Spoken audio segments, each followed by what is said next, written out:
flicker, echoes fight. Neon dreams and pixel dust. Through the cold, relentless thrust. Streaming worlds in constant flux. Electric veins, chaotic rush. A restless voice, the static cracks. Solitude with neon tracks. Curiosity streaming the light. Through the chaos, endless fight. In the glow of a midnight screen. Seeking truth in the unseen. Why is single reality torn? There's heartbeats in the digital storm. Faces flicker, fading gleam. Caught within a cyber dream. In the silence of the light. Searching through the endless night. Russell scream against the void. Hope and fear become alloyed. Curiosity streaming the light. Through the chaos, endless fight. In the glow of the midnight screen. Seeking truth in the unseen.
Dudes, welcome back.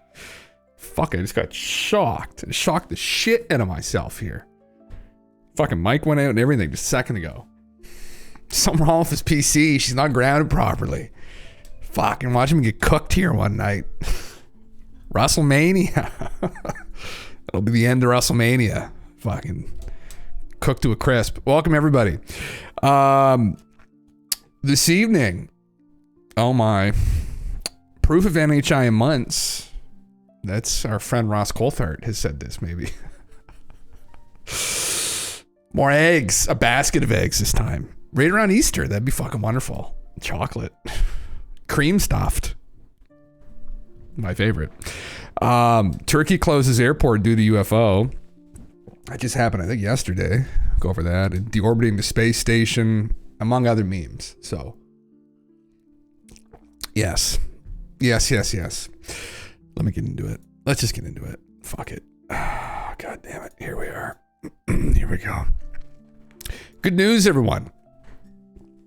It's back down to 1.9% chance of hitting us. I don't know how they came to that conclusion, but I think being at 3% was starting to freak people out a little bit. So they thought it best to bring it back down to 1.9. We'll find out soon when the James Webb Space Telescope takes a peep at it.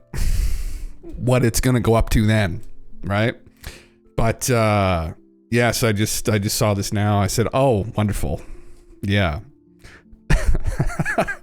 You just make this. NASA just fake it. Holy fuck. I mean, you know, listen.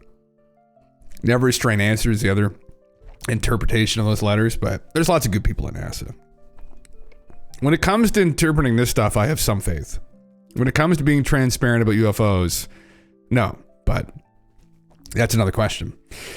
Anyway, thought I'd bring that up because it's being talked about everywhere still. It's a big deal. So, fingers crossed it stays down there. If it doesn't, then it's just our time. You know, had a good run. Speaking of some people's time, this guy, Mr. Cash Patel, just got confirmed this afternoon. And Cash has been quite vocal about releasing the Epstein client list, among other things. So, more memes incoming, I guess. Should be interesting. Yeah.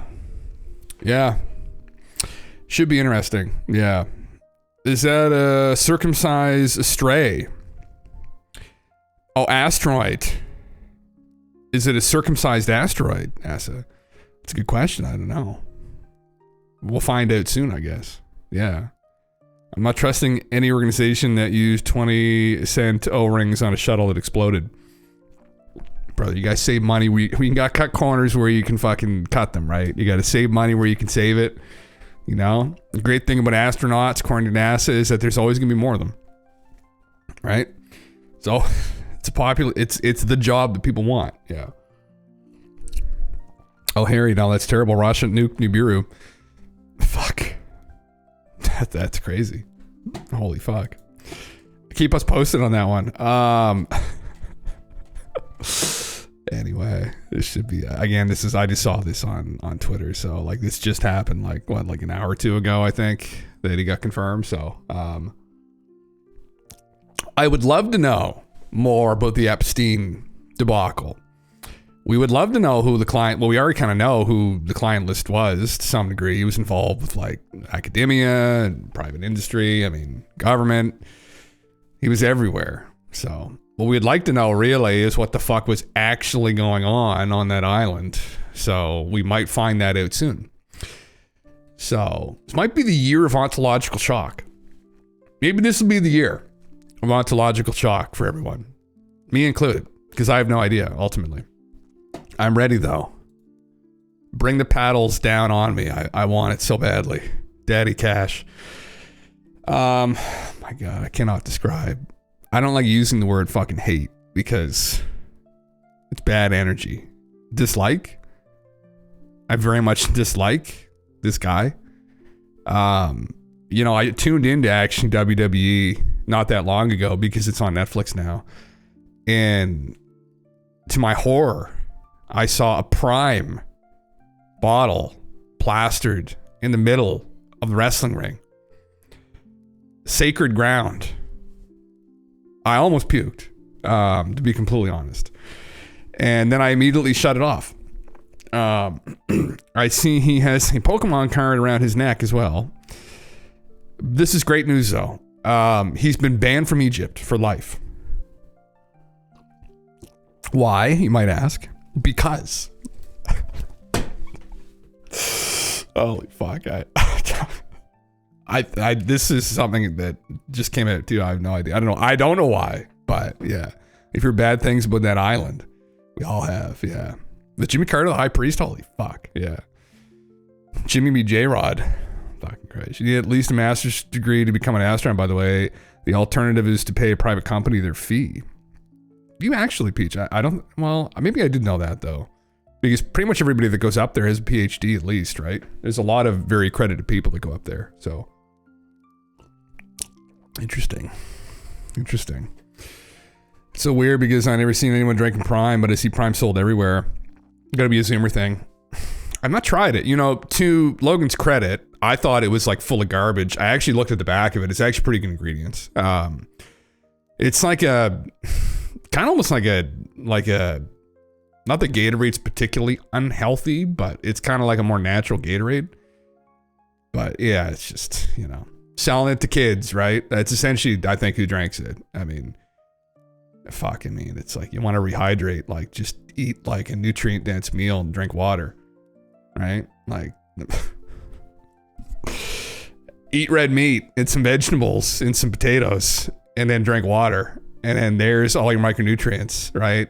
Put some good salt, iodized salt on it. There you go. And drink water. There you go.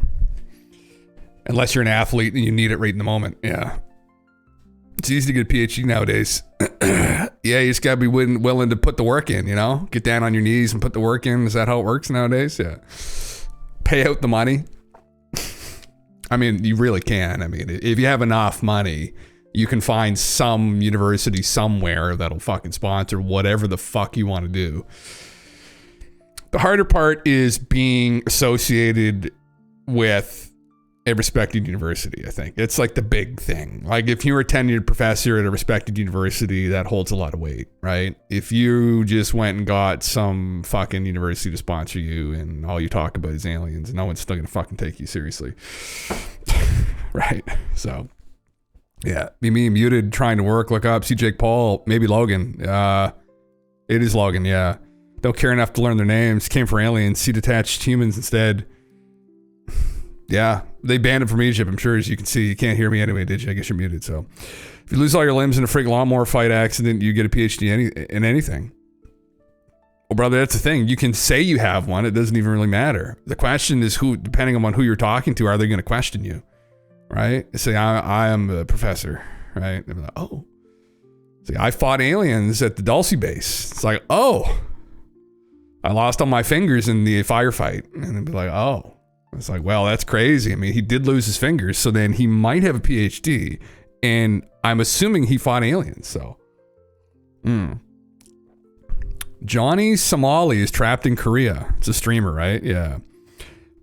Oh, my heaven, reviewing resumes. My heavens. Oh, yeah. Fuck that guy, though. Yeah. Did he get arrested? He was a guy who was, like, being racist in Korea, right? And then someone beat the shit out of him. Yeah. Now, any data scientists looking for work? No, actually, I do not. I do not. Yeah, I'm sure you find somebody. If it's remote work, fuck. Or it's not. Oh, maybe it's not. Yeah.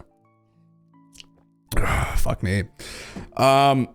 Speaking of astronauts, man, I fucking saw this. I don't know. I mean, like, Elon's on top of the world right now. Literally. Like, literally on top of the fucking world right now. So I think this just happened today. I'm assuming this is real because it was floating around everywhere. This guy's an astronaut, Andreas Morgensen. Hannity said, you're going to help rescue the 2 astronauts. I didn't know they're still up there. Are those 2 astronauts still in fucking space? Musk said they were left up there for political reasons. This guy says, what a lie. And from someone who complains about lack of honesty from the mainstream media. And then Elon responds to this gentleman and says, you are fully retarded. SpaceX could have brought them back several months ago. I offered this directly to Biden administration and they refused. Return was pushed back for political reasons. Idiot. The owner of Twitter. This fucking Gong Show, man. It's a meme though, right? To fucking see this, yeah. Is there a dual presidency, Asa? Well, see, the thing about President Asa is that there's always strings attached, right? There always was. Biden had a bunch of them. We couldn't see them. At least maybe now we see where the strings go to. I don't know. And who's pulling them, yeah. Doesn't great checkmark mean government? Yeah, he's an astronaut. I think he was involved with, is he European Space Agency? I don't know. He's with NASA? I don't know. I think it's the European Space Agency. I see the little tiny thing beside the checkmark. Yeah. Yeah. Call you Asa. Okay, Asa. Yeah. Strong words. Strong words for this gentleman. I couldn't believe that, like, are the 2 astronauts still stuck in space?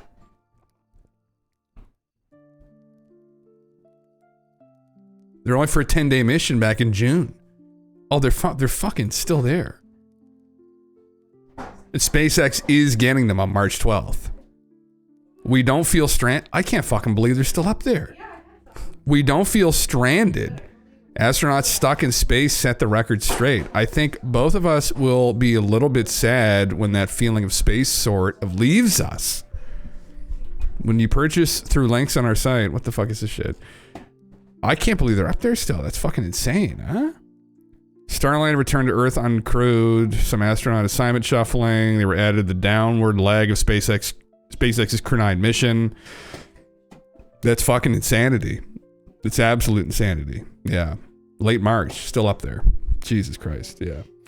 Trump quoted Napoleon the other day. Those astronauts going to be unhealthy as fuck when they get home. I mean, how long you can be in safe space? You can be in space safely for what, like a year? Is that how long you can be in safe spacely for? Safe space. How long can space? Yeah, that's a good question. I mean, what else are you gonna do up there? They might have significant others, but just hanging out, you know? Fuck, just looking out the window all day, I guess, right? Like, they probably got games. Are they could they get Monster Hunter up there? I mean, possibly. Yeah. It'd be very interesting. Yeah, it'd be very interesting how that would even work. Yeah. Everyone knows it's fake. Yeah. Fuck. Anyway, I can't. I thought they came back. That's fucking insane. He's got this whole deal with the word retarded, I guess. I know Twitch isn't a fan of that word. Call me retard. Okay, retard. How can I assist you today? Nice. This is Grok. Fuck. Fuck. Anyway, it's yeah. Jesus Christ. Yeah. Yeah. I wonder if Bong's still working space. Only one way to find out, fam. Only one way to find out, brother. Yeah. You think it's hard getting stains out of sweatpants? Wait until you try cleaning space science experiment. Oh my God. You need to be careful, I guess. That whole thing right up there where you could make a big mess and then maybe they could be bad for the space station. I don't know. Yeah. Yeah. Well, listen, it becomes space weed at that point. So as soon as you light it up there, is there a chance you summon Chud Bluesky? Well, listen, guess what? It's not going to be up there for much longer. Elon recommends that the International Space Station be deorbited as soon as possible.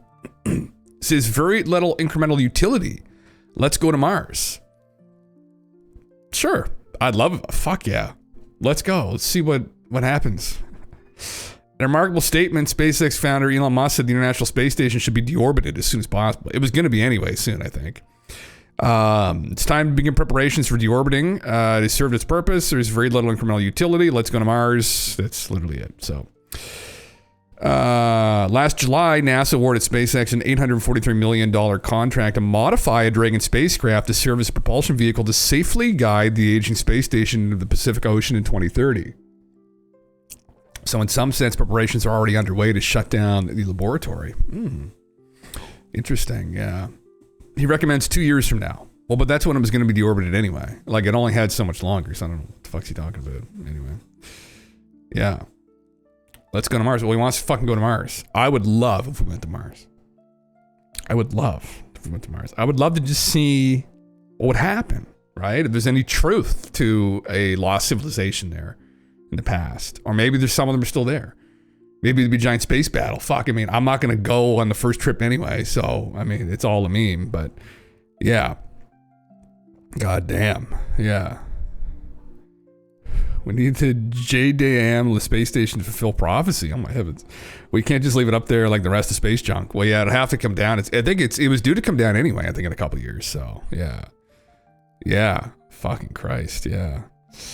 It became the first full-time living in space, so interplanetary creationism. Soon. Elon Musk has the opportunity to do the funniest thing, crash the ISS on whatever nursing home Biden is in. Oh, Jesus Christ. I think there's going to be a safely way to bring it down over the water, you know? Shit happens though, right? Yeah. Oh my God, yeah. The only reason those astronauts are still there is because there are safety protocols that the contracted company failed to meet. Elon Musk wanted to do the job sidestepping that protocol. Is that what happened, Peach? Okay. So he didn't want to abide by the safety protocols. He just wanted to go get them as soon as possible. Intriguing. Interesting. You had dreams of me on Mars finding native aliens who are real pissed off. Were they like 8-9 feet tall, Harry? Asking for a friend. That's the other thing. I mean, some of this news I don't really give a fuck about, but I mean, obviously, this is an important thing here. I guess the United States has halted all weapons sales to Ukraine. He once again pissed everybody off the other day because he did a Vogue magazine cover with his wife. I don't like this guy. Well, so neither do a lot of people in Ukraine. He's just a fucking dingus. So anyway, but hopefully this just ends soon. And I just every day there are more and more young people dying, and they just need to fucking find a solution immediately. So stop the death. If it means throwing land at Putin to shut him up. But then again, will that satisfy them? We just hope so. In the meantime, stop the death. Yeah. Robert, what's up, man? Yeah. He's not very an insane amount of OSHA violations, so that tracks. Does he actually? Man, I'm very suspicious of everybody in power right now. I just always am, you know. And there is something about him that more recently has made me concerned, but I'm appreciating that they're pushing forward on uncovering all the corruption because nobody else had any intention of even touching at the 10-foot pole. But yeah, there's something about him that still rubs me the wrong way. I can't put it into words. It's this kind of ego that you detect. Like, man, honestly, the whole thing with him lying about being the best at Diablo in North America was very concerning behavior for someone who's like 52 years old. And it's just very strange behavior. Yeah. Anyway, listen, if he uncovers all the corruption and they find out there's no gold in Fort Knox and whatever, right? I mean, you know, yeah. The arc under Ukraine is activating. What is he only waiting for? Just put 2 seats in the Starship and start the name rocket to Mars. Just send her up, huh? Is there a ceasefire? I don't know. I mean, they're trying to work at it, I think, right now, but they just need to stop the fucking fight. Yeah. I never worked with Biden or with the astronauts. A March mission has been announced in December under Biden's admin, as if it mattered. Trump's comments are lies. Elon's retard comments are just a political show. Crazy rockets don't like Ubers. Don't work like Ubers. Yeah. Yeah. Well, I mean, they're trying to. There's definitely been a clampdown on speech, and there's been some policing of speech, and I get it. I mean, you know. At the same time, it's like, I think he's clearly like an audacious character, and I think he's kind of leading into that a bit, right? But, yeah, I don't know. I mean, yeah. This is, what the fuck is it? I don't know. I don't know what the fuck this is. The guy's name is Hustle Bitch. So, I mean, like, again, I don't really take this too fucking seriously. Did Doge just uncover a mysterious government agency called bots? And this guy has interpreted that as standing for blocking out the sun.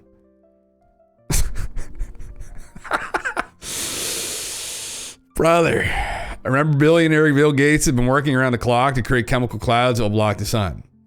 Well, listen, the chemtrail thing is a deep meme, right? They have experimented with this stuff in the past.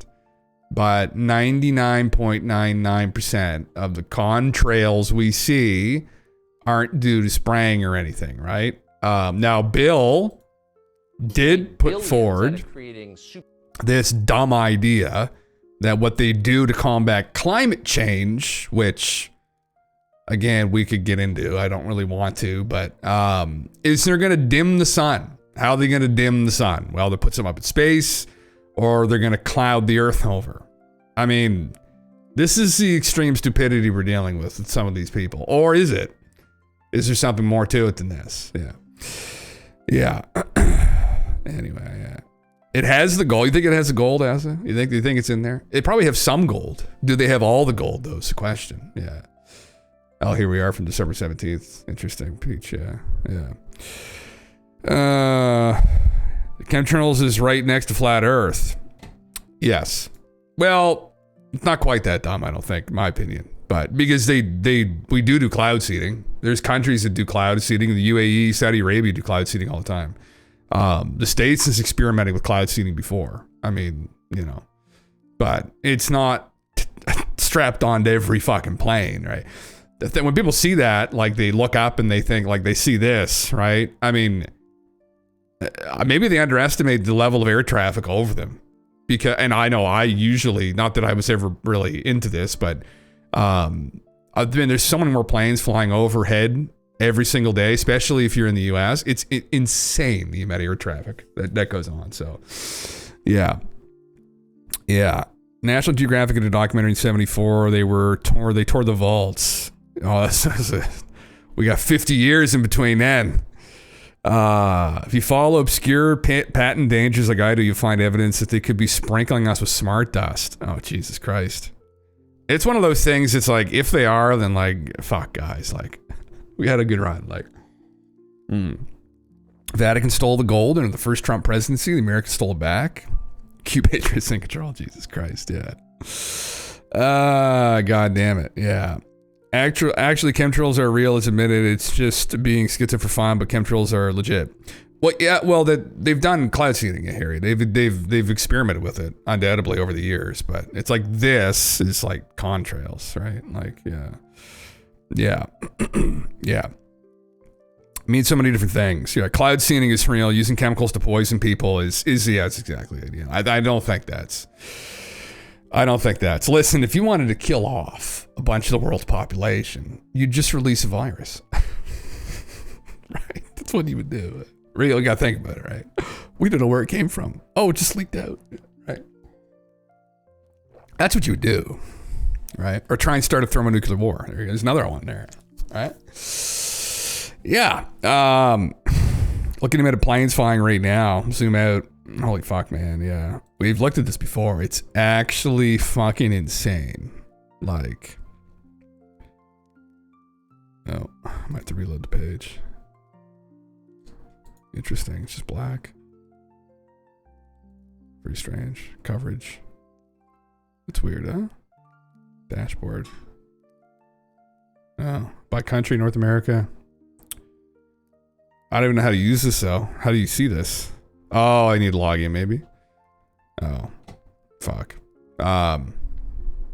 Interesting. We've seen it, but there's an unimaginable amount of planes flying overhead North America every single day. Like, yeah, just nuts. Yeah, the doctor comes in my window at night and sprays chemtrails in your ears. Oh, that's actually fuck, bro. Holy fuck. That makes sense. I didn't know. Listen, this is interesting. This is from the 20th. Yes. Happy Anthropology Day. Is it actually Anthropology Day? Interesting. This is Elizabeth Weiss. She's professor emeritus at anthropology at the SJSU, National Association of Scholars board member. Yes, she's actually the wife, I think, of Nick Pope, the UFO guy. And she's been very vocal about some of the crazy practices going on within universities more recently. But from reconstructing the past to bringing closure to families of homicide victims, anthropology is fascinating. But it needs a rescuing from a woke agenda that shutters museum exhibits, buries Paleo-Indians, and censors images from skulls to funerary objects. So they were trying to say that it's offensive to people who died thousands of years ago to put their dead bodies on display or something, like their skulls and shit, and investigate them. And they were trying to get this shit pulled out of the museums, and they wanted people to stop dealing. And this is other people in the discipline. And we went over this here recently, but it's just fucking, again, like craziness. I mean, they weren't being disrespectful in any way, shape, or form. It's just people wanting to control and have control, and just fucking craziness now. Yeah. Now, I mean, you know, there's a lot of shit that 100 plus years ago they just took out of these Native American like burial grounds and mounds. They gave it back to them, 80 years later. And by that time, it was another generation who said, what the fuck are we going to do with all this? And then maybe that's where all the bones went missing from, because they just threw it in the river. Anyway, yeah. Oh, thanks, man. But I don't know if it actually is or not. I mean, I'm not like shitting on people. Like, I do love anthropology and archaeology. I've always loved those disciplines, and I've always loved digging into the past. And there's tons of great work that people do from those disciplines. There's tons of brilliant people. And I like schizo ideas, obviously, and I recognize them. But there's definitely been an issue, and I was, within the university I worked in my degree for like 6 years. So, I mean, because I went like part-time for a couple of years and worked. And yeah, I began to encounter some of this rhetoric, and I know that there's been fighting going on more recently within universities in the last like really 10 years. So, you know, I feel for people that are in there professionally having to deal with some of the shit, and it's just craziness. Yeah. Holy fuck. There's your chemtrails. Holy fuck. Are they all up in the air right now? Man. I mean, again, this is, you know, there's a lot of, you'd wonder like off of jet fuel, the exhaust and whatnot. There's probably some harmful chemicals in that shit though, right? And what are the consequences of that? I mean, that's a lot of exhaust going up there, right? Like, holy fuck. And when you see that visualized every time, man, it's crazy. It's fucking crazy. It's a pollution, really, when you look at it. It's concerning in that regard, right? I mean, fuck, the government doesn't even need to fucking spray chemicals. There's enough of them getting blown out the back of just commercial planes, for Christ's sake, yeah. They threw the real Godzilla bones into the Marianas Trench. James Cameron say they're making a documentary. Oh, really? Holy fuck, man. That's fucking, Jesus Christ, yeah. Yeah. Cloak's so cluttered you can't see them all. That's fucking nuts. Fucking nuts, yeah. Half of those planes belong to Taylor Swift. Do they actually? Are these all Swifties flying around right now? That's nuts, man. It's actually fucking nuts. Like, actually nuts. Anyway. Well, that's pretty much everything I was going to go over, I guess, in regards to this. New startup idea. Who wants to invest? Skinwalker Ranch. There you go. All you ranch lovers. This guy's got genius ideas, brother.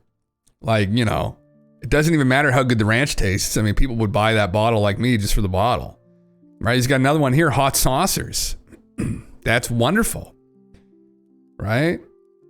You do like a green reptilian version. Kona blue cheese dressing. Kona blue, right? The program. Right? Disclosure is a mustard. Okay, yeah. ET alien dressing. This is getting progressively weirder. Yeah. Anyway. Interesting. Yeah. Project Blue Cheese would have been better. Wayne, that's probably that's probably true. I mean, yeah. Yeah, I actually agree. Probably, yeah, I think Project Blue Cheese. Kona Blue is a little bit more obscure. Project Blue Cheese would be one that's, yeah. Anyway, if you like sauces, here you go, right? This is business ideas for people that want to like get something started, right? Free themselves from the grind. Yeah. Is that frazzled drip? What? Okay. All right. Yeah. No, it didn't quite work there. Yeah. Oh, there's another great idea. Pickled onion, space raiders. There you go. Little alien heads. There you fucking go. Yeah. Crazy shit, right? Yeah. Yeah. Fuck me. I'll get on to actually something here. There's some substance. Airport in Turkey temporarily closed due to UFO sighting. Flights were suspended at Gaziantep Airport, Istanbul, Turkey on Monday night after pilots reported a luminous UFO. At around 10 p.m. local time, pilots of an aircraft reported spotting a bright UFO at an altitude of approximately 8 to 10,000 feet. UFO alert in Turkey's sixth biggest city led to a brief chaos at the airport. Gaziantep is located in southeastern Turkey near the Syrian border. The object did not appear on radar. It was reported to air traffic control, prompting authorities to halt flights as a precaution. Following the suspension, authorities conducted investigations in and around the airport. After confirming no immediate threat, flights resumed approximately 3 hours later. Investigations are ongoing, with officials considering the possibility that the object might have been a drone. Separately, on January 29th, pilots using Istanbul's Sabiha Gökçen Airport, Istanbul, Turkey, received traffic collision avoidance system warnings, prompting an extensive search in the region. There you go. That's pretty crazy. However, authorities have been unable to determine the source of these threats. I mean, so what was it? A drone? Was it a drone? I mean, it might have been a drone. There you go. Radio transmissions between pilots and air traffic control revealed the urgency. Yeah. Sir, we've been dealing with this for the past 2.5 hours. Several flights before you also received this warning. We've reported the coastal authorities. Crazy shit. It's happening everywhere. The incursions, these objects. Are they drones? What the fuck's going on, right? Where was the other? Here's the actual article. It's probably in, is it in Turkish?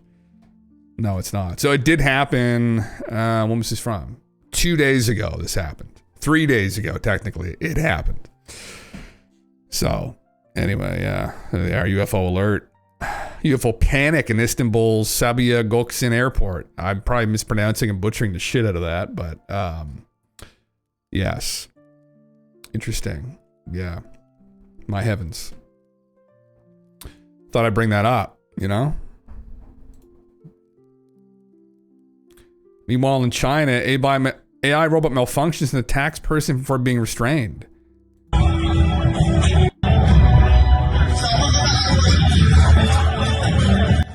Fucking headbutt. Look at that. Look at that.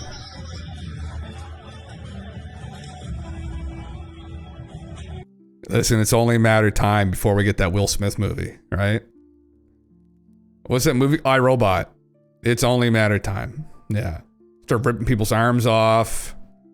You know, the Matrix is coming. Jesus Christ. Predictive programming. This is the first step in Pavlovian training to get people to cower and obey the robot security guards and police that are coming.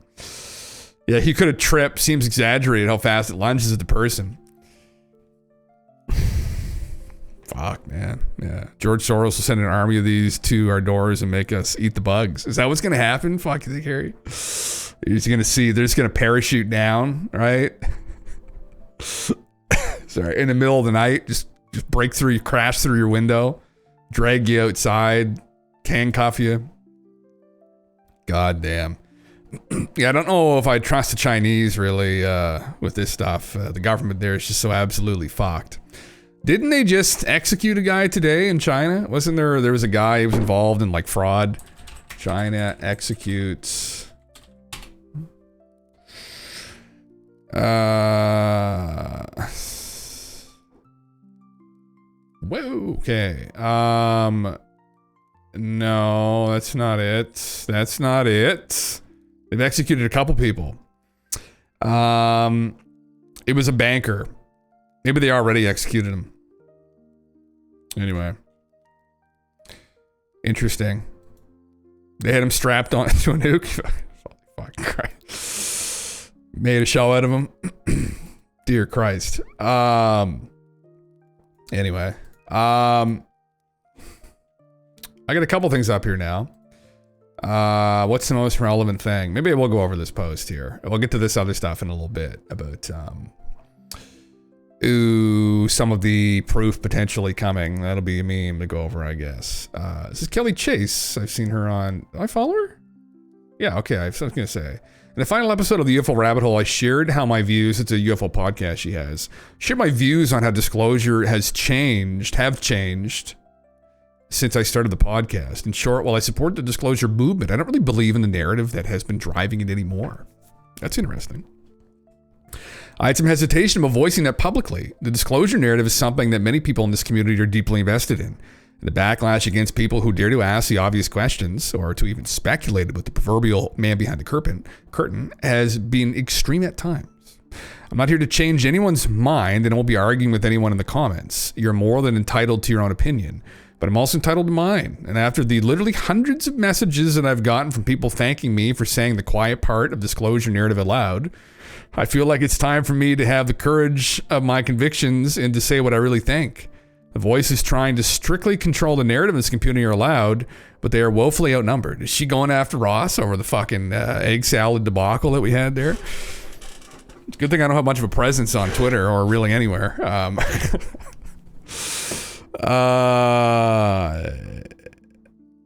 For the record, I think that some type of controlled disclosure is probably the right move, at least insofar as the government is concerned. I have supported it and I will continue to do so.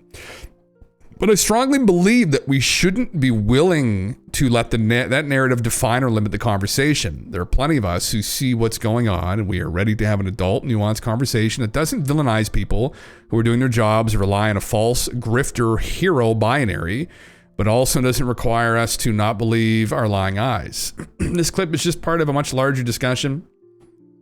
So this is her opinion here. I'm interested to where she's going to go with this. First, we are about 7 years into a nearly 20-year process of controlled disclosure. Second, the point of controlled disclosure isn't about disclosing all of the facts to the public, but rather to hedge against risks while also opening up lines of logistics and oversight between the DoD and the various contractors and entities that currently are in possession of non-human technology. Third, serving those objectives doesn't require the truth. It only requires that people believe a version of the truth that enables the meeting of those objectives. In fact, in the meeting of those objectives, it would almost certainly be better in the eyes of the DoD that the public believes a good lie rather than a hard truth. And finally, most, if not all, of what we've seen on the disclosure front since 2017 has been theater, designed and acted out with those core objectives in mind. All right, so I just said a lot there, and I want to take a quick minute to answer the questions that naturally arise. First of all, what about catastrophic disclosure? Could the motivation behind controlled disclosure be, as Carl Nell suggested, a hedge against catastrophic disclosure coming in the form of revelations from other governments or even NHI themselves? Absolutely. I certainly don't think that we can rule that out. Disclosure is not in the interest of the DoD, and it undermines its core objectives. So if it's happening anyway, we have to assume that there is some sort of forcing function at play here. If everything is ultimately a cost-benefit analysis, then it stands to reason that something has changed since 2017 that changed the math on disclosure. Basically, the DoD is aware of something that has happened or that could potentially happen that makes the risk of not getting ahead of the narrative with some kind of controlled disclosure greater than that of maintaining the status quo. We don't know what has changed, but something undeniably has. Which leads to the next obvious question, which is, could pressure from whistleblowers, starting with Lou Elizondo in 2017, be the source of the threat of catastrophic disclosure? Is that possible? Sure. But I seriously doubt it. And in explaining why I think that, I'm going to commit the highest form of heresy that one can commit in this field. I'm going to say the thing that everyone knows is objectively true, but that no one is allowed to say, which is this. The disclosures that we've gotten from whistleblowers so far have come from known, and in most cases current, members of the intelligence community. Most, if not all of them, still hold high-level security clearances and still work, whether directly or as contractors for the DoD or for aerospace defense companies. In many cases, it's both. And the information shared with us by those whistleblowers is the information that has been approved by the DoD through DOPSR. Yes. DOPSR, or the Defense Office of Pre-Publication and Security Review, is the U.S. Department of Defense office responsible for reviewing and approving information before it's publicly released to ensure it does not compromise national security. So basically, they have said only what the DoD has said they are allowed to say. Right. Which is why I don't think that the whistleblowers that have come forward thus far represent a threat of catastrophic disclosure. No. It's hard to think of any other cases of whistleblowing in either the private or public sector where whistleblowers remained in such good standing within the organizations that they were blowing the whistle on. So at the very least, these are whistleblowers who are more than willing to play by the rules. Right. What's the point, I guess? What about the black site deep throats? Oh, fuck, stop memeing. Okay. I'm just trying to get to like, so what's she saying though? Maybe I'm missing something here. We shouldn't let that narrative define or limit the conversation because she's concerned about that essentially they're staying within these guidelines that the DoD have set. And that she's concerned that it might define or limit the conversation. Catastrophic would be UFO landing in the middle of the Super Bowl or something. Oh, absolutely, man. Yeah. I'm just trying to get to like what she was getting at here. That, okay, she's some hesitation of voicing this publicly. She was just concerned, essentially. Ultimately, this is what she's trying to get at. She's trying to put this very politely because she knows all these people. I mean, I don't necessarily need to be as polite because I don't care. Well, I mean, I don't want to be a dick, but yeah, I guess that is concerning. I mean, I think definitely there's an element of national security that you have to take into account where there are foreign adversaries and they're actively always trying to undermine us. So that's just a reality, and a reality I think that a lot of us here in the general public aren't really privy to. You get little glimpses from time to time about what goes on behind the scenes in this new age of fifth generation warfare. But okay, it's probably the right move. Okay, so I was trying to believe that we shouldn't be willing to let the narrative define or limit the conversation. You know, the plenty of us who see what's going on and we're ready to have an adult, nuanced conversation. It doesn't villainize people who are doing their jobs. I was trying to get at what she's trying to say here. I don't really know what she's trying to say. I kind of get it, but I mean, is she saying that she doesn't want these people necessarily railing the whole thing, right? Because this is what the DoD wants everybody to think about this, and right? I mean, yeah. I think it's not that it's necessarily obvious to people, but for people that have spent a lot of time looking into this over the last couple decades, I think really the parts about this that are concerning and that aren't talked about, and in my opinion personally, that is probably the result of why the government hasn't talked about this publicly, is when you get into like the abduction phenomena, when you get into some of the more woo stuff, that I think is very real. And I think it would probably lead to some serious ontological shock in the general public if it became confirmed, because again, they're not really acquainted with any of the stories, or simply stating one day, right, or showing up on Drudge Report, aliens have been taking people for thousands of years against their will, because that's how it's perceived, really. That would be very bad. And I mean, what we've gotten so far is just Grush pointing to some interesting stories from the past, and Lou pointing to snuff occasionally. But now they released those videos. Those got leaked out, which was a big deal, and that was a big move forward. But that would really be the catastrophe, I think, for the government, to have the public who aren't really ready to have that conversation yet or to understand it. They just desperately don't want to draw attention to it. And it's the struggle of like, how do you talk about the UFO phenomena and the fact that they've landed here, crashed here, and not touch on the fact that there have been these abductions that have occurred, right?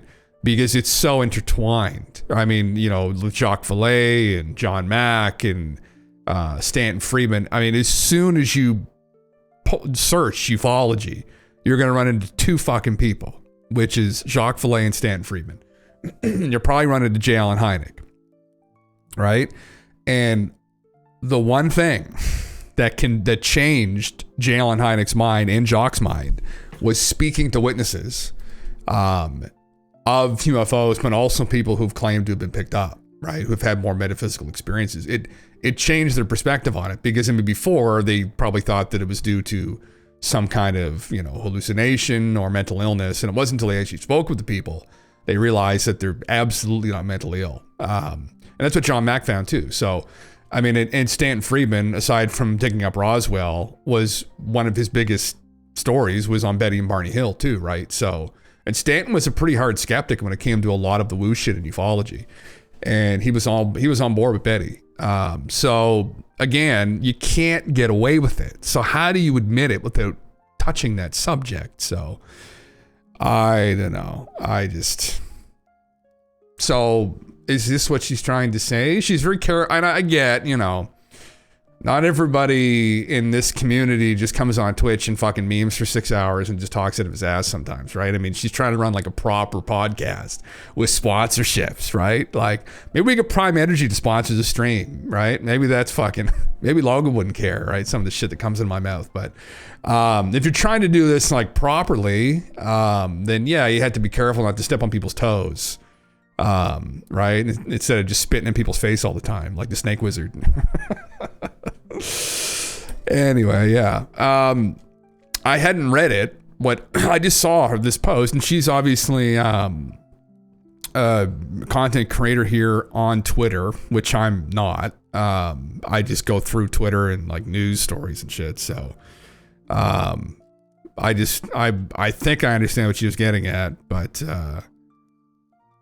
First, I'm having we are a about hard, I'm having a 7 hard years into time understanding what she's saying too. I think it's just to do with, maybe I'm just missing it, but I think it's just to do with she doesn't really like the idea necessarily that the DoD is guiding this disclosure effort right now when they effectively are been part of the problem. So,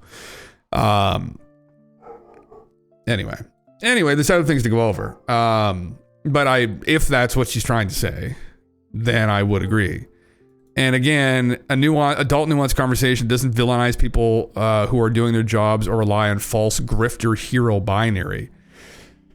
And maybe that comes down to people like going after Lou for like, running, going around to talking tours and writing a book. And at the end of the day, I mean, as much as Lou seems like a great guy, I would love to talk to him at some point. I mean, like, all the cast of characters, like, I don't really give a fuck. I mean, I just want to get down to like the objective truths. And that's always been my interest in it, is really what I would just love is just to talk to the aliens myself. And I think that's ultimately what probably the government's quite hesitant with as well, because and it's natural, but this entity, whatever it is, the government, right, the military industrial complex, they would want to kind of control this narrative. And what it presents potentially is something that is uncontrollable. Which I think honestly may end up empowering the general population, empower the people again, because we've got this very interesting relationship right now, and I'm not completely there are undoubtedly tons of great people within government and the military as well, but I personally have a serious concern that probably some of these Western democracies have been co-opted by these fucking rich psychopaths. Anyway, so in that event, speaking with the aliens might be great, because it might be able to give us a top down of what's going on, if they give a fuck, and if they're good. And a lot of the anecdotes point to some new form of neutrality, I think, really. But I think that's something that, doing CE5 and all that shit's great. And I know probably that they don't like that idea, because again, it's an empowering thing for the individual, and that probably concerns them to some degree. People that are involved with trying to keep the lid on this. And I understand where they're coming from to some degree as well, where they're just trying to maintain control. I mean, the US is in $37 trillion worth of debt. I mean, there's this control that's trying to been put over everybody to just like, don't look over here. Just keep your head down, keep working. Just don't worry about this massive fucking problem. Okay. And slowly how your entire paycheck's being eaten up by inflation. Just keep your head down and keep working. And part of that really fucking pisses me off, honestly. So again, speaking with the aliens might be a very enlightening experience. How bad are things really? That's something else I want to know. Questions that I ask. This is something else which I thought was kind of interesting. I like this guy's content.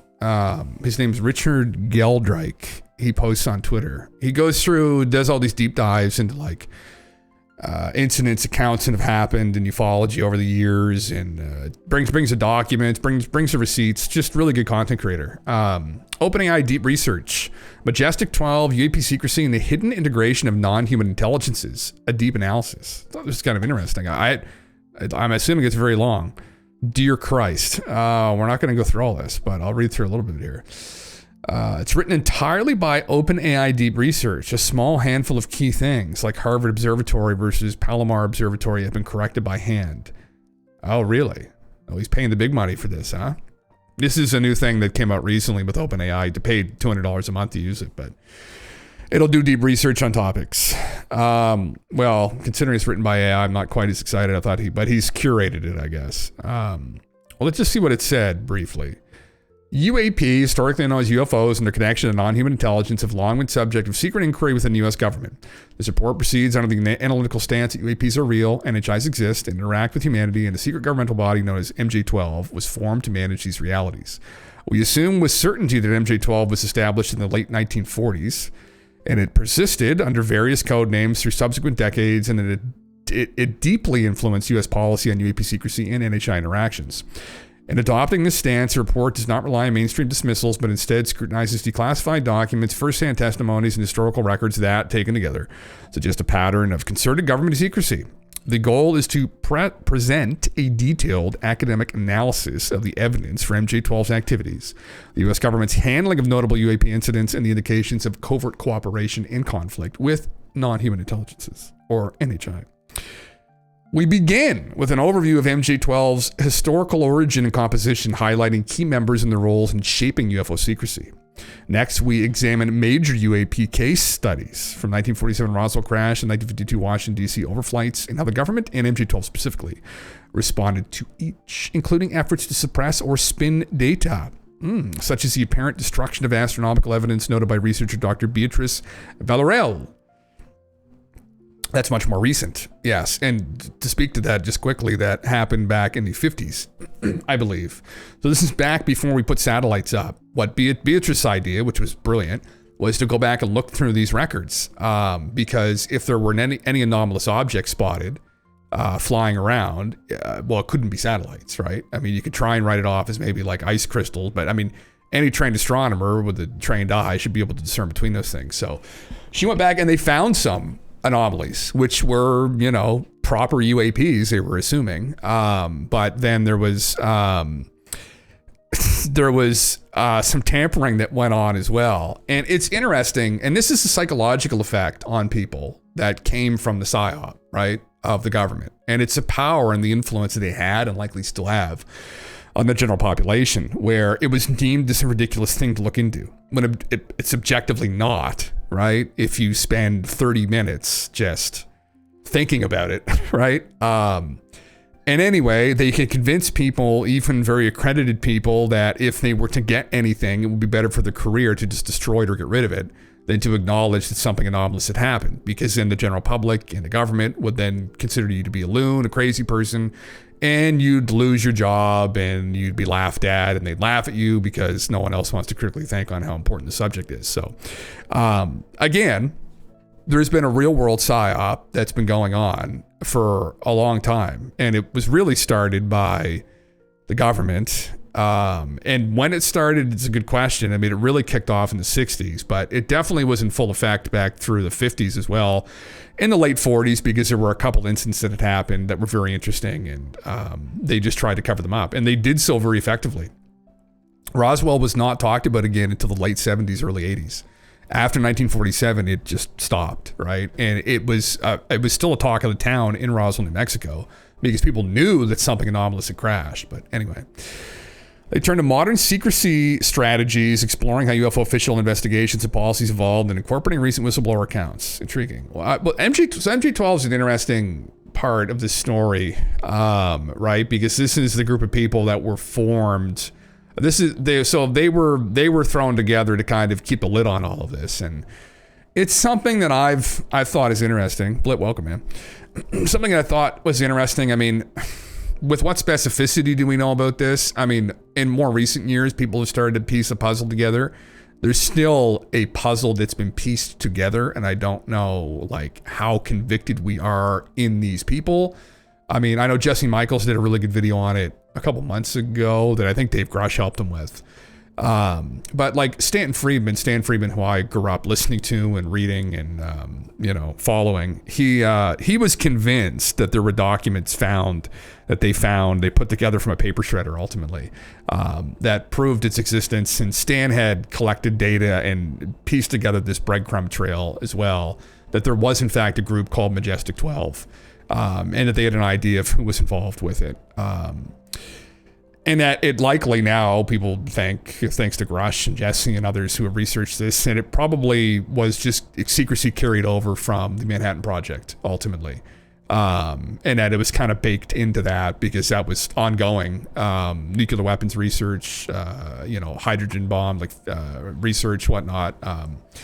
So anyway, historical overview of MJ-12. Yeah, interesting. Okay, so I'll just read through this. This is very long. This is all AI, so it's probably well, maybe not. Maybe he's curated quite well. So you've been binge listening Matthew Pine stuff today. Interesting guy. Have you really? Yes. Yeah, we watched through his thing with Jesse Michaels, but yeah, very smart guy, very well-spoken guy. Yeah, there's something I have up here about him actually.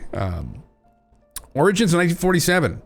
Historical overview of Majestic 12. In the wake of the Roswell UFO incident of July 1947, U.S. President Harry S. Truman is said to have authorized the creation of a highly classified group to manage extraterrestrial affairs. According to later leaked documents and researchers, President Truman directed Defense Secretary James Forrestal in September 1947 to organize a panel of experts codenamed MJ-12.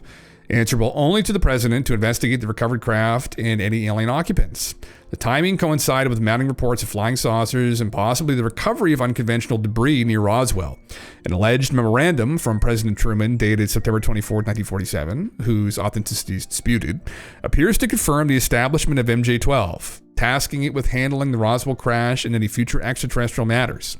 While the veracity of that particular memo has been challenged on forensic grounds, the existence of a small elite committee on UFOs in that era is supported by other evidence.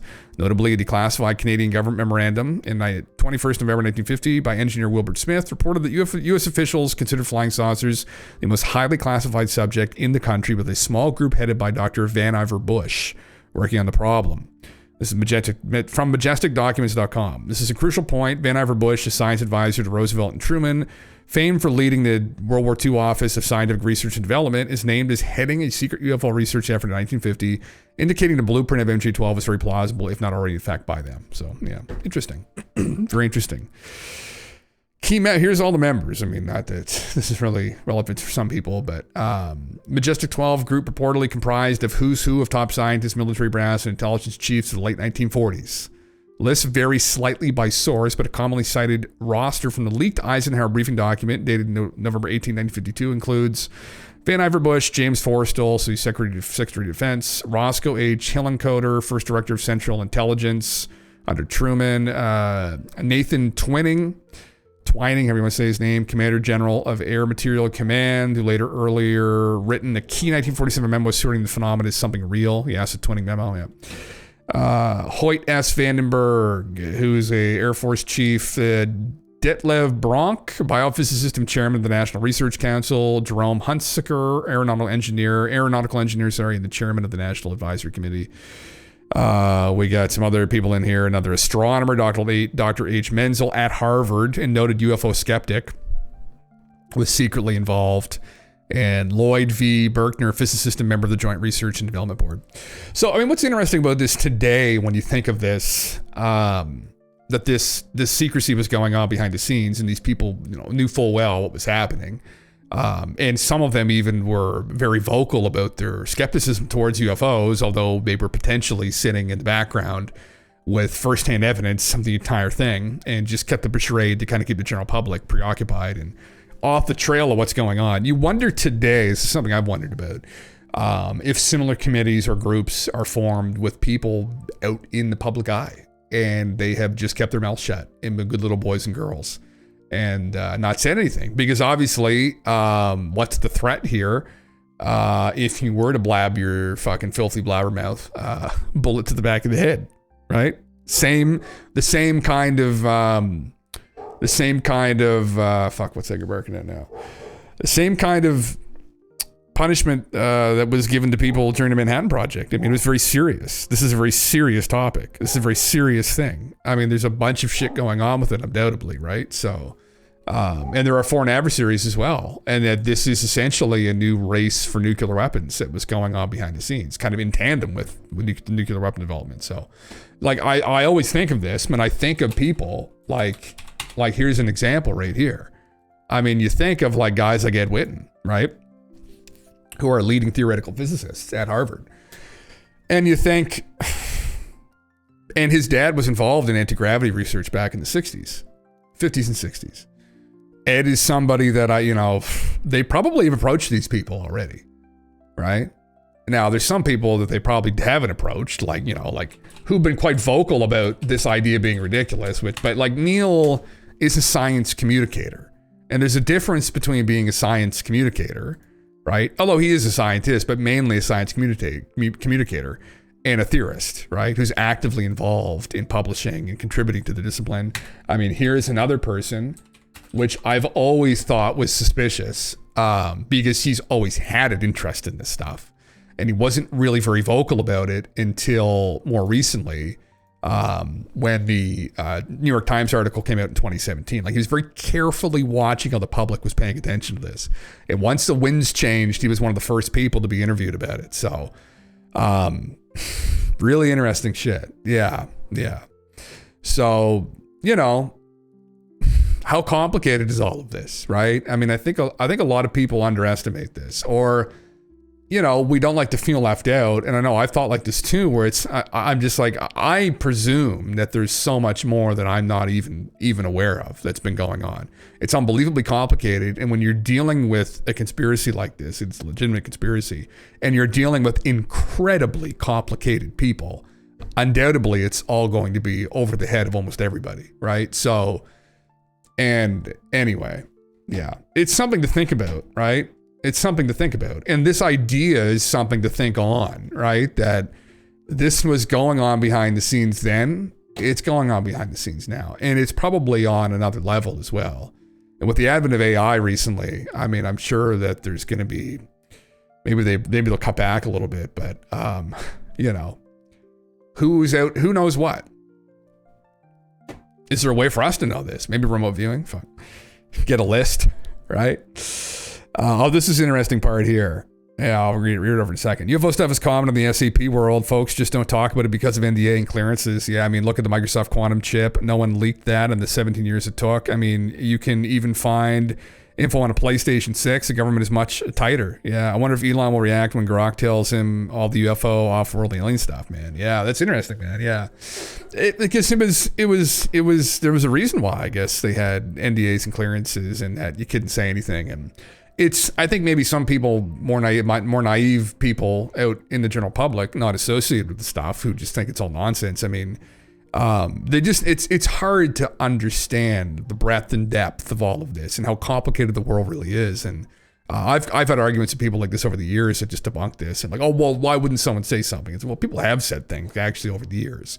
But I mean, at the end of the day, you're dealing with a very complicated topic. You're going to have complicated people involved intimately with this. They understand what's at stake, right? And they understand the consequences of going and blabbing their blabbermouth, right? So they're not going to.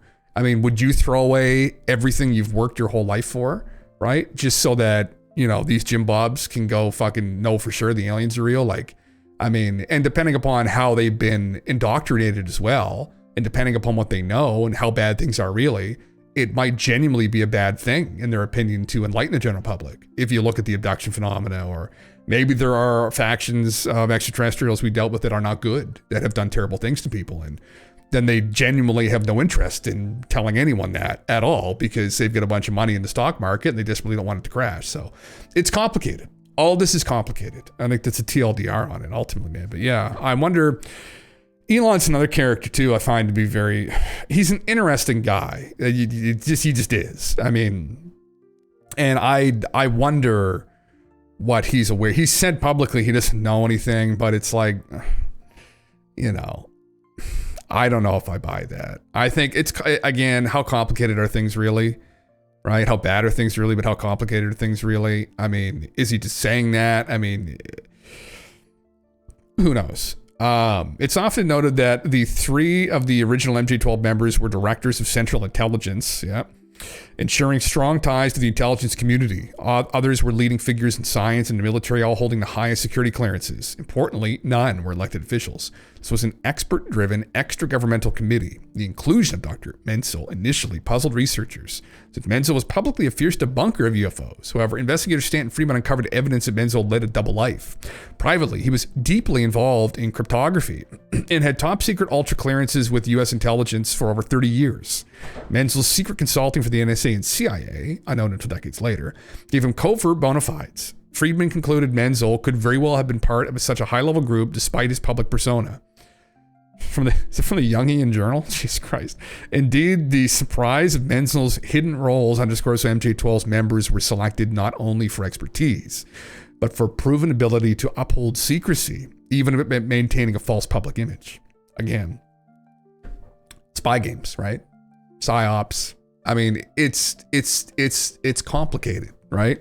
Maybe even someone like, maybe they have shown Neil deGrasse Tyson the alien bodies, and they said, Neil, you've got to convince people that you think all this is nonsense. Or again, like, right? Like blabbermouth goes boom.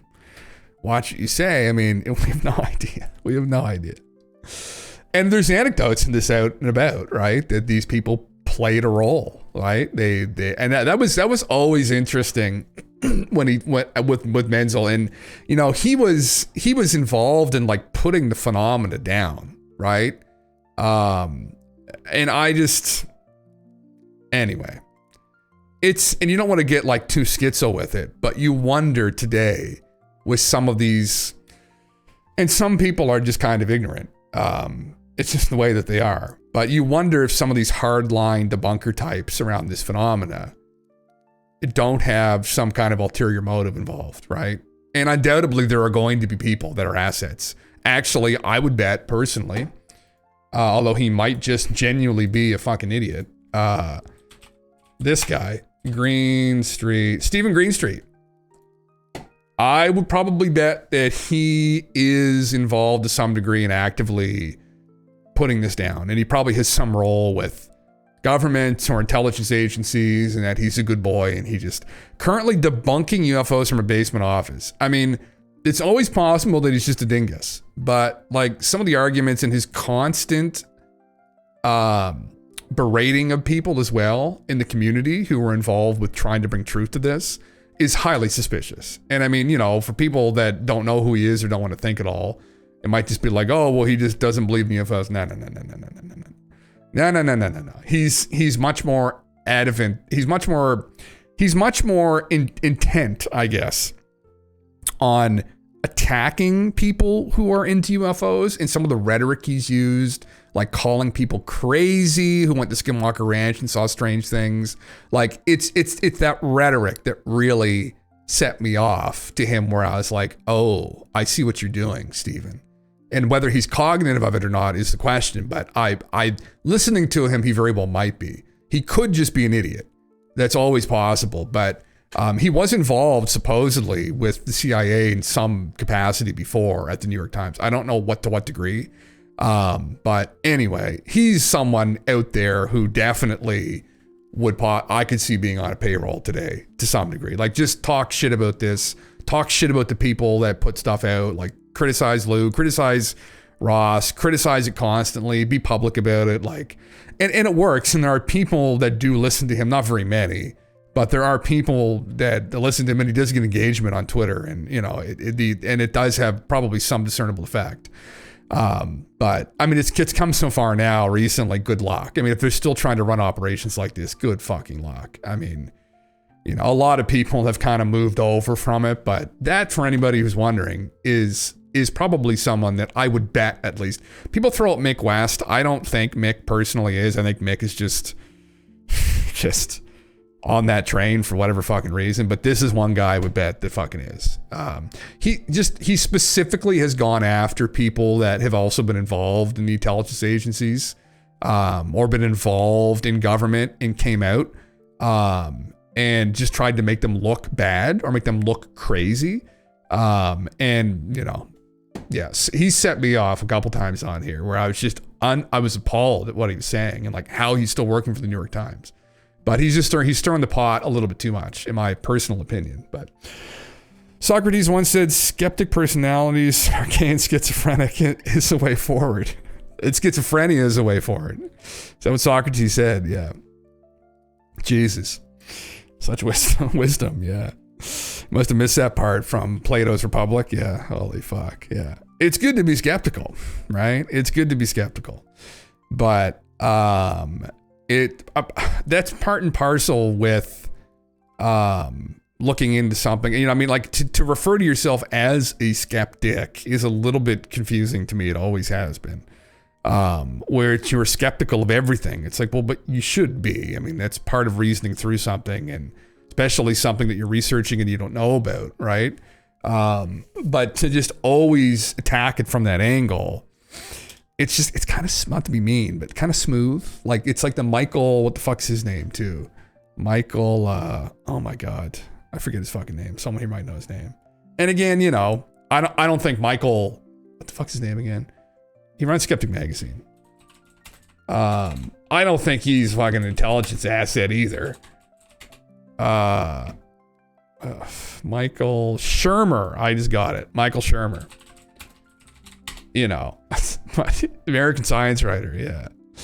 Science writer, historian of science, executive director of the Skeptic Society. And, yeah. Founding publisher of Skeptic Magazine. It's like, I can't handle him now. Holy fuck, man. He went on with Graham Hancock and Randall Carlson in a debate with Joe. And like, he didn't know anything about the topic. His whole argument was, well, if people in the field don't take you seriously, then you probably don't know anything. And he learned very quickly that isn't always true, right? Just because people like leading names in the field don't take these guys seriously or think they're ridiculous doesn't mean objectively that they are. It might just mean that it could mean a lot of things actually. Could mean that they just don't want to consider their arguments because it makes their arguments look bad. And they've been propped up by, their arguments and their data collection and their evidences. And anyone challenging that is attacking their power structure in the field. And then, we get down to monkeys throwing bananas at each other again, right? And that's really what it gets down to, right? It's just they're higher up in the tree, but it's still the same fucking thing, Yeah. Fuck. It's real to you in a dream. Like, subscribe to your newsletter. But I'm impressed by my typing talent. Isn't it amazing? Isn't it? I used to be a one-finger typer. I do this whole fucking thing here. This is how I do it. I do this whole fucking, like some like old fucking guy, like 85 years old. This is how I used to do it. Yeah, listen, but you should see my fucking handwriting. Absolutely fucking atrocious. I could barely read my own handwriting at times. And I'd write notes down and shit in university, and then I go back and be like, fuck. And then I just got to the point where I just stopped taking notes altogether, especially in electives where I was like, I don't give a fuck. So I was like, someone give me the fucking answers to fucking. Who wants to write a paper on, I'm trying to think of a course exactly. American history. No, I find American history kind of interesting, but paying people to do shit, that's how it's done, yeah. Your doctor says you have shitty handwriting. Oh my God, that's quite a burn. Yeah. Maybe it's a thing I inherited. My grandfather was also a doctor. Maybe. I don't know how. He was blind though. So maybe that's, I imagine he probably couldn't write very well by that point either. So I've inherited that one thing from him. Not the intellect, but just the poor handwriting possibly. Yeah. Yeah. Anyway. Interesting. It's pretty crazy. I mean, I'm not going to read through it all because the fucking AI probably wrote it. Boy, it did write it. But all of this is deep research done by OpenAI Deep Research. So he literally set it looking for Majestic 12, the AP secrecy, and the hidden integration of non-human intelligences. And he got it looking through this whole thing. It did all this research and wrote all of this on its own. It made these charts too, these tablets. Roswell crash, Washington, D.C. UFO flap, Harvard transient phenomena, 1950. Mysterious star-like objects appear and disappear on astronomical plates. This is what Beatrice had looked up and found, yeah. Creating the mental gap in data, no public explanation given, effectively removed potential evidence from scientific record. Actively involved in trying to remove any evidence. So again, people ask, well, where's all the evidence for all this? Well, again, it's a consequence of a psyop in the general public. And that people were told not to take it seriously, so their best interests would be to just remove any possible proof of it at all that could jeopardize, their careers, right? So crazy, right? It's just, again, it's a consequence of secrecy, right? And if they had just been a bit more transparent initially that something had happened, and maybe, well, they would have had to admit that they had a crash, so they would admit they have technology. And then you got to think too, like you're in the Cold War and you've just, told your foreign adversary that, yeah, well, in some place, in some hangar, we have an alien craft and alien bodies. I mean, that is like a literal fucking gold mine. So, I mean, you probably, man, the amount of shit maybe that went on behind the scenes. I mean, they would have known that anyway, but you wouldn't want to like just tell everyone that shit. So, fuck, man. Yeah. Anyway, mystery drone swarms back in 2019, 2020. It's funny you included that too. That's very fucking interesting. Yeah. Anyway, look how long this is. What it'll do is it takes 30 plus minutes. It just does all the research and then it organizes a dissertation on it essentially. I'm not paying $200 a month, but fuck, would I love to fuck around with this and see what I could dig up in some other things. I would love a couple things I would love for it to dig into. Yeah, interesting. It even gives its opinion on a modern MJ-12 breakdown and conflict. What's a TLDR got up? Maybe that's something interesting to go over. Yeah. Yeah. When the veil finally lifts, whether gradually or suddenly, society will owe a debt to both the keepers of the secrets who safeguarded it through turbulent times, oh fuck off, and the revealers of the secrets, whistleblowers and researchers who insisted the public had a right to know. This report serves to synthesize their contributions into a coherent whole, illustrating that the era of denial is ending and a new chapter of human history, one in which we openly acknowledge others among us, is about to begin. Humanity's future within a larger NHI system, once the realm of science fiction, is now a matter of serious discussion. It will not be without challenges, but it holds great promise. As we prepare for that future, we must learn from the past. The Majestic 12 saga teaches the importance of balancing security with truth and fear with hope. With careful, transparent integration, the next 70 years could transform us from a civilization confined to Earth and divided by nation into one that spans worlds and unites with other intelligences in common purpose. The reality of MJ-12 and UAPs, once fully acknowledged, might be the catalyst for humanity's maturation into a truly interstellar species. That perhaps is the ultimate legacy that awaits, one that Majestic 12 and secrecy was paradoxically working toward all along. Well, kind of fucked them a little bit, though, really, though. Like, what's he talking? A debt we own to both the keepers. Like, no. Some of these motherfuckers kept this shit secret for their own benefit. Yeah. I told OpenAI that I watched the stream and it recommended I get a brain scan. That makes sense. Yeah. He's a conspiracy theorist. He has a theory that there is a conspiracy. Bad man. Yeah. Bad man. Yeah. Holy fuck. You mean things might be bad, might be worse, and I think they might be? Things might actually be bad when they're not. I thought they were good. They're bad?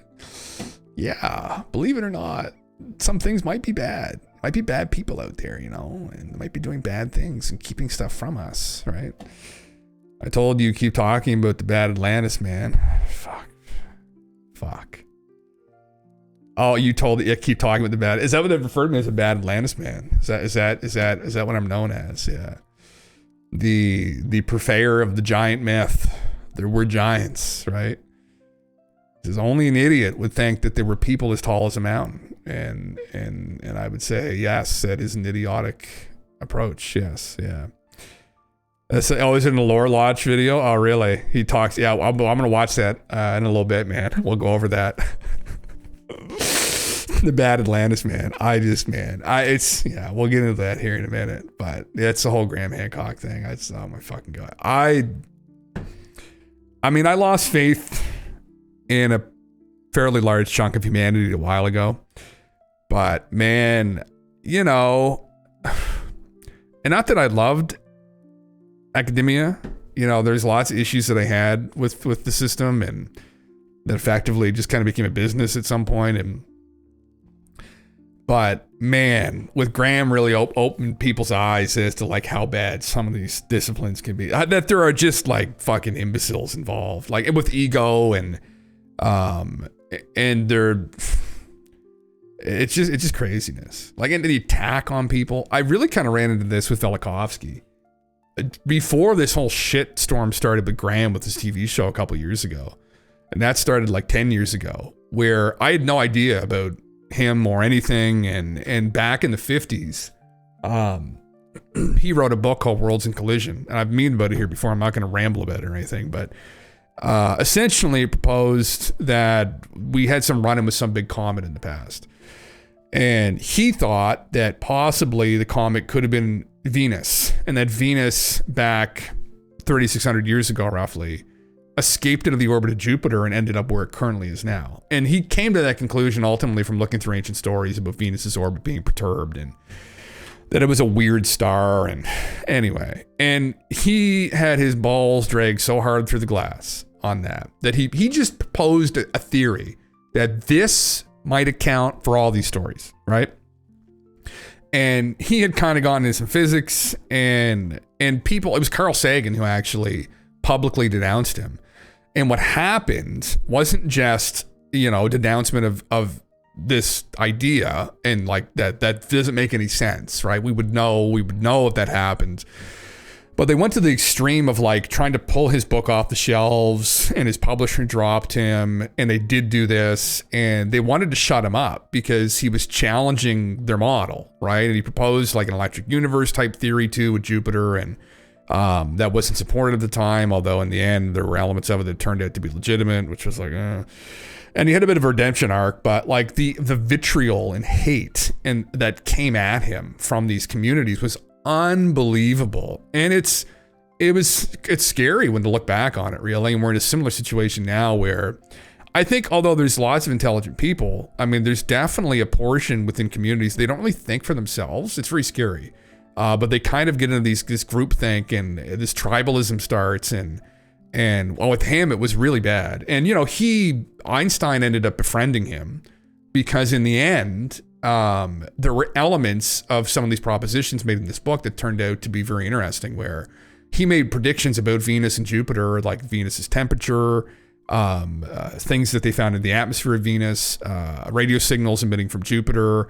It all trended, and it all ended up turning out to be true. And it shocked people in the end. And there wasn't really a proper redemption arc, but it was one of the things that Sagan had regretted, that he went about it the way he did with Velikovsky. And he was, you know, ashamed of how the scientific community reacted to him. But it's scary, man. It's like you end up as these high priests, right? And it's a similar phenomenon. It's like we go through these cycles, right? I mean, we should be grounded in reason and rational now, but you find that a lot of these people were not, right? They just gave way to this kind of tribalism, and it wasn't too dissimilar from high priests back in the day, right? Shouting at people that they know nothing, and that, you know, this guy's a heretic and he should be burned at the stake, proverbially, and throw his books into a fire and crazy shit. So, yeah. Anyway, yeah. Sorry, Light, did you cover the proof of NHI and Munt's topic yet? No, but we can do that right now. Yeah. 2 weeks. Yeah. Guru said it'll happen in did he say in 2 months? Oh, that was back in December, right? Well, here, let's pull this up here. So this is something, I don't know where this is from. It must be, below are some quotes from a recent interview of Matthew Pines by Ross Coulthard. So this is the claim again. And I'm memeing a bit, but it's plausible, according to Ross, that Barber's team may obtain convincing proof of NHI tech within months. Matthew Pines says, I take their claims very seriously. Israel is intimately involved in the legacy program, Coulthard said, which is Matthew Pines. I think we're on an irreversible path to public awareness of NHI. So I'll break some of this down, which is interesting, because Chaim Ashed is pretty intimately involved in Israel's government and their space program, and he already kind of told us it long and the short of this, right? Soft in the heart of this, right? Of the egg. 2 months, brother. We got 2 weeks. We got 2 months. We had 2 years. We've got 2 minutes, 2 seconds, right? When will it come? Below are some quotes from a recent interview. Plausible there be convincing proof of NHI tech within months. You are now a strategic advisor for the Explorers Club and Skywatcher, and the implications of that are that if Jake Barber's predictions do turn out to be true, it's entirely plausible, according to Jake, that he and his team will be able to summon and convincingly obtain proof of non-human technology, possibly even within 2 months. Do you agree? Matt Pines responds with, I mean, these folks, if there's any group of people that I know of that could make that claim and not be laughed out of a room, it's these folks.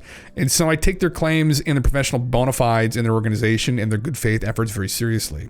It's why I've decided to advise them, because I think it's highly significant and unique in the effort that they're about to undertake. Interesting. Now, do I personally have confidence that in 2 months, Jake and co will be able to summon a craft and get high resolution photographs? Fuck no. But you know what? I don't know, right?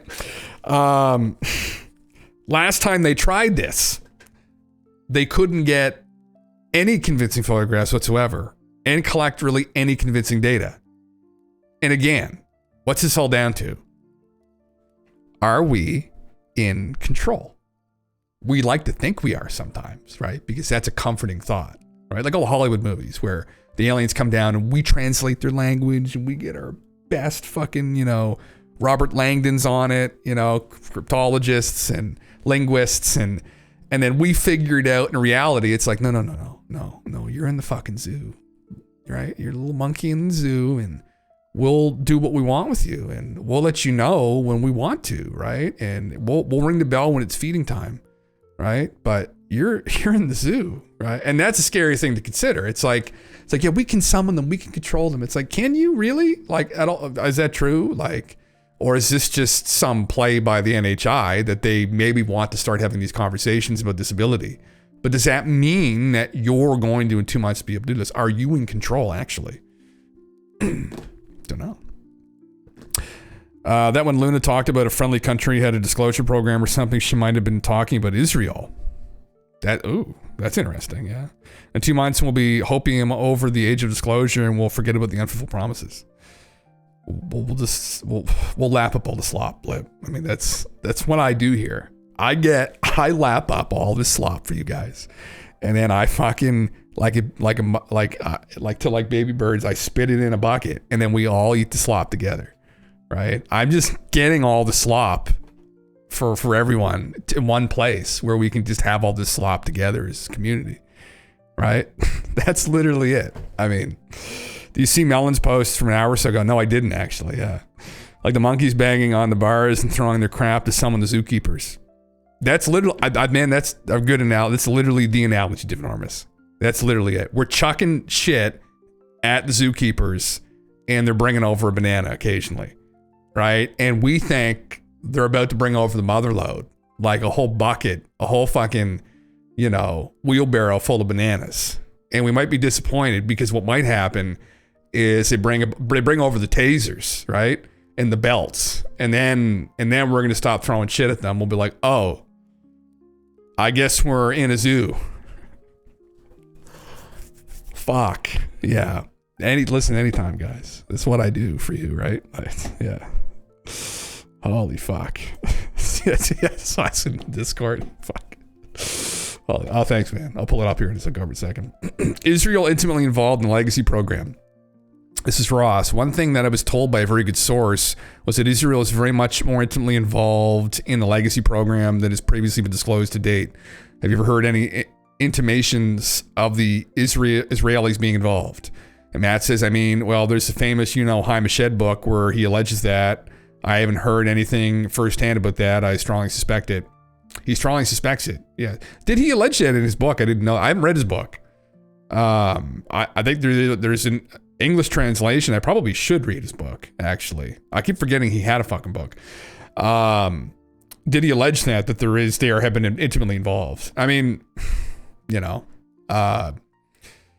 People will probably run with this to places they probably shouldn't, but fucking Christ. Anyway, very intriguing. Yeah. Wild babes and sexes. Irreversible path to public awareness of NHI. So what's going to happen? He asked Matt. Are we going to see big D disclosure? Oh, Ross. And is this all going to be swept under the carpet for another 30 years? Matt says, I'm never 100%. I think we're on an irreversible path towards the reality of NHI being a subject of mass awareness. I don't know exactly how soon, but I think that's an irreversible process at this point. And yeah, it's just a matter of the path to that point. Maybe we should keep throwing shit at them, right? With our minds. They get the psionics out there, just pasture them enough, and maybe we'll get a high resolution capture of the objects. Again, like that was pretty revealing when you really think about it, though, that they performed this experiment, supposedly had something anomalous, and then were still unable or incapable to capture a high resolution photograph of it. It zipped by them so quick they couldn't even see it with their eyes, but they did capture it, or some presence of it on their sensors, but it wasn't enough to really do anything with. And so again, it's indicative that like we're not in control here of this, right? Like again, it's a comforting thought, but I don't think we're in control of any of this. Yeah, put on your seatbelts. Well, I think we better put on our seatbelts, and it's going to be a bumpy ride. Ross, what do you know? What do you know? I got a bunch of eggs in the back here, right? And I don't wear my seatbelt, so I'm ready to go through the front windshield, Ross. Are you? Are you ready to go through the front windshield? Right? I just want to get to the other side of things as quickly as fucking possible. My interpretation of the proof within months is that there's another summoning session in that time. Oh my God. Listen, I would love to show up to that. Right? Hopefully it's in a state where we can partake in the devil's lettuce. And I would love to see something come down, right? Especially while I'm completely sauteed. That would be far more mystical. It's how the ancients used to commune with them anyway, right? Each session has potential for success, including a landing in craft retrieval. Craft retrieval. Oh my God. You imagine the egg just lands too whole. You imagine you're in that headspace and the egg lands right in front of you. Like, oh, fuck. I'd just be done. Put a fork in me. Toss me into the egg salad sandwich at that point. Yeah. If we were to believe Barber, then there must be more than one thing going on. Otherwise, as an example, Betty Hill's story is fake. She saw beings and was in a craft. Yeah. Then we had Ariel and Varginha events, the Barber thing and orbs and psionic stuff. So assuming Betty and others are truthful and Barber is too, there are at least two things appear to be different. Yeah. I don't know. The egg thing's weird, man. I think it's, yeah, you're right. And it's, like what? And the guy kind of elaborated on this during one of the psionics that was involved in that experiment, elaborated on it a little bit. And he gave his opinion because he was psychically fucking connected to this fucking egg.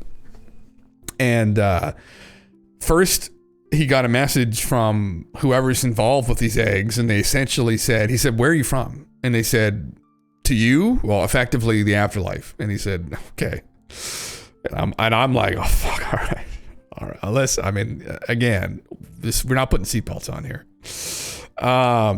And then after they told him that tidbit, they said that effectively the thing is like manifested from that place.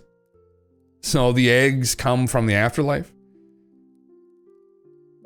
whatever our version of the afterlife is. So, you know, I don't know. I mean, is this literally God? I have no idea. You go to one of those things, don't accept any beverages. I put it past them that they put some hallucinogenic shit in the drink, so you do see weird shit. It would just enhance the experience, brother. I said, give me all the fucking shit. You won't believe what happened, right? Wake up, fucking. Got probed, fucking walk it off, say fucking Christ, where did the egg take me? It's crazy to take months to obtain convincing proof when someone on Skywatcher's team literally said they could summon UAP anytime. If I said I can talk to fish and they always obey me, I would take less than a month to convince most of the world, and that's without starting with a decent platform, a billionaire backing me, and a whole team of people working with me. Yeah, this is my problem with it, ultimately, in my opinion. That making these kinds of definitive statements that they can do this whenever they want, it implies that we're in control of it, or we have some form of control. What they need to consider is that they're a part of a broader experiment right now that they may not be conscious of. They're being used in some way to bring broader awareness to this topic. That could be what's going on, right? I mean, we have, and I don't know what Haim's modus operandi was ultimately, but he was probably one of, if not the most accredited people to speak on this. And he went like to the deepest fucking shithole you could go to in ufology. Like into the deep woo is the Galactic Federation of Light, right? Like that is like channelers, like that's in that territory, right? And he said that that's what's interacting with us and that they've decided that we're not yet ready to know. And so that also implies that you're not in control of this experiment here. So if there's truth to that, right? So again, it's a pretty audacious statement that's probably going to fall flat, right? They're going to have egg on their face, right? All over the face. Yeah. You got some more mushroom chocolate bars. So, oh, bro, fuck yeah. Fuck yeah. I mean, you need to be loose. You need to be loose, right? To summon them down. Like you have to just let go. Like you can't be too uptight and like I'm a very high strung person. Like I need things to loosen me up. You know, I just got you need that, you know. Yeah. Or the NHI want us to think we're in control. Maybe, man. But maybe like this is a little bit audacious where he's saying he can do this at any time. And it's like, brother, we have no idea what reality is ultimately. What the fuck are we even in? What is all this? Right. I mean, and I think we're going to get 2 for 1 answer here. Are we alone? And what the fuck is reality? I think there's going to be a 2 for 1 answer here soon, because I think that what's been intimated to these people and what supposedly has been communicated directly into this guy's fucking head by these entities was that they're from the other side of the simulation, right? Or they're involved in that to some degree. And you know what? Honestly, if you want to go put some crystal in your fucking crack pipe and go out to the woo, contact these channels. For years have been saying this. Now, I mean, obviously, I never took it seriously at all, aside from like an interesting meme. But they've been saying this for a long time, that the aliens are governed by this Galactic Federation. Ultimately, the Galactic Federation isn't here in this plane. The Galactic Federation is ultimately a force that governs from the other side of the simulation and prevents these civilizations from going around and destroying each other all the time, right? Because that's not the game that they want to have us play. So once you get outside your planet, it's no longer the Wild Wild West. You abide by rules, and this is what they've said. I'm not saying this. And you have to adhere to strict protocols in interacting with developing civilizations. And that is an edict that's carried down from the other side of the simulation here, reality. And that's what they've literally talked about, tons of them for years. So you can just take that narrative for what it might be worth. But that's what they've been talking about. So, you know, yeah. So if the ship's entities are from the afterlife, does that imply that we are in a simulation? Well, yeah, our sorts that exist in their pocket universe of reality. I mean, maybe this reality is like a cartoon to them, us existing in 3D while they exist in 11 plus dimensions. It's impossible to know, right, man, what they were implying there. I mean, I would take it like just with what I just used as an example, because hypothetically, if there's something to this these psionic assets, there's something to psychic abilities, which is another, you know, thread I've been on for a long time with remote viewing. I mean, you get into some of these channelers and psychics and contactees. I mean, you know, you might have to take them a little more seriously at some point, where although watching those Bashar videos are really fucking difficult for me, and actually I still think that guy might be full of shit personally, there are other people who have supposedly got messages from ETs, and they have a whole top-down like lore of everything, and there's some things that you can correlate across different people, and the broader idea is that yeah, there's this government that's involved with them, and that's they're functioning from this other side, that we live in a simulation. The ETs know this, and there's some kind of level up system going on within the simulation. Most of them have leveled up, we haven't. Hence why they're not directly communicating with us. They're not going to communicate with us until we level up, however the fuck that happens. And I mean, that's something across, you can see from multiple channels, contactees and whatnot. Is that what we learn next, right? I mean, my issue, obviously, all of this, is that I've humored these things for years. This woo, right? Because who knows? But what I was hoping for was that, you know, at some point we'd have disclosure of the UFO phenomena, and then from there we could disclosure that some of this stuff might be legitimate, right? Because the aliens talked about it, or we can meet the aliens and they'll be like, oh yeah, we were talking to fucking Ricky the whole time there. You know, it's like, yeah, we drove him fucking banana balls, but yeah, we were talking to him. Yeah, no, all those things he built, he was too dumb to understand what we were telling him, but you know, we tried and we liked the guy, but yeah, we talked to him the whole time. Yeah. The whole thing about the Galactic Federation. Yeah, it's all real. It's all real. Yeah. All the alien races. Yeah, they're all real. Yeah. Like, oh my fucking God. Right. And we've been talking to tons of people. The element of doubt's just been present there. That's the problem, right? It was intentional. So you didn't know, there was no way to know for sure, because otherwise, if the element of doubt wasn't present, right, we would just give mathematical equations that would solve your issues here, and then you would know that he was speaking to us, and then you might even crucify him, because you people have a tendency of doing those things to prophets who claim they know things and do crazy shit. So, yeah, you know, I'm into NDEs, afterlife research. Oh, yeah, man. Yeah. And honestly, the possibility that there is indeed an afterlife and that we are eternal beings is kind of horrific, to live forever with no escape. And if so, why did we choose to create this or come here and incarnate? What's out there? What's on the other side that we're escaping from or trying to evolve for? Or are we just alone, a singular consciousness playing pretend by itself, being everything everywhere at once, all at once. Yeah, I mean, I know we've had many conversations about that, and I know you are, and it's something that I've also been very interested in too, right? Because I find those incidents intriguing, and they may be anecdotes that are important. They might be a symptom of a simulated reality, right? And it might be a symptom of the non-locality of consciousness as well. All of those things, NDEs, afterlife reports, people even talking with ETs, having similar conversations about that kind of stuff. I mean, it might be what it means. I mean, to know that with conviction, we don't, unfortunately. Some people may have had experiences that are trending them in that direction very strongly, but who knows? And some of this stuff, I think we should just wait to contend with. Ultimately, it's kind of like people in philosophy would have these ontological arguments about like God and the nature of God and that which no greater thought can be conceived. Game on TV, I keep getting that right. And it might be putting the cart before the horse too, right? Like we ultimately have no idea if all that's true. I mean, there might be some things we just want to like maybe not even humor, like, you know, are we eternal? Is it like, why are we here? We don't know, right? And it's one of those things. It's like I would just like, for instance, people that have these ontological discussions in philosophy, I say, well, stop going there, right? Like you're literally putting the cart before the horse. Like, what is immediate reality first? We can get into at some point what created everything that ever could exist, but ultimately that's too far forward. I mean, you may even find on the other side of reality after we die that we're still asking that same question.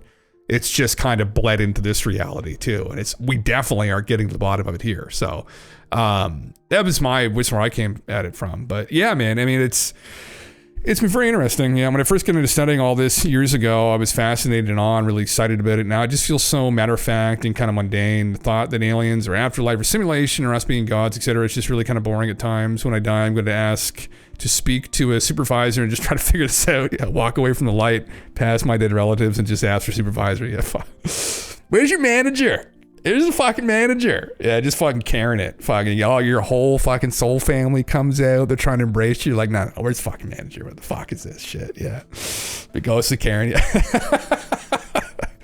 Who knows, man? I mean, this is what excites me though about it, right? Obviously. And this topic excited me for this reason, because of these stories. And it's because these kinds of things are talked about, where it would be an incredible thing if we reached out to these beings and they were this enlightened. And during our lifetime, we could be conscious of all this shit, right? It would be very ontological. And we might be underestimating the level of ontological shock that comes along with knowing this, right? For that reason.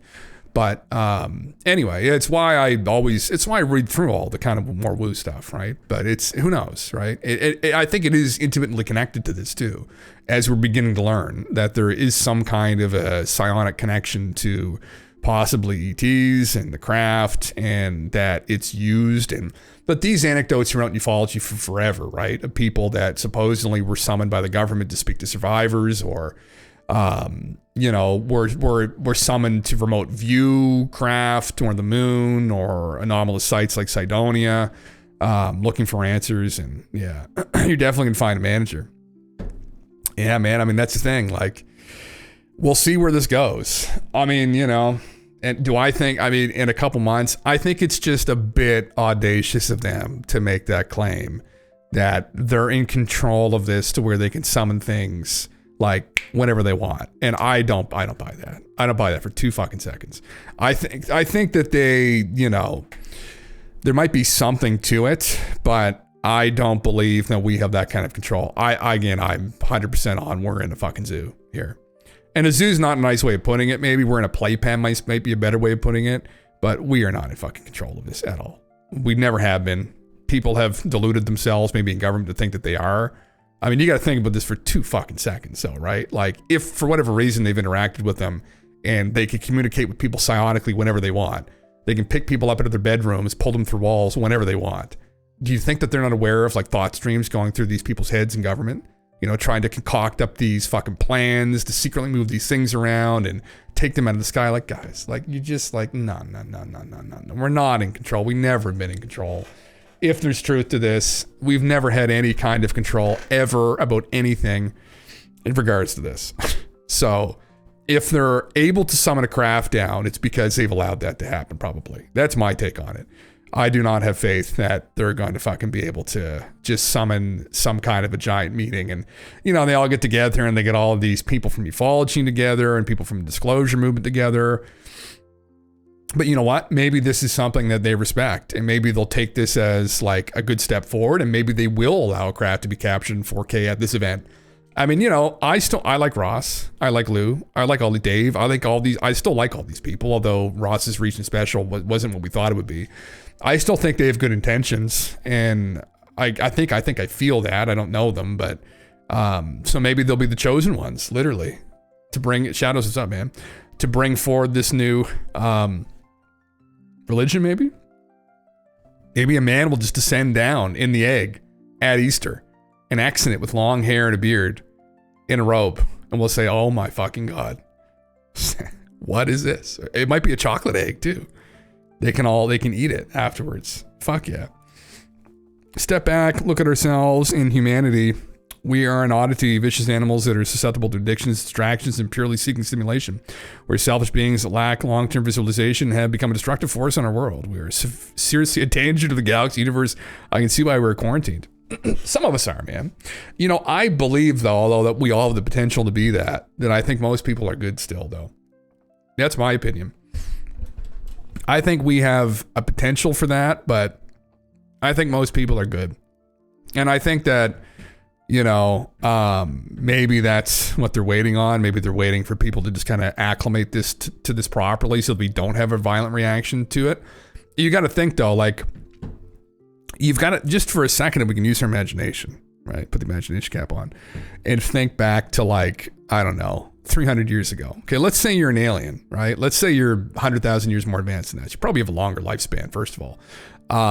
It is not even a fucking rock skip back to the 1700s where we were burning people alive for being witches, right? And we just went through something more recently that was also very concerning behavior by a lot of the general public, right? We're susceptible sometimes en masse to these mass formations that happen, and people get a little bit crazy, you know, hysteria gets kicked up, people kind of lose control a little bit, you know, and they would be looking at us very cautiously, right? Probably. And, you know, you got to think, it's like, again, Jim Bob in the trailer park's been talking to aliens for the last 30 years. Everyone thinks he's fucking crazy, right? Then next thing on the news, you got fucking Trump telling everybody that, oh yeah, the aliens, yeah, they've been speaking to people. They've been speaking to me, speaking to Elon. It's a real thing, you know. How are people going to take that, right? I mean, how are they going to treat these communicators exactly? I'd be really worried. There's going to be a lot of people who are just not going to think, and they're going to be, first thing that's going to happen is they're going to be unsettled. And when people get unsettled, large groups of people get unsettled, and they get panicked, they become hysterical. And then people don't really act like themselves after that, right? And next thing we know, Jim Bob might be in 30 pieces all over the fucking trailer park. So I just, not saying that like they have to be in a trailer park, but we all know the meme, right? Like fucking nothing wrong with trailer parks either, right? You know where I'm getting with this, yeah. Yeah, fuck Cadbury. Good intentions. You get the dollar sign. Listen, brother, we all need to eat, all right? Some of us have more bills than others, all right? Some of us have Bugattis and private planes, and some of us live off of caviar, right? So, I mean, some of us need to grift and grind, a little bit harder than others. So, would have receptors for stimulation if they wouldn't to be used. Hands are cold. Sorry for typos. No problem. Yeah.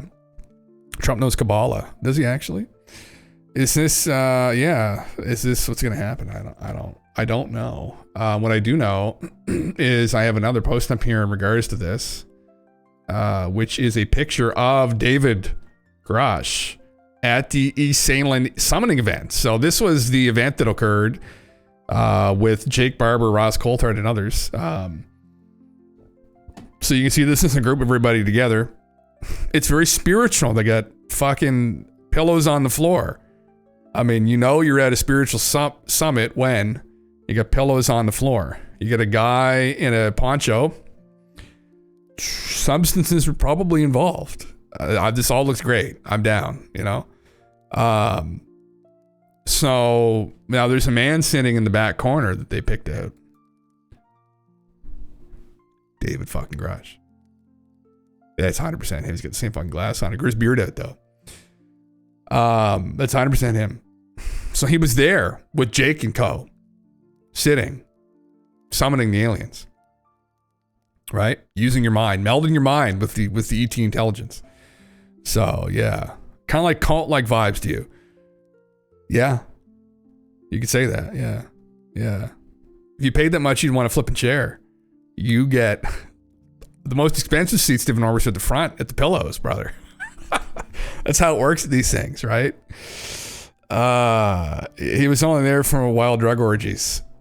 It looks like he's waiting for it to kick off. I mean, listen, we've gone over the Raelians here before, I think, right? Like, me and Galen TV are going to do this next Sunday. We're going to do a Raelian special. He was talking about the documentary today. Holy fuck. There are legitimate UFO cults that are still going strong. And the Japanese love the Raelians for some reason.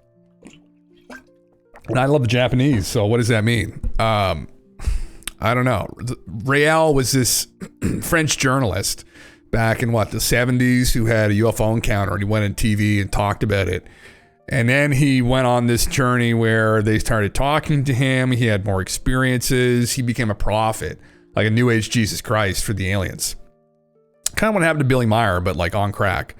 And he had this sex cult spring up where like they all wanted to fuck him, and because they thought that he was the new Jesus. And then some geneticist he fell in love with supposedly cloned him, like had a baby cloned of him.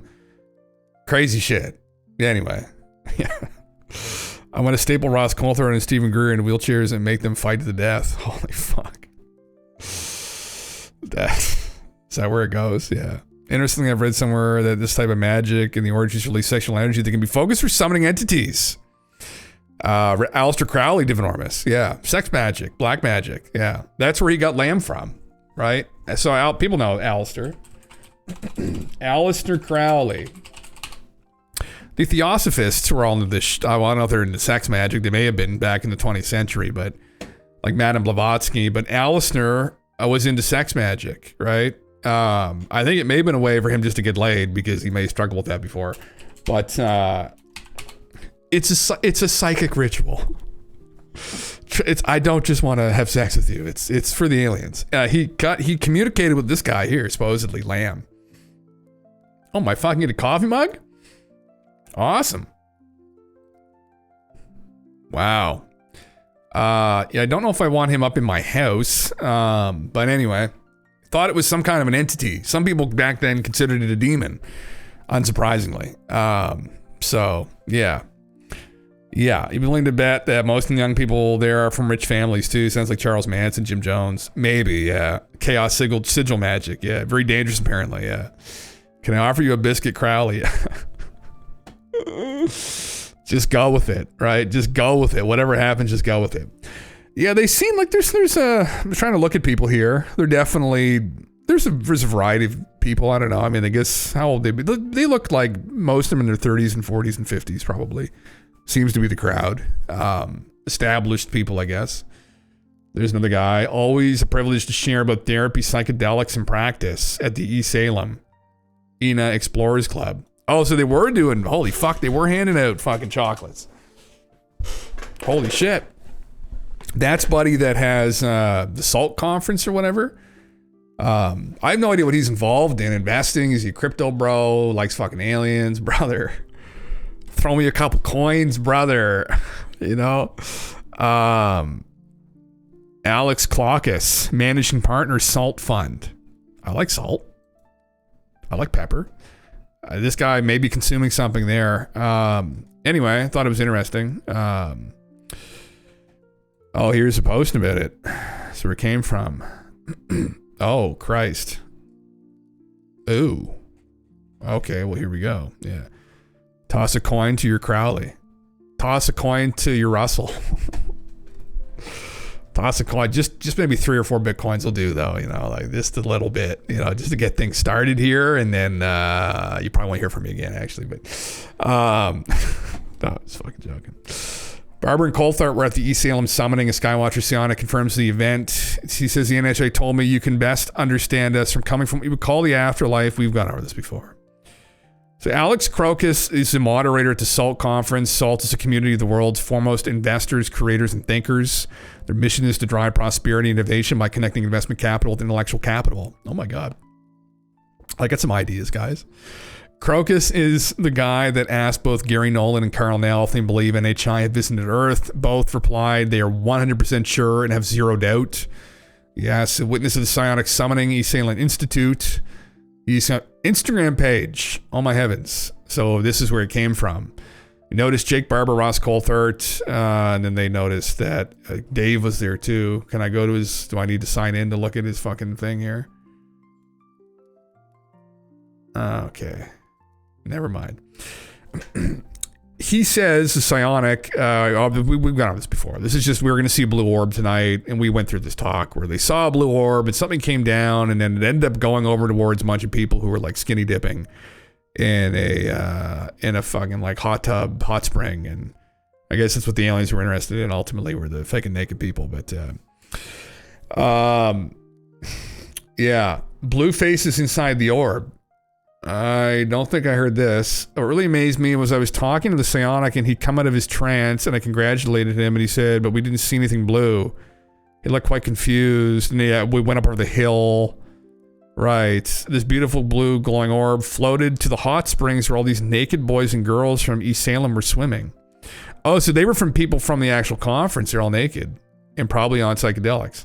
There's a photograph of the orb kind of coalescing adjacent to the pool, and it looks like faces.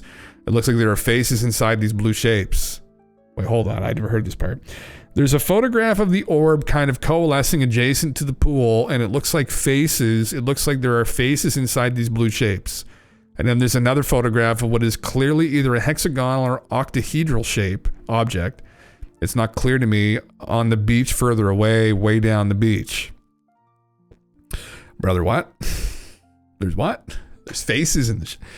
Oh my fucking God. Are we getting to Bijou here? People know who Bijou is. Bijou is Stephen Greer's fucking creme de la creme. Where the fuck is Bijou? Bijou. Stephen Greer.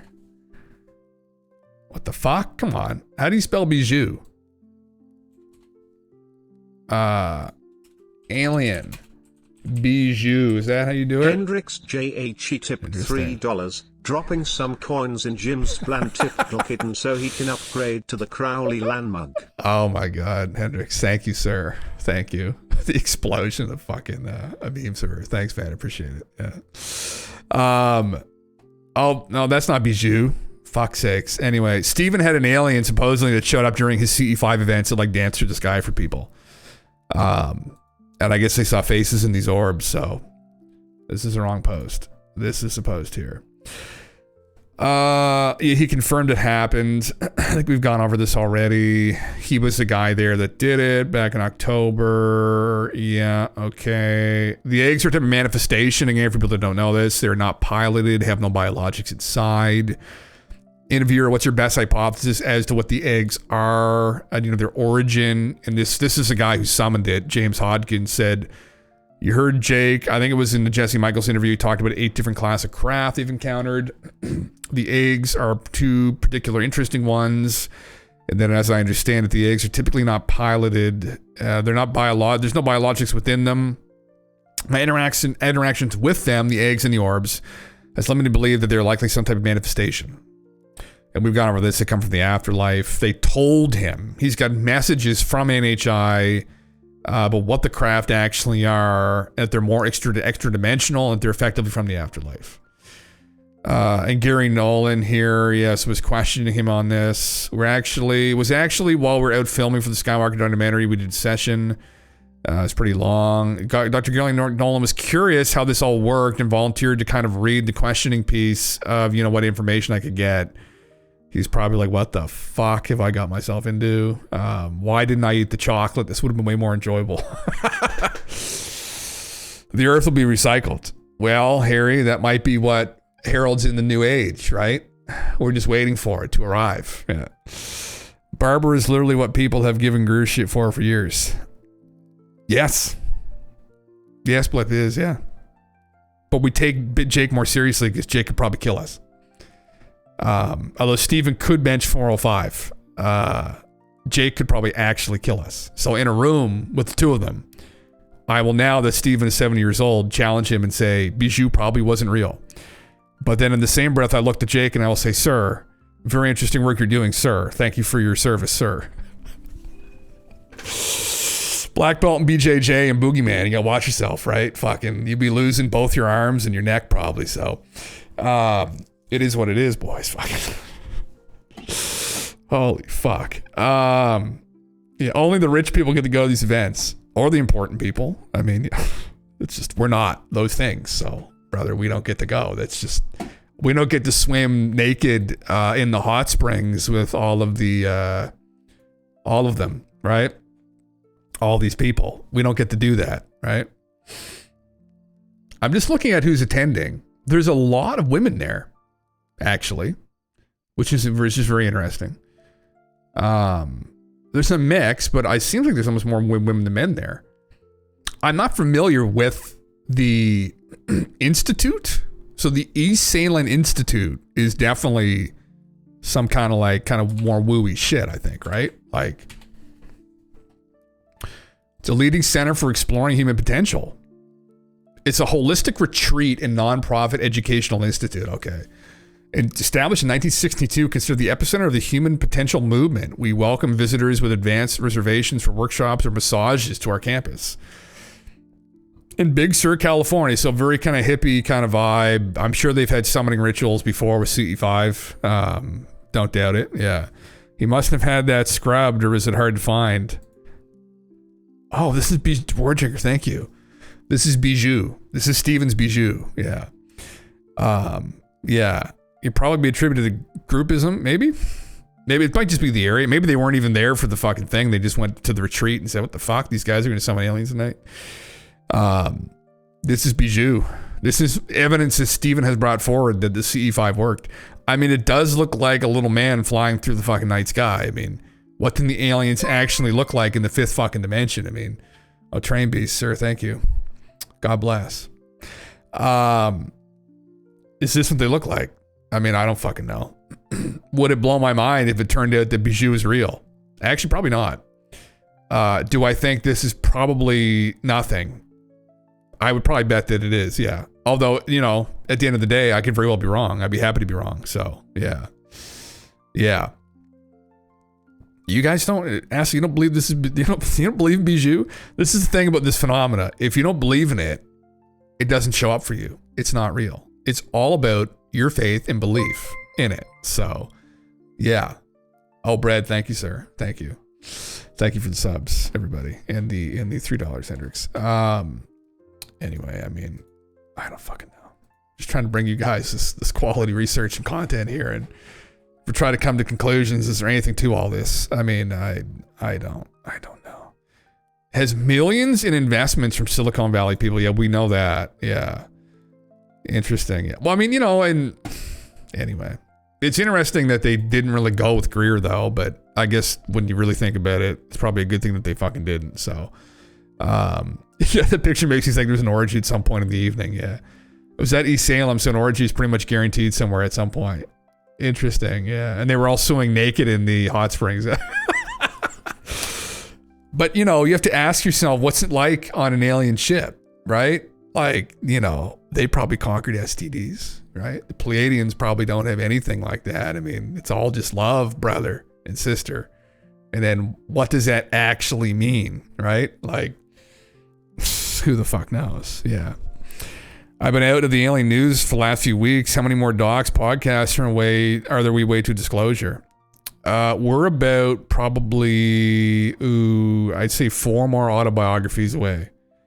Yeah, they have to be bestsellers, New York Times, so bestsellers to get us there, though, right? Yeah. Yeah. Yes, sir. Yes. Space crabs. Yeah, fuck. Summer of Love, Venetian Boogaloo. Oh, my heavens, man. You fucking imagine, like, oh, my God. I mean, I would imagine that it is just a fucking slop fest there up in the ships. But maybe they're beyond like physical. Maybe it's all mental and whatnot. But yeah, I don't know. Yeah. And then people are calling it Heaven's Gate. It looks a bit Scientology. I mean, you're fucking trying to psionically connect with aliens, for Christ's sake. I mean, like, what do you think's going to happen here? Like, and what does it take to be able to do that? I mean, the people that do those kinds of things, like, they're going to have to be very open. There's certain, like, traits you're going to have to even want to engage with that shit. Like, as much as I read about it, man, like, as I mentioned before, I have a hard time with it myself. Like, if I sat down and meditated and tried to connect to aliens and a voice came into my head and said, yes, we're effectively from the afterlife, I'd just be like, fuck, like, what? Like what? And even if they responded and be like, yes, these are the aliens from the afterlife, I'd be like, what? Like, I'd be useless in this. I'd be like, I don't fuck, what? Like, you got, like, come show me. And they'd be like, no. And I'd be like, all right, well, fuck off then. Right? So, I mean, you know, it's like, I'm just not really conducive to doing this kind of stuff. I doubt it too much. I'd be too skeptical. I doubt the experience too much. Unless Chud literally came in the room and handed me a fucking space bong. That's the only, and I'd be like, brother, all right, where have you been? Where have you been? But up until that point, no. The psionic shit, I can't do it. So yes, yes, thank you. Yes, you can tip. If you want to say anything to everybody, you can have that wonderful British voice that all the other streamers default use. Say something. You can voice your opinion here to everybody. It only costs minimum $3. There is no maximum to these wealthy financiers that may be watching from Silicon Valley. So yeah. Did you watch a telepathic dolphin video? No. Where was that? I'm thinking the afterlife is just telepathic dolphin comms. What I'm hearing is that you need to go ride telepathic dolphins to realign your faith. What? There's a telepathic dolphin video? Yeah. It dropped last night. Is this on YouTube? Can we find this easily? Yeah. We come in peace. Here's weed. Yeah, fucking Chubluski. It's a meme. The Chub here. This is it. These are the guys that Whitley Strieber supposedly ran into. Chubluski space weeds. So they may actually be real aliens. I don't know if they smoke space weed, but this would show up like on the chans and just be like, reply, hail Chubluski, who never smoked space weed ever. Oh, like, fuck, brother. Hail. Yeah. Fuck, buckle up. It's mukbang content. What time is it? 7:16. Okay, I got some Indian food up there. Yeah. You watched his Amazonian cave structure one right after. It's content to watch while mukbanging. Oh fuck! All right. Well, maybe I'll just help myself right now. Hold on. Yeah, there we go. So this is one of the most insane rabbit holes I've found this month. And this is about telepathic dolphins. The rabbit hole behind dolphins, aliens, and telepathy. Oh, Jesus Christ. Yeah. Okay. You got to ride the whole video, though. Oh, fuck. All right. Let me go throw my butter chicken in the microwave and Terrain try not to spit it up everywhere. $3. Hey, Jim, it's Bob's dead wife. I just wanted to let you know he never actually used the free long-distance calling at Area 51 to run an illegal call center. It was all a setup. They tricked him into working at the Joyful House too. Free Skinny Bob. Jesus Christ. Thank you for that, Train Beast. Yes. I've eaten butter chicken once, yes. Jesus Christ. All right, okay, I'll be back in 2 minutes. I'm just going to heat my butter chicken up.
We're back. I've become a connoisseur of Greer slop, brother. Connoisseur of it, yeah. You've never had Indian food? Oh my God, look. It's hard to see it. This is a massive fucking bowl, but butter chicken from a local spot. It's good, actually. There's another spot in the city that I think is a bit better, but yeah, I don't know. It's a lot of chicken there, actually. Yeah, fuck. Yeah. I love curries. I love curries too. Yeah. It's good shit. All right. Telepathic dolphins. I can only imagine. Good intro food. Fuck. Butter chicken. Get the butter chicken, Asa. Butter chicken is one of the greatest inventions, I think, in food. God bless the Indians for figuring it out. It's a ridiculous amount of spices. But it is unbelievably good. Yeah. Go to a good place, get a good butter chicken. It'll change your fucking life. Yeah. It doesn't usually agree with me, but I eat it anyway because it's so good. It's a form of punishment almost, but it tastes so good. Yeah. Okay. Well, while I eat this, I don't know what to think. This guy's like definitely, got a pretty good following though. Flipper TV show, but talking dolphin. All right, we'll see what happens with this. And it's about dolphins and how they may actually have something to do with the aliens or UFOs that apparently come from within the ocean. There is a portal opening up in front of my house. The telepathy tapes and the telepathic ability that dolphins may have, and a bunch of other stuff that has been covered up about dolphins. I was today years old when I learned that it's illegal to talk to dolphins. In fact, you can get fined $100,000 for trying to talk to or communicate with a dolphin. I've been going through this rabbit hole for the past 2 days and I'm completely mind blown. So it all starts with this account, Notorious, 3 days ago. And she says, ever since it was admitted that there's aliens in the ocean, I cannot stop thinking about the fact that it's illegal to try to communicate with wild dolphins. What do the dolphins know? So after she posts this video, it gets 2 million views and people are talking about it all over the internet. So the first thing I do is I asked ChatGPT. So it doesn't prohibit speech or vocal interactions, right? But it does prohibit harassment. However, this is considered harassment. If talking to a dolphin causes it to change its behavior, approach humans, or become dependent, it could be considered harassment. So it's basically prohibited to talk to dolphins. How are you going to talk to dolphins without approaching one? So you can't. $100,000 fine or even jail. Is there anything else? Can you repeat that answer you just gave me? Yeah. It really seems like there's something deeper going on when you connect the dots. The government heavily funded dolphin communication research, later discredited it, made it illegal to interact with wild dolphins, and is now finally admitting that UFOs are in the ocean. Okay. A lot of effort to control the narrative, which suggests they've known something for a long time and don't want the public making that connection. What connection? If dolphins have a way of communicating, whether through telepathy, sonar, or some other advanced ability, they could already be aware of whatever is in the water.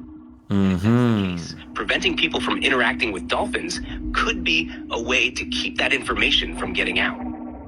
Yeah. So it makes you wonder. Okay, so they do have this natural sonar ability, and it kind of makes sense that they may be aware of things coming and going inside the ocean, which is probably why military uses dolphins as protection for nuclear Yeah.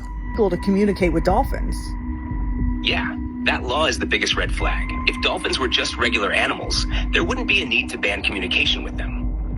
It's not like they make it illegal to talk to birds or dogs, but with dolphins, they've gone out of their way to control human interaction. That tells me they know something we don't. What do you mean? Wait. Establish real communication. They might have learned something that changes everything. Are you telling me that it's only dolphins? I just can't talk to dolphins and other animals. It's okay? That would be kind of weird. So this all sounds far-fetched at first, but as I went deeper into this, I found out that dolphins are not just used as agents by the military to protect nuclear Russia also uses them, other countries also use them as spies and many other things. So there's something special about dolphins. But before we take a look into aliens in the ocean, what do dolphins have to do with this? Do dolphins actually have telepathy? And what kind of things are being covered up when it comes to dolphins? So let's take a look into this. Apparently, the military started using dolphins for military operations back in the 1960s during the Cold War. And then in 1972, a law was created that basically made it illegal to try to talk to and communicate with dolphins. So the question is, what do the dolphins know that they don't want us to know? What do they know that someone doesn't want us to know? The use of dolphins in naval missions begins in 1960, when U.S. researchers study the animals to streamline torpedo design. Their sonar is extremely sensitive, and it gives them an acoustic picture of what the environment looks like. Okay, so that's kind of crazy. So they have this acoustic picture. Let's take a look at this. I mean, like, it's... Look at this. I mean, every country kind of uses dolphins for military purposes. Let's talk about this headline really quick. When I first read this, I thought like, wow, what a sleazy thing for humans to do. Bring these intelligent marine mammals into our own, for our own good. And then I read more and realized like this is a common thing among militaries. They had their own. The US, we're still paying for our own military dolphins. This is one of those US dolphins. It has a sensor that helps it kind of find mines that are underwater. They also said they use these animals to like... So find mines underwater. What else are they finding underwater? Remember the rumors of an underwater alien base being located just off the California coast near Malibu? Yeah, I remember that. What's crazy is that you could even find it for yourself by checking out Google Maps. But you can't anymore, because that area has apparently been scrubbed. Is this real? It's been scrubbed? Oh, it's here. It's been scrubbed. Oh my gosh. Pictures of this structure still exist on the internet. And thanks to Ripley Cooks, we even have recent video of this anomaly. Whether it's a massive underwater alien base or just a really strange underwater geographical structure is unknown. But what is known is that it's 2,000 feet underwater and approximately 3 miles wide. That is really strange. Have an array of columns that were supporting a giant dome. Yeah. But now it's just a big blurry mess. And the changes of this area on Google Maps comes within days of Rear Admiral Tim Gallaudet publishing his white paper titled Beneath the Surface. We may learn more about UAP by looking in the ocean. So there's something really weird going on in the coast of California, and just recently there's this video that popped up on the internet of these objects hovering the San Francisco Bay Area, which is a very weird video. I've never seen anything like this. I'm going to show you guys in a few seconds.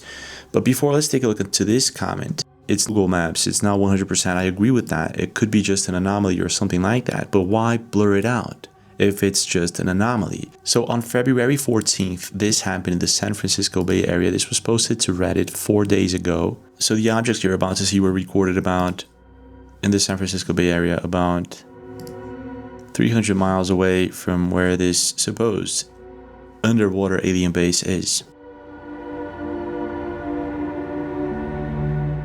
Apparently it's dropping something. This is in the San Francisco Bay Area, so look at that.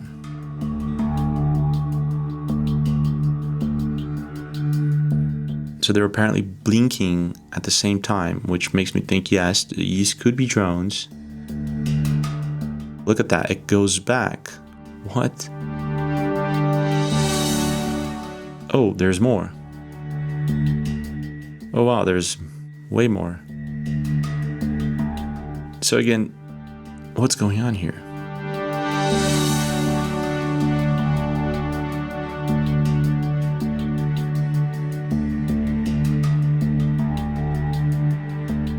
Look at that.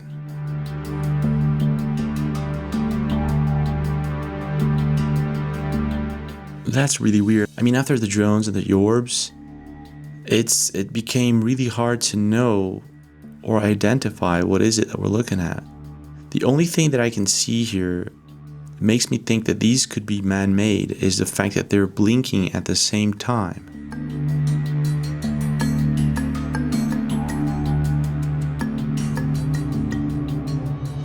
To me, it looks like there's something coming down, retrieving something possibly from the lake or ocean, and then going back up.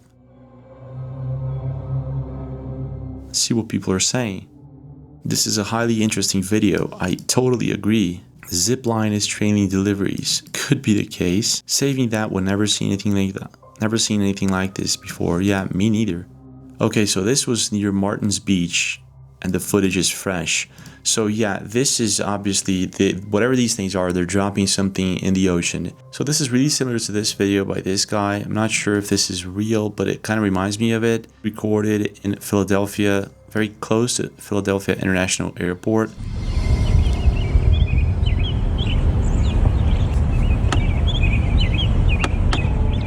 What is that?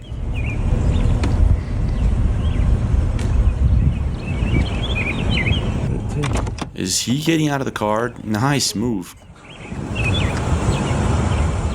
All right.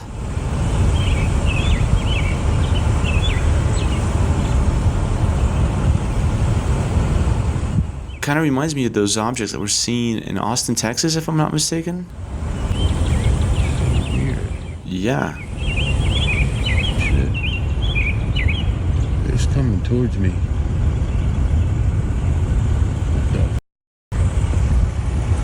That thing is not far from me right now. What is that? It's going back into the water. You see it? What is that? What is it doing? Going down the water. Yo.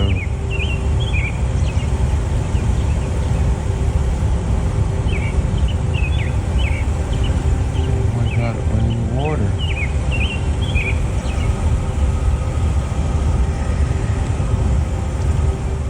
Went back up. Coming out of the water. Yo, this thing is creepy, man. I mean, this could be a kite, but I've never seen a kite go into the water. Then it goes back out, and then this happens.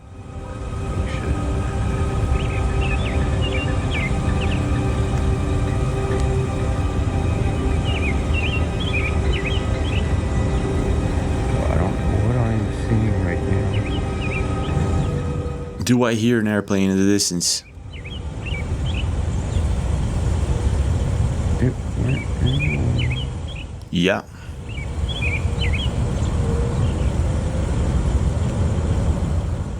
What was it doing? Like testing the water? Yeah, what's going on? That dude's in his window. Oh my Jesus! Some kind of fucking drone or something. It's actually gonna fly close to the plane. Is that it?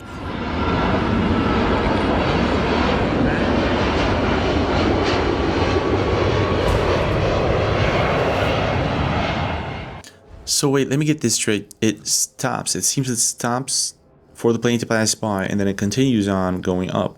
What is this object? Looks like a kite. Could be something else. But then when you take a look at these underwater objects, there's more. There's like one that happened back in December. All right, what happened? Yeah. See that Chinese one on TikTok. In this video is that these five cigar-shaped craft departing from Mount Nodo Hospedales, Mexico, in Philadelphia, right? Okay. Now, before you think this is Starlink, someone actually checked that out, and the video is, by the way, from 2023, and it's not Starlink. So apparently there's these things coming in and out of volcanoes, the ocean, lakes. There's something down there coming and going, and we're not exactly aware of what they are. So it could just be that dolphins may be aware of these things, and this is... Okay. How are we getting this into the dolphins again? Telepathically? Possibly why it's illegal to communicate with them. There's also this video coming in from July 2023 of two brothers. Just give me a second here. Hold on. Just because we want to, like, you know, put a fork in this as soon as we can. That's how long it would take to figure this out. Why is it illegal to communicate with dolphins? I think you'd rather watch Greer. Holy fuck. Yeah, that's a hell of a statement there.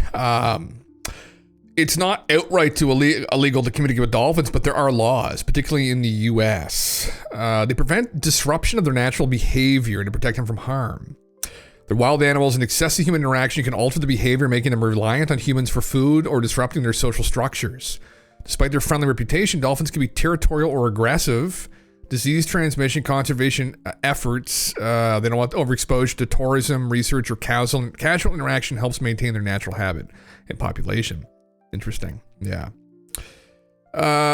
So it's mainly just not to fuck with them because they're smarter creatures, and that if you started communicating with them regularly, they might just want to come back to hang out with you again because maybe you get them food, maybe you give them attention, could fuck them up. So yeah. A protected species, yeah.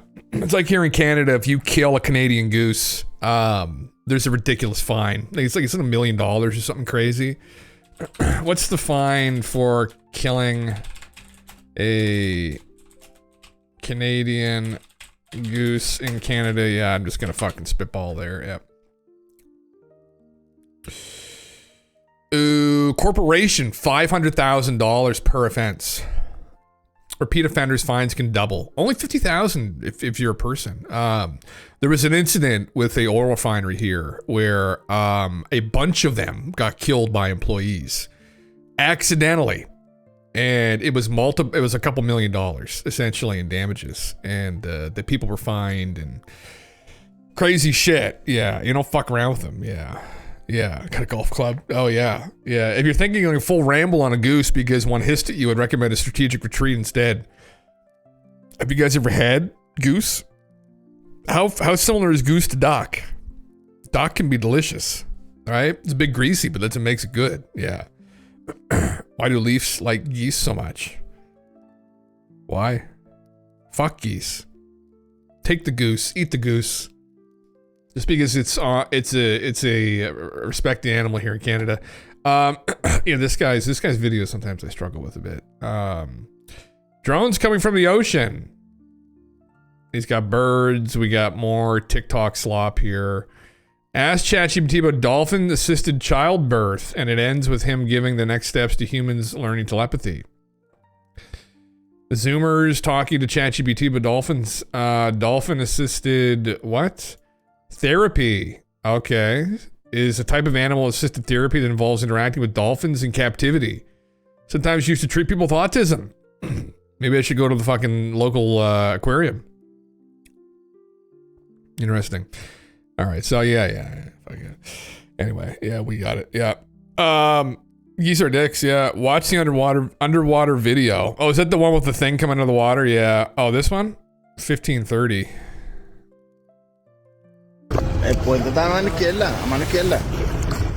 What is that? What is that? Double fisting. Oh. Yo no sé qué carajo es eso, dale para atrás. Si no quieres saber.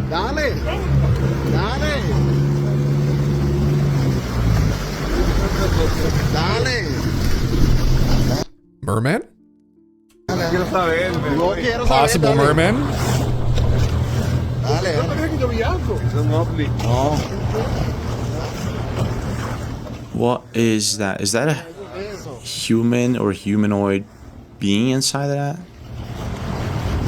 I'd wager there are some guys in the water doing some stuff. Yeah, I bet. Looks like a light.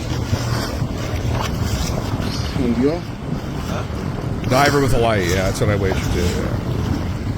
Yeah. Wow.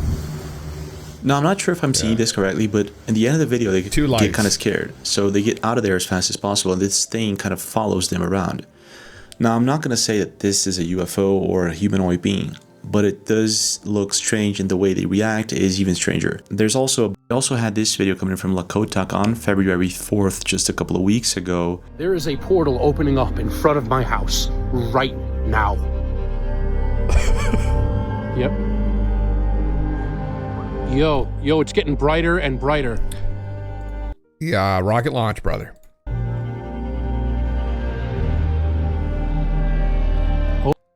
Christ help some of these people, yeah. Made me sad for the idiotic state of humanity. People be more stupid and stunned. It's called content farming. You gotta farm the content. Yeah. Fuck, yeah. Rocket launch. Yeah, see rough comment. Yeah. Yeah. I never thought I'd say this, but come back, Dr. Greer. All's forgiven. See, Steven, the Greer slop has a unique taste to it. When you taste other forms of slop, you do go back to Greer slop occasionally. For that tang it leaves in the back of your throat, mainly. Oh, Steven. It's all jokes, Steven. I just joke, Steven. Please don't crush me into a peanut. Interesting. Very, very interesting. What a rabbit hole. Well, I can go to an aquarium as a fellow autist and talk with the dolphins and report back if I get any communication. You never had any slop. Well, yes, you have. We just enjoyed some here as of right now. Of a particular kind, yeah. That's all we consume here, actually, is different forms of slop, yeah. Some of it gets left out in the sun for a while, and it starts to rot and stink, but we still consume it, yeah. Yeah, just low IQ and lack critical thinking. Yeah. It's being described as tang in the back of your throat by your girlfriend. Go see a doc. That's how Steven told me it tastes for the deep throats. I don't know. They are on the black site, so I'm not completely sure about what goes on there. But that's just what I heard through the grapevine. Yeah. Yeah. This stream is the best slop, brother. Thank you. It means a lot to me, actually, because there's a lot of fucking slop out there. So we're all about slop life. Aaron, what's up? Yeah. Yeah, a classified slop, a special kind, yeah, that you contract working on these peace apps mainly. You have to be very careful working on the peace apps. You might contract something that might lead to that condition. So be careful around the deep throats on the peace apps. Anyway. Fuck, can't make this shit up. Anyway, yeah, crazy shit. This group looks like they might go out and look for fucking dolphins telepathically talking to them. I mean, again, listen, you give me enough of that special chocolate and I'll be out there in the water in fucking 5 minutes talking to the dolphins. So, but I'm going to need some of that chocolate first, you know, brother? And then I'm all in. We'll go skinny dip and talking with the dolphins. Let's fucking do it. Give me a couple Bitcoins to boot and we're off to the races. Yeah. Nice fucking Cabernet Sauvignon. Can't get California wine here in Canada anymore, because the fucking orange man decided to go and freak everybody out, and now they're not going to buy American liquor anymore. So now I've got to go through what's left of this nice fucking bottle of bourbon, and look, like that's like, there's not a lot left in there really when you think about it. I mean, fuck, bud, you have a sip every night. I mean, that's only like probably 30 sips, and let's be real, on the weekend you're having a couple. So like, there's maybe like a week left in this, and then it's all gone. So fuck. Anyway, yeah, some liquid courage. It could, yeah, it would help too, Pete. Yeah, I think a nice cab sav, California cab sav would be very nice. Yeah, from the Sonoma Valley. Yes, it's Russell slop, carefully selected, curated slop. I pick a lot of the chunks out, so it goes down smooth. Yeah. I promise it won't get stuck in the back of your throat. That's my promise. What's my pledge to everybody here? Yeah. Holy fuck. This is why Lou and no one else responds to my emails to come on the show. Because they're like, this guy's just literally at the fucking lunch. And yes, we're having slop. Yeah. Smuggle it back as an option for work. Oh, so you can put it in a jar, leave it out in the sun, and then see how it tastes. Yeah. A little bit of funk to it. You ever had kombucha? It's good for your gut, right? Just not for your brain. Nothing here is good for your brain. Fuck. Yeah. Loose slop has hairs in it. Oh my. I've yet to try loose slop. I would love to try loose slop. As of today, NASA's Office of Inspector General still refuses to release any documents on Gary McKinnon. Gary McKinnon is a British hacker who claims to have found evidence in 2001-2002 of a secret space fleet of non-terrestrial officers on U.S. military and NASA computers. Yes, he also saw an image of a cigar-shaped craft over the atmosphere of what he assumed was Earth. So, they drug Gary's nuts through the glass for many years. And he's now stuck in the UK, which, you know, honestly isn't a bad place to be stuck. You can go to Scotland, you can go to the British Isles, you can go to Ireland. I mean, you can't go to France. But here, yes. A copy of records, which includes video, photos, electronic or otherwise, pertaining to Gary McKinnon, the alleged computer hack he committed in 2001-2002. All records pertaining to McKinnon, the alleged computer hack, his extradition, prosecution, etc. This would include, but not limited to, reports, letters, memos, emails, inspector general reports, interagency communications, etc. The OIG conducted a search for information responsive to your request, determined that the information involves an ongoing matter that is exempt from disclosure based on FOIA. Word Drinker, sir, thank you very much for the resub. As explained further below, for this reason, no records may be released at this time. Well, isn't that surprising? Fuck. So they're not going to release anything. Yeah, there's Gary there. Gary recently was hacked, and some boys tried to make a meme coin out of him, and yeah, I guess that's the thing now. Anyway, yeah, you have a camera system looking up to the heavens, and I captured something on video. Yo, you have UFO vid, Asa. Let's see it. Post in the Discord. What could it be? Is it an anomalous moving object? Is it a bright light? Does it move around? Oh, really? I'll post it. Post in the Discord. I'll pull it up. Yeah. We had a guy post. What was that guy's name again? I posted that picture and it ended up being like a light in his room or some shit. He was adamant that it was real, but he was trying to debate us. I'll humor these things. Yeah. Anyway, crazy. Fucking, not really though, John.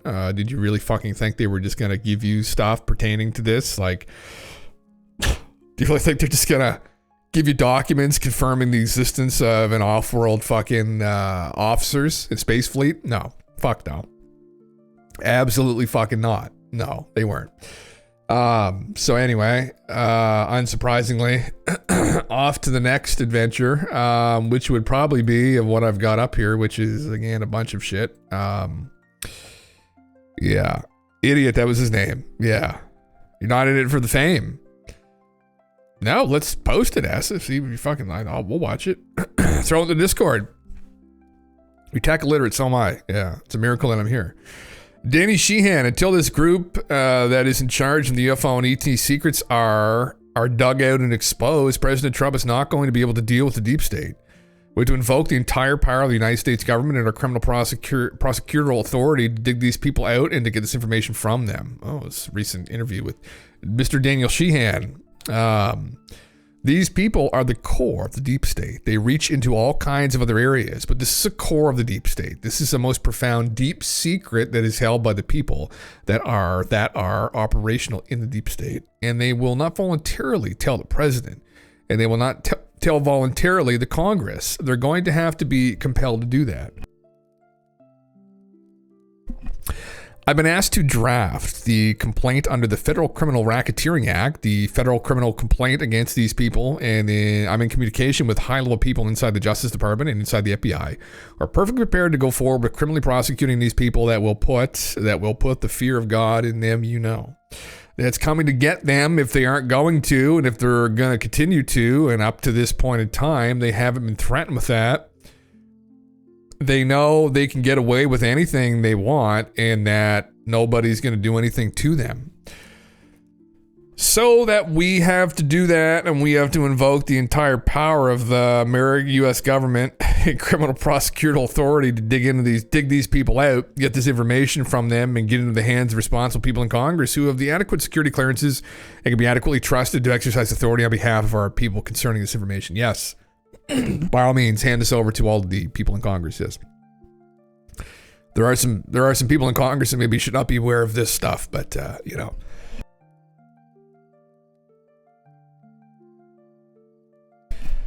you're on an IPA. What's your favorite IPA?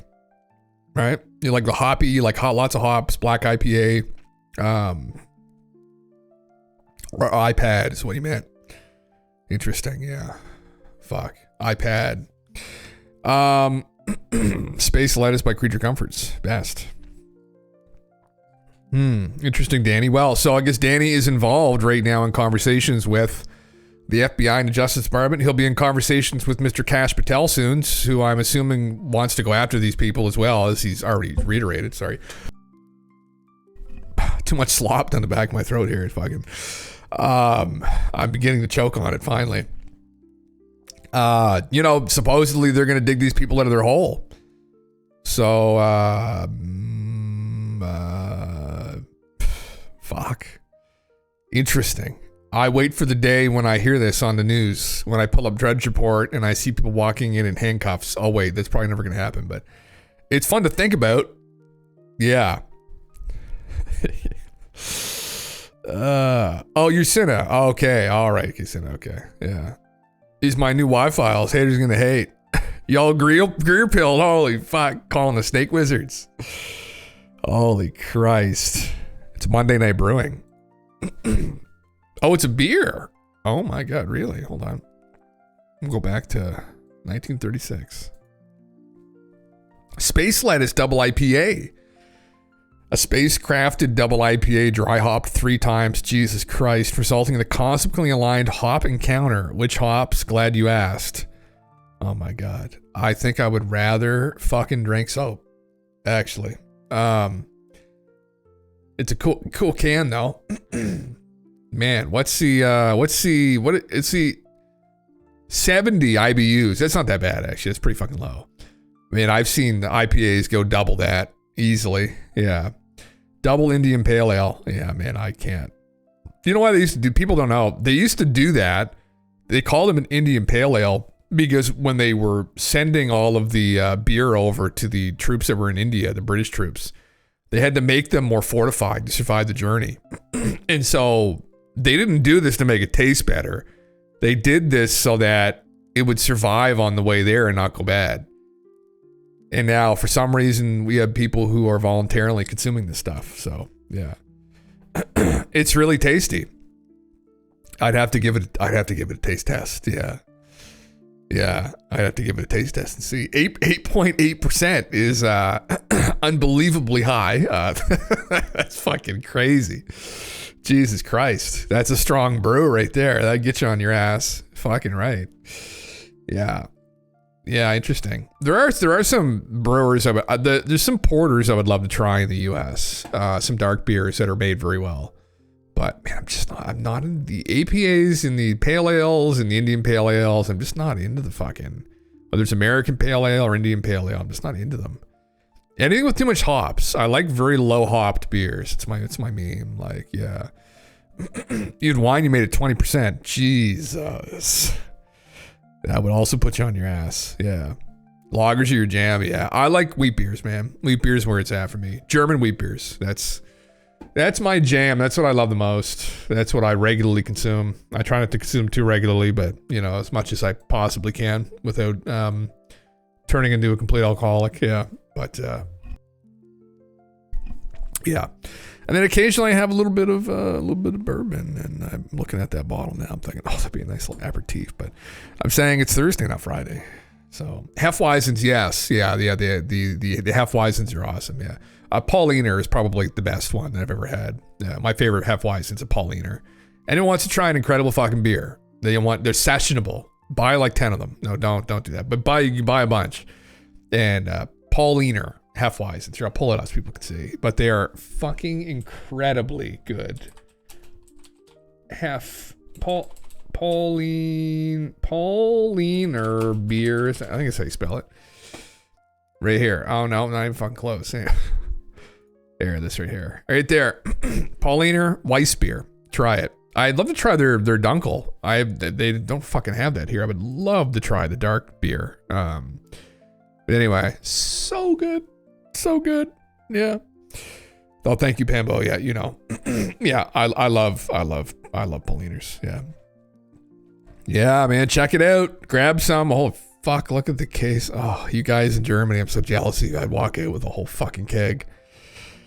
Oh, it'd be bad. It'd be very, very bad. I I would love to. Oh God, yeah. When I was in Spain, we were in Valencia. They had this guy had this cool motorcycle bar. These old like speed race bikes and shit. It was cool as fuck. You know, all their engines took it apart like at the bar and shit. And we got it on tap. We had a keg of it. It was really fucking good. Yeah. Element 115 only anti-gravitates when combined with 7 Greer tiers. He's selling files of 10 on eBay. Holy fuck, brother. Is that the secret combination? Yeah. Fucking right. Yeah. Goddamn. 20 bottles cost me about 18 to 19 euros. Oh. Man. I think I mentioned this to you before, Pambo. 1 can. I want a bottle. They don't fucking get the bottle. 1 can costs like $5 here. So 20 cans would cost me 100 Canadian dollars. 100 Canadian dollars for 20. Oh, when you do that kind of math, you think about that 5-figure discount, honestly. Roll them out the front fucking door. Goddamn highway robbery. I blame it all on Justin again. Any problem that happens here, it's just instantaneously now blamed on Justin. Even when Justin's gone, we're still going to blame things on Justin. Fuck. Fucking cock. Yeah. Anyway. The Hale journalist Merrick von Rennemkamp points out an excerpt from legislation passed unanimously by the Senate Intelligence Committee in 2023, which explicitly describes UAP retrieval activities that Air Force veteran, ex-contractor, and current UFO whistleblower Jake Barber alleges he participated in. Here it is here. This legislation passed unanimously by the Senate Intelligence Committee in 2023. We just read that. Fuck. Okay. Recruiting, employing, training, equipping, and operations of and providing security for government or contractor personnel with a primary, secondary, or contingency mission of capturing, recovering, and securing unidentified anomalous phenomena craft or pieces and components of such craft. There you go. In 2023, explicitly describes UAP retrieval activities. There you go. Right there on their website.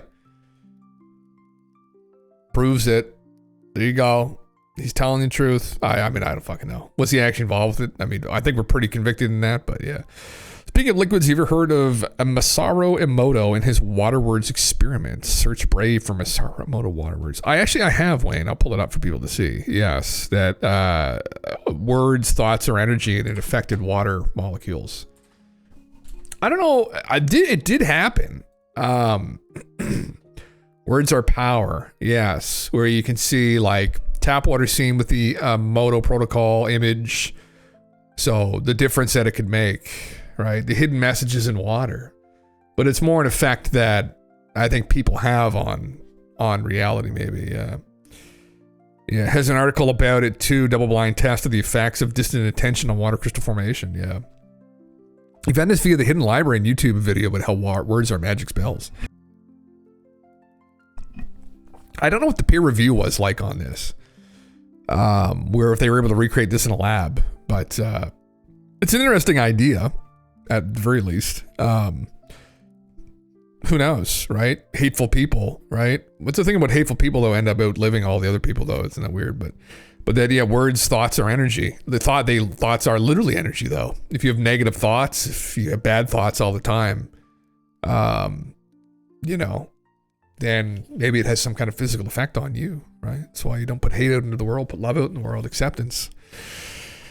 Yeah. Sith, we're on to something. Fuck, brother, maybe, right? Yeah. PubMed article concludes that there was support for it, but you just started looking. Yeah. I've heard of it before. I think there was people skeptical of it, but I don't know if there was recreation that they were able to do in the lab or not, but who knows, man? Who knows? It's one of those things like, whether it's real or not, I try to live my own life like that. Although I meme here on the internet a lot on people, but like just putting positivity out in the world. I think there's genuinely something that you can see when you do that. If you act with love with people, like give love to people, like not be so hateful and and I'm definitely a judging personality type, but trying not to judge people too excessively. And then I think it just creates a better world, creates a better feedback loop, right? In your own life. Yeah.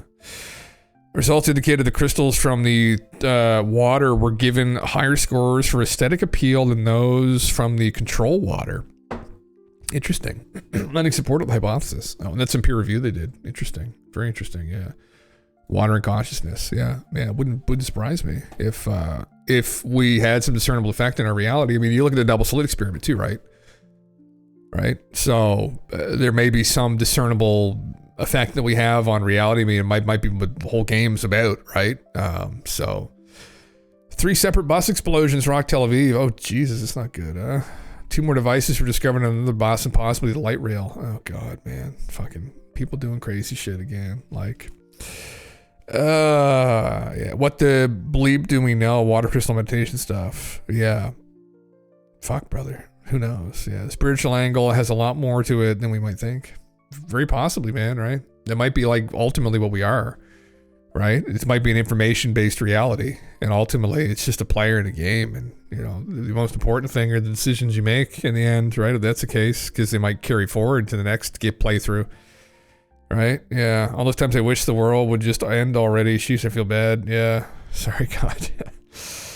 It has a whole section on meditating positive intentions into water and the forming perfect crystals or something. Oh, it does. Oh, interesting. Yeah. It's a movie in the early 2000s. Interesting. Okay. Interesting. Very interesting. Again, it's one of those things. I mean, just, you know, I act as though there is some discernible effect. It comes from thoughts and energy, and I try not to be negative or think negative things or give hate to people, or even if people are giving hate to you, like try to just give them love back and see what happens, right? There's a technique to doing that, of trying to like de-escalate situations, definitely, where you listen to people, right? And you just try to like actually consider what they're trying to talk about, and you hear them out, right? And it usually calms them down. I've done that a bunch of times working in customer service over the years with people where you just like, instead of giving them back that same energy and escalating the situation. I remember I would tell people this that I used to manage, where it's like, you know, don't give people back that same energy they're giving you sometimes, because if you do, you'll just escalate the situation and you won't calm anybody down. It will just go apocalyptic, it'll blow up, and then you'll call me at fucking 1 a.m. because some guy from flight was screaming at you and you start screaming back at them. It's again, like just trying to diffuse the situation, hear them out, you know. If they're saying something really offensive too, like just tell them, like, you don't want to deal with them. But like, if they're just like frustrated, like, you know, especially where at that time, you know, people coming off flights late at night, their flight may got delayed by 3 hours. It's like, you know, like you just kind of hear people out a little bit. Like, anyway, yeah. This is interesting. Oh, here's more of it here. Funding limitation on certain unreported programs. Read through it carefully. This was passed unanimously in 2023 by the Senate Intelligence Committee and was enacted into law in 2024. Okay. None of the funds authorized to be appropriated by this act for fiscal year 2024 may be obligated or expanded directly or indirectly, in part or in whole, for or in relation to or in support of activities involving UAP protected under any form of special access or restricted access limitations. Interesting. Okay. A lot of restrictions on funding, something that doesn't exist. Well, and I think that's the reason why they did it, because just in case it does, and they don't really know, because they're trying to find a paper trail to where all these programs go. But they were restricting funding on something that might exist, that they're having a hard time discerning does exist, or, you know, I think that was the logic behind doing this, if I recall correctly. But yeah. Interesting. Okay. Yeah. Anyway, I was just reading through the bottom part of that. Okay. Well, yeah, fuck, I don't know. Anyway, interesting stuff. We kind of covered that, I think, when that first came up, but that was like, fuck, a while ago now. Jesus Christ. Oh, here's this here from Lou. Just leaving this here for anyone that still has any doubts who I am. Oh my heavens. Lou's in the middle of a fucking speaking tour. Like, he's got to make sure people understand.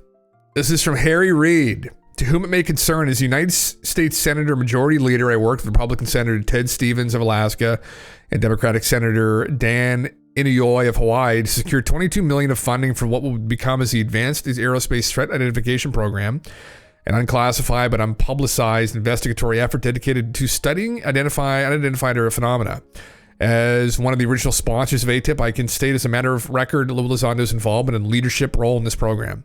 Mr. Elizondo was a former intelligence officer who had spent his career working tirelessly in the shadows on sensitive national security matters, including investigating UAPs as the head of ATIP. He performed these duties admirably. There you go.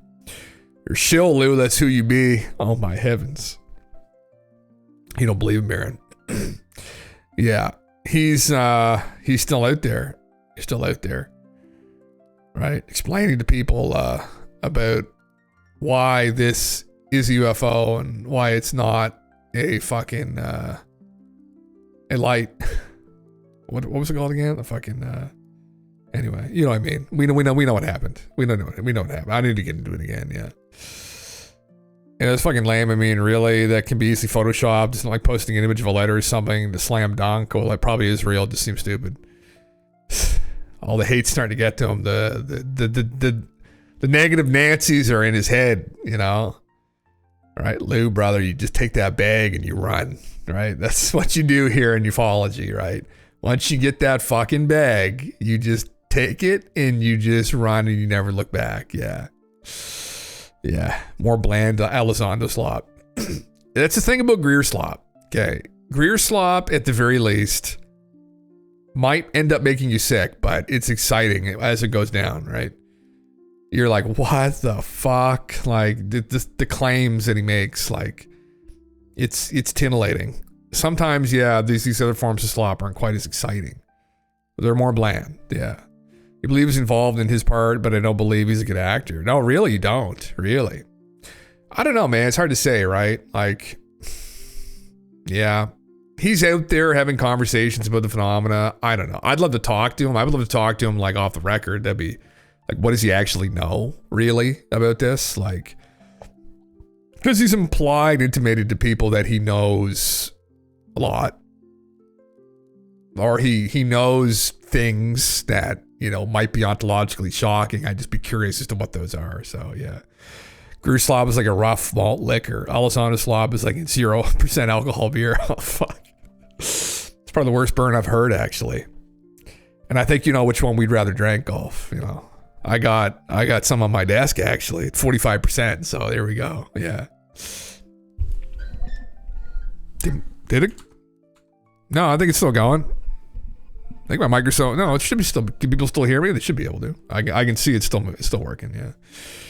Yeah. Maybe the stream just got interrupted slightly. Hopefully people can still see me. The bitrate still seems stable. Yeah. Fuck. All right. Yeah. It's all the way in Germany, brother. Maybe someone cut the fucking Atlantic cables. Maybe someone started cutting those internet cables again. Who the fuck knows? This is another thing I saw here, so I'll play this little video.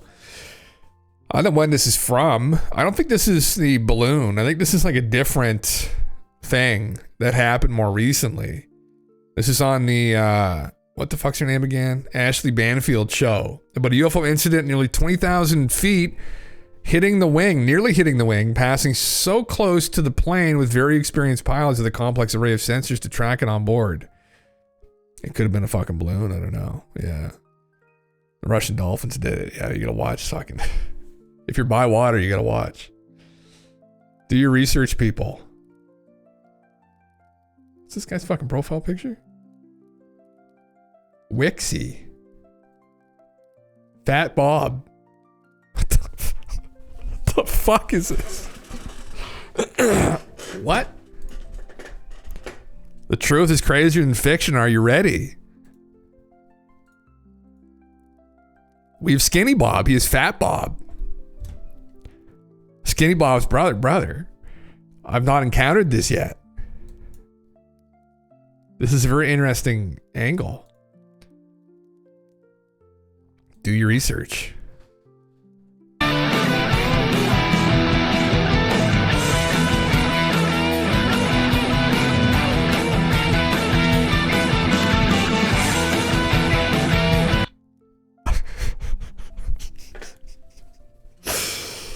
The sick music video, brother.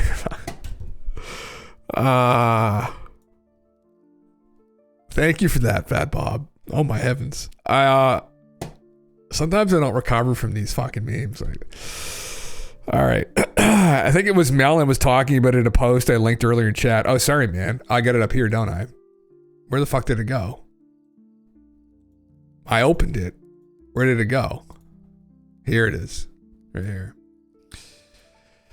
This news story describes what appears to be a serious new UAP incident involving a U.S. government aircraft equipped with a highly advanced radar. It is clearly an aviation safety issue due to the object's unsafe speed and proximity. However, it takes on an even greater significance if the object represents an aerospace capability that does not belong to the U.S. or having known U.S. analog.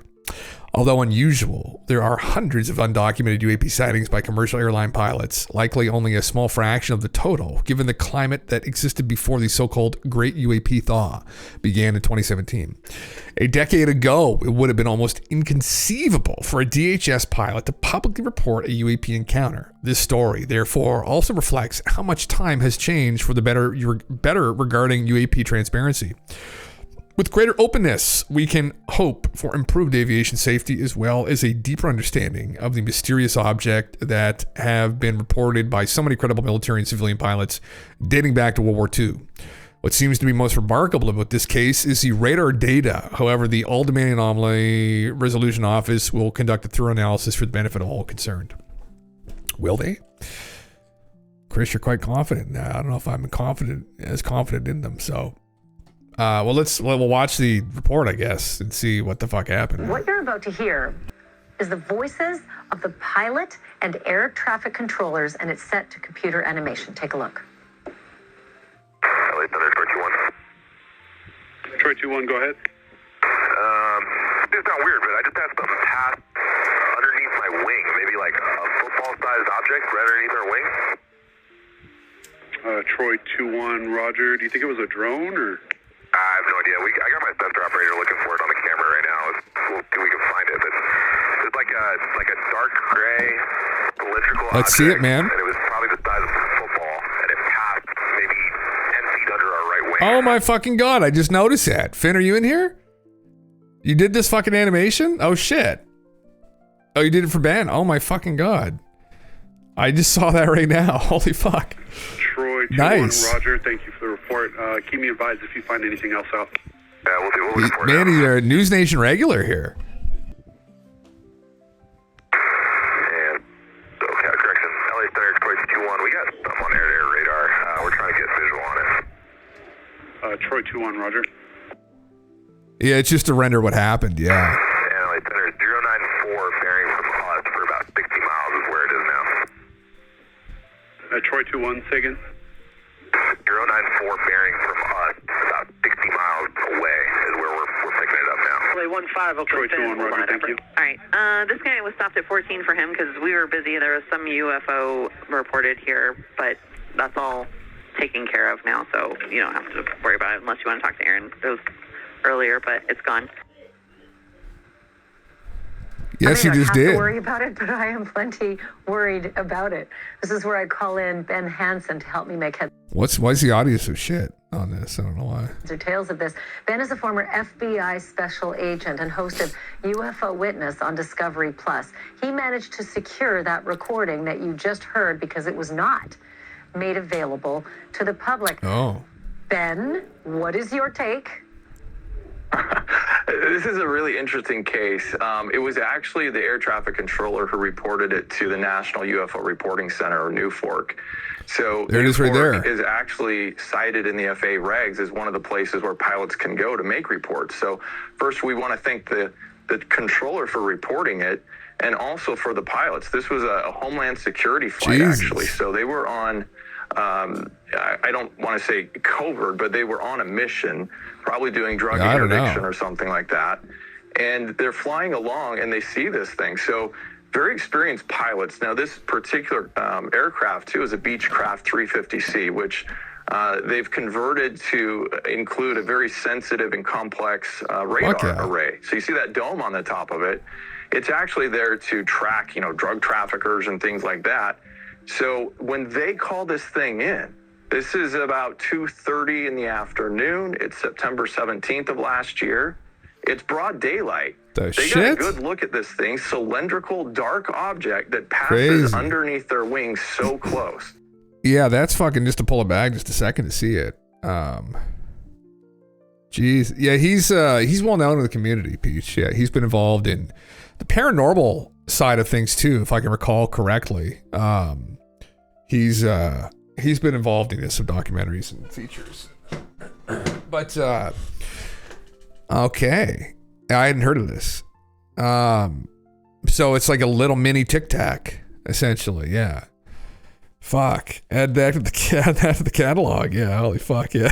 It's okay, yeah. Holy shit. Okay, well, sorry, I'll continue. Object that passes underneath their wings so close. So, I mean, obviously you can see there's big problems with that happening in controlled airspace like they were, and they weren't notified of any air traffic that was supposed to be in the area. So the animation, by the way, it's so realistic, I was caught off guard. Was that sort of made with the help of those who witnessed it so that it's as accurate as it can be? Well, in this case, my team has not spoken with the crew, as you can imagine, because the sensitivity of probably what they were doing on this mission, it wouldn't benefit them to come forward to talk to the public quite yet. We'd encourage it, yes, but this was our rendering of just based on the audio that we had. It's a guess, right? That object could have gone underneath from left to right, forward to back. We don't know, but we do know their description is pretty exact. I'm also sort of gobsmacked by 20,000 feet because I don't think that ground-controlled, unmanned flights can operate at that altitude. Call me crazy. I think at one point they asked if it was a drone. What's the word on the possibility of some kind of a drone activity? So it could be. It'd be very rare, but hobby drones can go up that high. Obviously, military can as well. This occurred near what we call military operations area, but it was not in that airspace. So anyone who was flying something to test a commercial type of drone or something would have had to call in. Now, the other thing that's very interesting about this is you hear them call out what they believe they're tracking this object about 60 miles away because they've got their own airborne radar. And the pilot calls back to air traffic control, says, we think we have it. Now, debatable whether their radar array could see something this small at 60 miles. But if true, within the 2 minutes when they called back, that would place this object going about Mach 2. Okay, from them to gain that much distance in that amount of time. So that would absolutely, in my opinion, eliminate any prosaic explanation of a drone or anything of that nature. Thanks for watching. Oh, yeah. Fuck. I'm really glad they finally put Finn's name in the fucking animations this time. I'm glad he did that because last time I don't think they did. So good, yeah. Fucking give me a second here. My thinking juice. Hold on there. If it helps me think. Just a little fucking bit. Just a little fucking sip. Never killed anybody, right? Never killed anybody. DJI drones had to broadcast a drone ID, and there's always ways to read that, but not radar detected. Radar is radiated reflection measurements. Do hobby drones appear on radar? Oh, okay. I see what you're responding to. Yeah. Yeah, this is clearly anomalous. Was it full of cocaine sent up by drug traffickers? Probably not. It seems like if it actually flew by them in that way, that's kind of weird. It's very weird. It's probably proper UAP, honestly. Yeah. Yeah. Very interesting shit.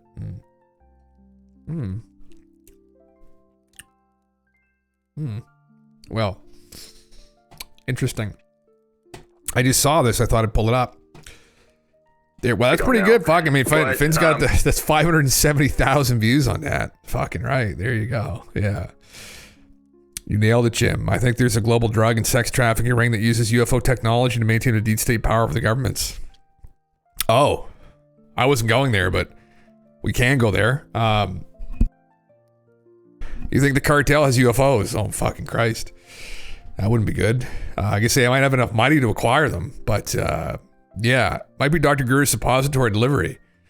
I mean, it's the size of a football, but I mean, stranger things have been seen on the internet, I guess, right? So that might be physically possible in some. Yeah. Oh, the cartel. Oh, yes. The Rothschilds and the reptilians, you mean? Yeah. Quite possible. Wouldn't that be a meme, though? Fuck, I hope not. That's all we can say to that, I guess. Fuck, I hope not. Anyway, I thought I'd just bring that up because it was pretty crazy. I guess that's the full report there, but debunked by Mick West. I don't think he said anything about it, did he? Let's go to old Mick's page. What's he saying? A fascinating video demonstrating how quickly eyewitness accounts could go wrong. This fucking guy, man. I don't know what it is about him, but I just want to kick him in the nuts. And like, Mick, don't take it personally, but like, I have this urge. I don't know why. Do I know why? Yeah. Just imagine someone spread cheeks, ready to receive a Mach 2 suppository. Could Steven take it? I don't know. That's the question, really. Yeah. I'm surprised we're not dealing with more deepfakes at this point. Well, I mean, yeah. Well, that's a good question. Well, hey, listen. That's a good place to start, right? I got that subscription to fucking Sora right now still. Yeah. Gillette Mach 2, the best a man can get. What's the biggest a man can take? Right? Yeah. Could he take the full-size Tic Tac? Yeah. Oh, God. I don't think that's a suppository that like any man can handle. Yeah. Yeah. I'm a new computer away from a Jim Russell avatar that'll say whatever I want. Oh, Christ. Yeah, that...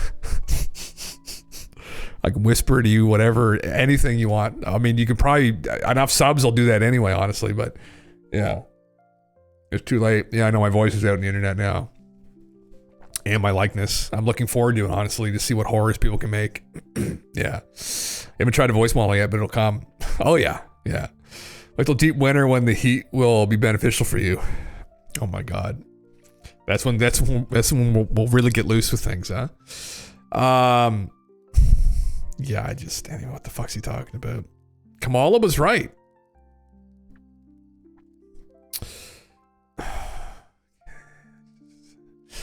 This is a level of evidence that chemtrail geoengineering theorists are basing their beliefs on. Basically, it's all misunderstanding of the science, like how they misunderstand contrails. They do. But there have been cloud seeding experiments that have been conducted, Mick.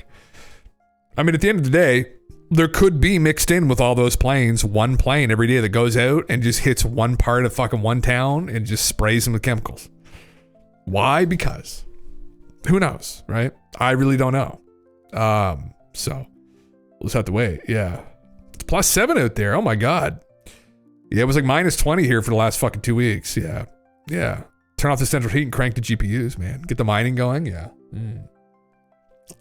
Yeah. Oh God.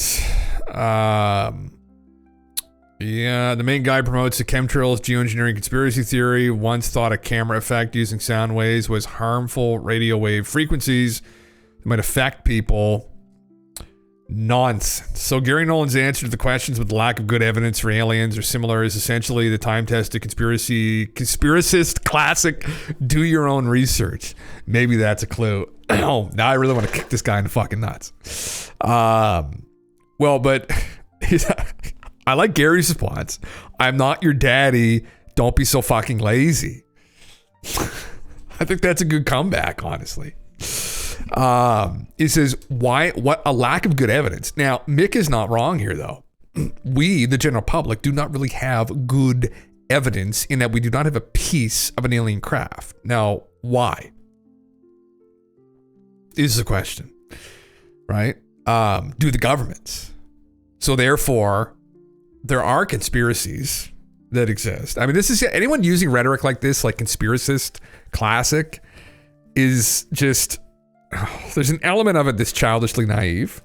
There are obviously people that are out to fucking lunch and have the tinfoil on, but like, I just don't think calling Gary Nolan a conspiracist is really anything we can run with here, because he's not. He's a scientist through and through. Mick is not. So like, I can't fucking, man. Like, there's an element of truth here where to some degree it's like, we'll go out and look for it, or like create a hypothesis as to why there isn't, but there's still this giant repository of people having strange experiences, people seeing strange things, sensors, data being collected of strange anomalous objects. I mean, it's all out there, right? I mean, ultimately what they go down to is, you know, a piece of an alien craft, but that's a very different question. So yeah, they use quintuple jab. Holy fuck, man. I mean, he comes across at times, as very naive. There's a spectrum, right? There's people that are hyper suspicious of everything, and there are people that are just content with whatever they're fed by authorities, right? It's like, well, this is probably true. And there are people that say, well, this is probably not true, right? And then there's somewhere in the middle that you probably want to meet where it's healthy to be suspicious to a degree. If you're just acquiescing to every narrative that comes out and appealing to every authority all the time, that's not really a good way to be, right? There's a balance you usually have to find in the middle, right? And, you know, that's usually called like competency, just being a generally competent person, right? Where you're not completely one way or the other, right? You know, like you're down the middle, right? And he's all the way over on the debunking side, and that the whole phenomena is probably some hallucination or misinterpretation, which just cannot be the case at this point. So I usually don't read anything that he fucking posts for that very reason. I don't respect his opinion on the phenomena. That's my take on it. He's good with programs and recreating shit, but I don't respect his opinion personally. So then I guess why am I still talking about him? I don't know. I probably shouldn't. Yeah. Oh God. Yeah. Common aviation frequencies a pilot can communicate. Okay. Gary Nolan's a smart guy, man. Yeah. He's open to mystical experience, which means that there's a wisdom there as well, right, in him, which I think you should have, because there's lots of unknowns to the world. And I think people that think and think critically know that. So again, you know, why I don't particularly take Mick very seriously at all, actually. So in my opinion, yeah, we need to score these people on the scale of truth, compare results over time, and keep a scoreboard. We could do an Excel spreadsheet, couldn't we? Yeah. Yeah. Fuck, yeah. Goddamn. You live in the U.S. in grade 7 and math was fucked. I don't think they believe in math down there, do they, guys? Yeah. He's on the chemtrail thing now. Chemtrails are debunked. UFOs are debunked. Mysticism is debunked. Psychic ability is debunked. Everything is as it seems, and there's nothing that we don't know. And that's anyway, brother. Like, come on now. He's just kind of like materialist type again. It's like, brother, the world's a strange place now. You haven't kept up with the actual science. Yeah. Anyway, are eggs good for you or bad for you? What about potato skins? That's a good question. I eat 4 eggs a day, and some people from the 80s might think, Jim, that's a lot of cholesterol. But again, you have to keep up with the modern takes. You have to keep up with science, right? And the studies. And in actual fact, that is a healthy amount for a man to eat, because you need cholesterol to maintain healthy testosterone levels, right? So, yeah, perfectly fine, right? What the most important factor is exercise, I've been told. Yeah, potato skin's a good question, though. I don't know. I mean, what if they're sprayed with stuff? They taste good, though, right? Yeah. Bunk beds are debunked. Houses are debunked. Oh, my fucking God. The Mandela effect is debunked. The butterfly effect. Is Ashton Kutcher shapeshifter? Yeah. You rich mofo, 4 a day. Well, that's, man, listen, soon I'll have to cut down to 2, because I go to Costco and, you know, we go to Costco and I get a couple flats and the prices keep going up. You know, I don't want to go back to the fucking chicken stock trick again at fucking Superstore, but, you know, when times are tough, you do what you have to do to get by, right? So, yeah, I can't go into that in more detail, but, you know, times have been tough in the past and a man has to eat. So, yeah. 2020 money printing still hasn't made its way through the economy. Price is going to keep going way higher than this. Just you wait. That's your prediction. Clip it. Okay. Oh, what? The chicken stock? No, don't do that. They got security now with the self-checkouts, so it doesn't work as well as it used to. Hyperinflation, yeah, begins yesterday. Yes, we knew this. We knew this was coming, right? That's why we will eat the bugs, because we will not be able to afford anything else. What the globalists haven't anticipated is that when things get that expensive, we're not going to be worried about the price anymore, Klaus. And you still got a lot of meat on you. So guess what? If Papa can't get his meat from the local butcher, where's he going to go?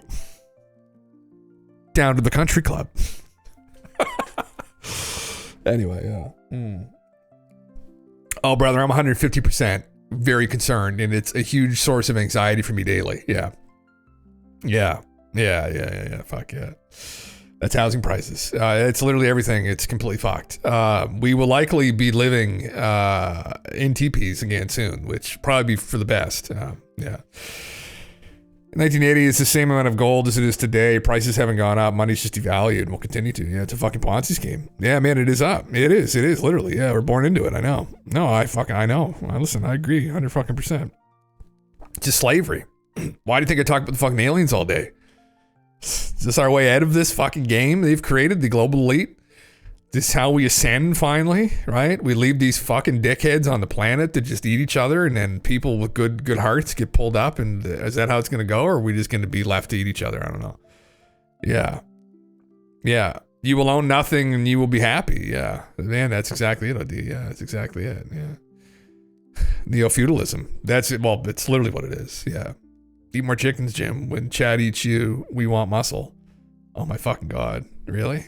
I'll start eating blueberries, maybe more. I'll get a blueberry taste for everybody, yeah. It's probably going to taste like fucking liquor, though, to be honest with you guys, yeah. As I enjoy my eyes. Double oaked. Woodford Reserve double oaked Kentucky straight bourbon. 45%. It's a little bit hot, but it tastes good, yeah. I will no longer be able to get this because it's an American liquor, and the American liquors are a thing of the past here now, thanks to Don, the orange man. So anyway, yeah, the Fed is baked by gold again. Inflation might be good in the U.S. at least, yeah. Good luck with Flash. I have so many chemicals, medications in me. Brother, just tell them that, yeah. How am I feeling? Oh, fine, man. Yeah, I'm just having a couple sips. Oh, fuck, yeah. I could literally, and this is not a flex at all, but I could drink this whole fucking bottle and I probably wouldn't even be too buzzed. Now, if I have sugar mixed with it, like if you give me like 3 beer, I'm fucking gone. Like, but hard liquor, it doesn't really hit me. I know it's destroying my liver, but yeah, I could sip on it all day. I won't even notice it. Yeah, it's weird, very strange. Yeah, fuck yeah. It's not backed by gold, nor has it been for 50 years. 54, in fact. It's true. Yeah. I'm the chicken the government warned you about? Fuck, brother.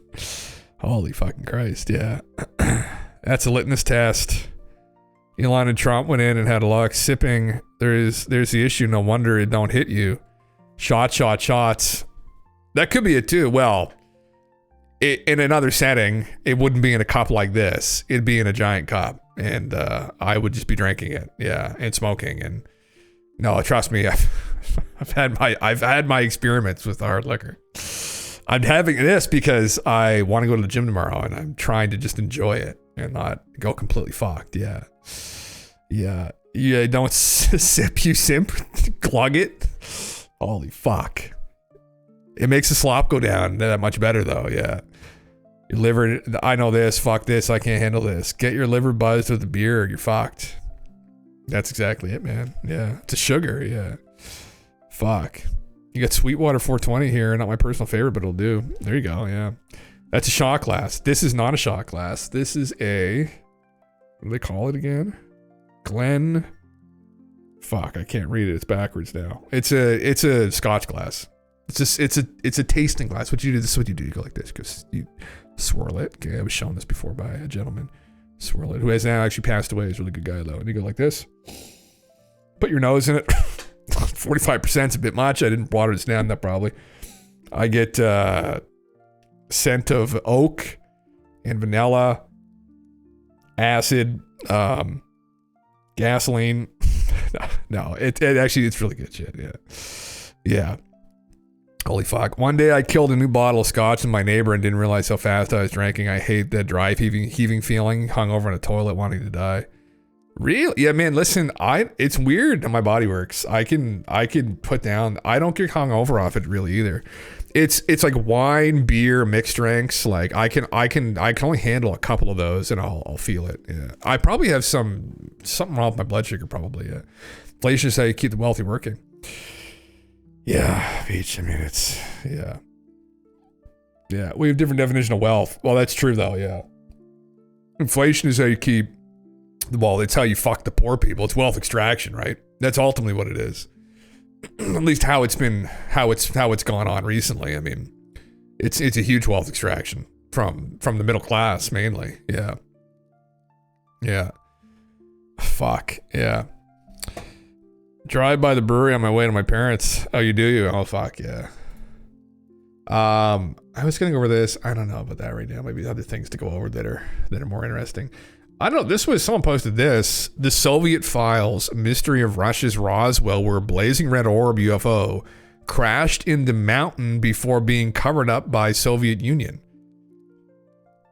It's kind of written like someone who's Russian. I mean, they missed a couple like thes, like, yeah. A rare substance only found in labs was collected from the crash site. Interesting. Height 611 is a mountainside where locals watched a blazing red ball flying half a mile above ground suddenly plunge to Earth in the 1980s. The strike, dubbed Russia's Roswell incident after the famous 1947 New Mexico UFO, was set upon by Soviet scientists who made some remarkable discoveries. Interesting that they are. The hill is called Height 611. That's a very Russian name to name something. Is that the actual height of the hill? Nothing like fantastical or just like very to the point. Like this is how high the hill is. We'll name the hill Height 611. Yeah, fucking Christ. There they are with instruments. Strike site. Oh, that is. Oh wow. It's right by Japan actually. Good lord. Wow, a blazing UFO crashed into a mountainside above Dalnogorsk in Russia's Far East. Interesting. Right by Sapporo. Russia's Roswell incident. There you go. Upon Stonehill and Philip Mantle. A metallic sphere. Locals descended on the crater near Dalnogorsk in Russia's Far East and harvested otherworldly metallic droplets with an unexplained chemical composition. The only thing that could cut through the mystery material was a diamond saw blade. Now, 39 years later, Brit investigator Philip Mantle has dubbed the incident the Russian Roswell. His book, written alongside Paul Stonehill, has revealed eerie new details about the crash on January 29, 1986. Sounds German. That could be another interpretation too, yes. Mantle, a former director of investigation for the British UFO Research Association, told The Sun, there are some of our colleagues that believe that Russia has alien technology from this event, but as yet they have not been able to understand it, just like their counterparts in Roswell. Various witnesses watched the crash landing and recorded what they saw. Yevgeny Serbrov, a schoolboy at the time, saw the object zoom down to Earth, said it did not have a tail. And V. Korotko, editor of local newspaper Trudovol Slavo, was near the mountain during the UFO crash.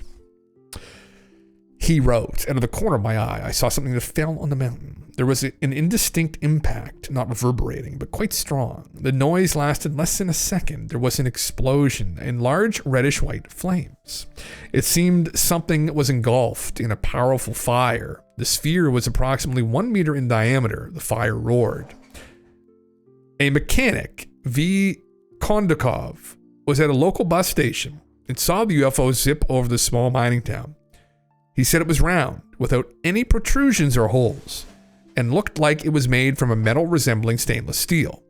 Mikhail Gerstein, Russia's top UFO researcher, said lots of witnesses compared the fire at the site to electrical welding. Interesting.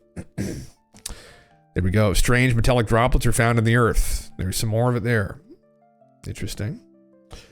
On February 2nd, 1986, days after the impact, local school children searched the site and found a burned tree stump, a hole in the ground, and branches that had been sheared off by the falling object.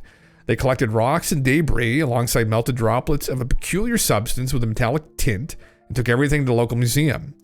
Valerie Duhisley, its director, began studying the material and drafted in V. Berlazov, a local meteorite expert. Frustrated by the lack of answers, he decided to lead a team of scientists up the mountain himself. He later described to journalists how the UFO blew apart a huge chunk of rock where it landed, about 2 cubic meters, and that 10 square meters of snow had evaporated at the site. Vegetation had been burnt away and the ground was scorched by the blaze. Coming through the ground turned up 30 grams of the same unusual substance formed in dark, solidified droplets. Valerie took his discoveries to a high-tech lab which discovered an incredible alloy of lead and up to 17 other elements. Analysis showed the material had a metallic glass structure, something very rarely found in nature. There are some pieces recovered there. Local researcher had the material removed from the crash site. Okay, that's a beautiful area. Jesus. The mountainside where the UFO crashed. Yeah. Yeah.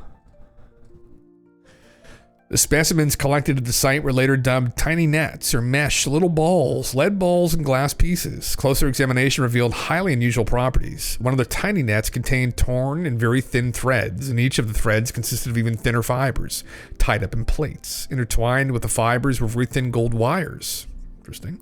When scientists tried to straighten out one of the loops to be able to see it better, the loop mysteriously disappeared altogether. Okay. Alexei Kulikov, a Russian doctor of geological mineral sciences, said the drops resembled the glassy carbon but couldn't explain how it was created. Further UFO sightings were reported that summer in the region by pilots and personnel at a local military base. Author Philip, 66, of Pontefract, West Yorkshire, said there seems to a consensus of opinion that the Hill 611 crash may well have a conventional explanation, but exactly what remains to be seen. Well, but what's the conventional explanation? It shouldn't be that difficult if it's conventional to come to. So what is it? So it's a conventional explanation, but we don't know what still. 39 years after it happened. That seems quite unconventional, does it not? Yes. Other researchers tend to disagree, of course. It does have its parallels in the West. What? The Roswell case being one of them. Who fucking wrote this? The Irish Sun. Okay, it's starting to make more sense now. Irrespective of this, it's a fascinating case, which is sure to divulge more information and more theories in the years to come. Interesting. The Sun. Okay. The Irish Sun. Yes. Wow. There was a little video they had. Is that going to like show us like... Oh, this is just a meteor. Oh, we already saw this. This was over. Wait. In the cold. Oh, there's another one there. Boom. Another alien flying in. Fuck only knows. Where the picture's at? Let's see them all. That's a very small picture. Little piece. There's that guy. He's also extremely tiny there. More droplets. There's a very small picture of the place. Interdasting. Gentlemen on site. Scientists on site. Wow. Crazy shit. There's so many of these. Interesting. So they recovered the object though? Like, I guess they didn't elaborate if there's anyone inside. They never really elaborated with much on Roswell either. It's just materials were recovered and then stories came about later that there were actually bodies recovered as well. But we don't really know for sure. You know? Interesting. Yeah. Well, yeah. When was that posted? Just a couple days ago. Okay. I never heard of it. Honestly, I was not familiar with it at all. So, go figure. I don't know if I'm gonna watch that right now.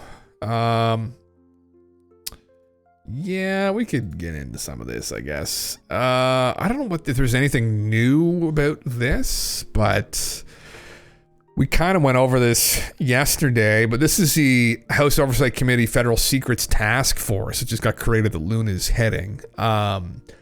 In regards to the whole declassification of records concerning, JFK, RFK, Martin Luther King.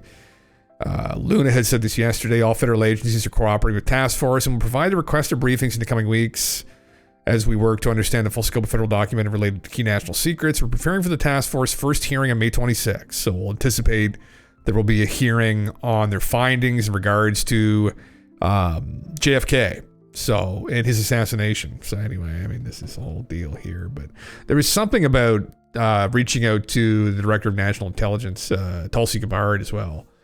Yes, okay, so she sent a letter to Tulsi Gabbard, Attorney General Pam Bondi, National Security Advisor Mike Waltz, White House counsel David Warrington, requesting an update in the president's executive order on the classification of records concerning, JFK, RFK, and Martin Luther King. So they're wondering, like, what the fuck's going on with it. So, because they're anticipating they're going to be briefing the American people about this in a month. So, interesting.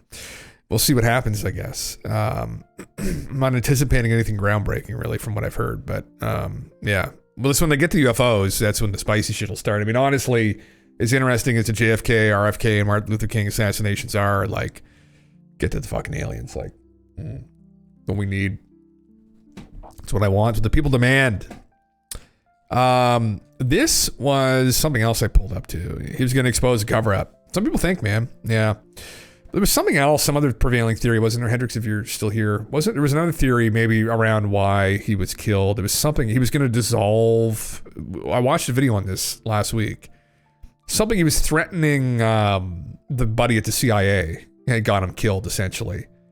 And that it may have been related to UFOs and may not have been. But there was definitely a conspiracy that was going on behind the scenes in regards to it. But yeah.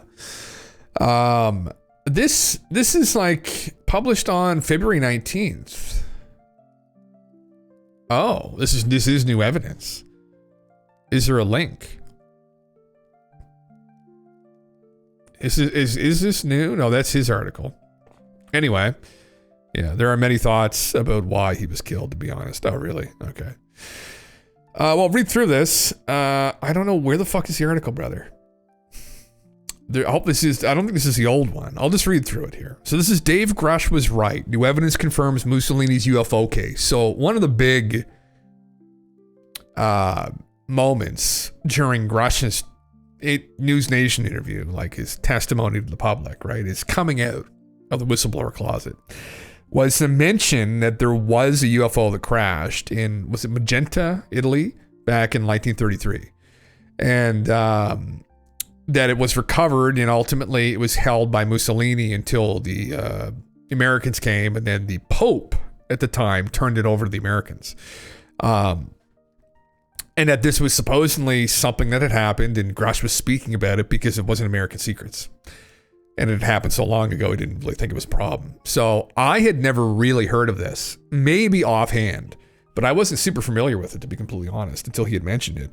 And afterwards went back and found the work of some Italian researchers who had dug into it, and very interesting story.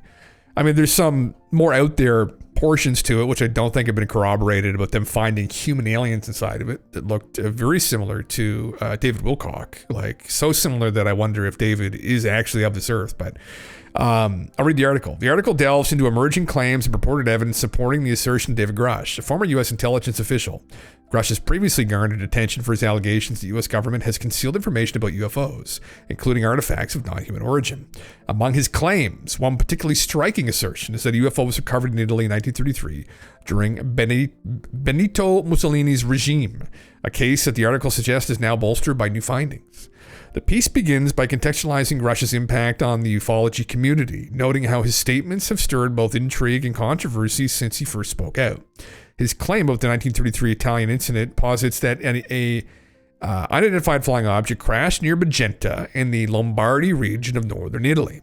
According to the narrative, Mussolini's fascist government, suspecting it might be an advanced foreign aircraft, quickly secured and hid the wreckage. The article states that the engine established a secretive unit, the RS-333 cabinet, to investigate this and other unexplained phenomena. This event, if true, would predate well-known UFO incidents like Roswell by over a decade, making it a potentially groundbreaking historical revelation. Yes. The article details how, following Mussolini's downfall in 1943, the alleged UFO was supposedly transferred to the United States by Allied intelligence services after the end of World War II. This aligns with Grush's broader assertion that the U.S. has been collecting and studying ET technology for decades. This piece suggests that this transfer occurred between 1944 and 1945, possibly with assistance from entities like the Vatican and the Five Eyes Alliance. Those specifics remain speculative. So supposedly the Mussolini thing was well known long before Grush and a part of the public lore courtesy of a guy named Robert Pinito, part of an Italian UFO org named Kun. Okay. Good thing there's not a T at the end of that. Or an M instead of an N. Kun. Okay. Yes, it was Digi. Yeah, it was. Yeah, it's been out there for a while. So I had never fucking heard of it. So question, yes. Did Grush present anything new? Daddy Grush said, bro, trust me. I know this is real. Well, essentially what Grush just essentially said, I know this is real.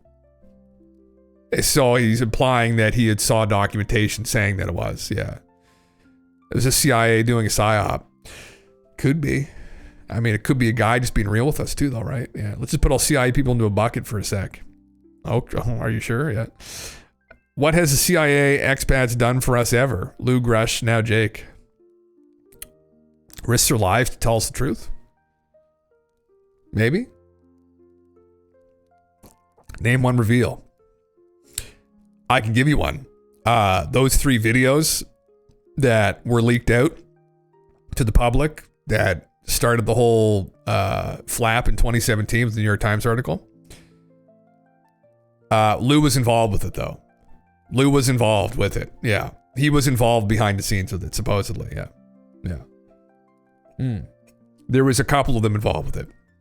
Some of the To the Stars guys were involved with it as well. Yeah. You don't trust these fucks. That's what it comes down to. Doesn't matter, brother. I just don't trust these fucking guys. Yeah. Was it the autobiography that did it? Yeah. Or is it the book tour afterwards? Yeah. It's a good question. I don't know. Yeah. They're pushing book deals. To the Stars and Sum 41 spun sideways. It's Thomas. You don't trust Thomas DeLonge, right? Shit, piss, fuck, cunt, cocksucker, motherfucker. How does the family reunion song go from Blank? Yeah. Like Tom's being played. Yeah, I would bet money on that. Yeah. Yeah. 100%. Yeah. Not trusted by logic was his big moment. Yeah. That was it, man, during the hearing. Yeah. Fuck all the book deals. I would have to agree. Yeah. Yeah, listen, I'm with everyone on that. I don't really need anything more, on these guys. I've heard enough. Same. Yeah. I don't know, like, if they have bad intentions per se. It's one of those things. It's like, for me over the years, like Jacques Vallée would put books out. Well, really, to be completely honest, from when I started following, he hadn't really put many books out because a lot of his books predated me even being alive. But like whether it was him or Stanton, they were contributing to the field through research and I think Lou has tried to be a leader in the field, but he kind of has inserted himself in there and like he knows and he's seen stuff and a lot of it is on Trust Me Bro though too, right? So that's the other problem. Yeah. Yeah. How is it not a simulation? Yeah. So fuck UFOs for a sec. NASA upped the odds. NASA warns 100 million people in the blast out of an asteroid hitting for Earth in 2032. JimCon 2031. What do they call it? When you assert yourself somewhere that you aren't welcome. There's a word for it. Is there a word for it? Yeah. It's called rape. Oh, Christ. Jesus Christ. I didn't know we were going there. He's raping us. Oh my fucking God. Is he a deep throat from the black sites and the peace apps? I don't even know. Yeah. Holy shit. Yeah, it's under 2% now. Yeah. You're not disagreeing. Yeah. He's spinning a narrative. And we have nothing of value added aside of just a regurgitated shit. We eat the slop. Yeah. Is that what we do here? Yeah. Yeah, I know what that is now. It's when you digicool. The CIA's been tracking shit since the 60s. They could easily bring some shit up and just represent it. They could. They haven't. Yeah. Why? I guess that's the whole meme, right? I think, like there may be elements of what's gone on recently with some of these whistleblowers that like Lou has been involved with, Dave's been involved with. There's undoubtedly shit behind the scenes they've probably been involved with in regards to other whistleblowers coming out. But yeah, it's grape. Yeah. Are you saying watching this stream is my kink? Oh my fucking God. Interesting stuff. Yeah. Yeah, I think ultimately with that, we'll just have to wait and see what happens, right? I mean, at the end of the day, maybe this will all culminate in something big. Maybe it'll be another book deal. Maybe it'll be a TV series, even. And then maybe there will be Lou in a Bugatti driving on his ranch. And the last thing we'll ever see of him is just his nuts fucking hanging over our face. Saying, fuck you guys. He just took the bag, right? I have no idea yet. It's hard to say. Yeah. Chudnutsky. Is that what's going to fucking happen? I mean, let me read through this here. Did I read through that already? No. Central to the article's argument are newly resurfaced documents that purportedly corroborate Grush's claims. These include secret telegrams, military reports, and testimonies from other Italian officials. While the authenticity of these documents, is still under scrutiny, the article emphasizes that their contents are consistent with Grush's narrative and other historical accounts gathered over time. One notable detail in the alleged involvement of, Guglielmo Marconi. Who the fuck names your kid Guglielmo? The renowned Italian inventor and Nobel laureate who is said to have participated in studying UFO. This adds a layer of credibility to the story, given Marconi's scientific stature, though no definitive proof of his involvement is presented. The article explores implications of these findings, suggesting that it verified they could represent one of the most significant revelations in modern history. It frames the Mussolini UFO case as potentially the earliest documented instance of extraterrestrial technology recovery and subsequent cover-up. The narrative implies a long-standing collaboration between governments to conceal such incidents, with the U.S. taking a lead role post-World War II. Skepticism and ongoing analysis are unacknowledged within the text. The scientific community and historians are reportedly examining these documents closely, but no consensus has been reached on their validity. The article notes that Grush's claims have historically been met with doubt, partly due to the lack of tangible, publicly available evidence beyond his testimony and secondhand accounts. Nevertheless, it positions the new evidence as a turning point that could shift perceptions, urging further investigations. My heavens, yes. He invented the googly eyes. Fuck, Skiff Lord, right? King of the peace apps. I mean, yeah. Here it is here. This is him sitting with Ross. This is Italian documents that we can't read.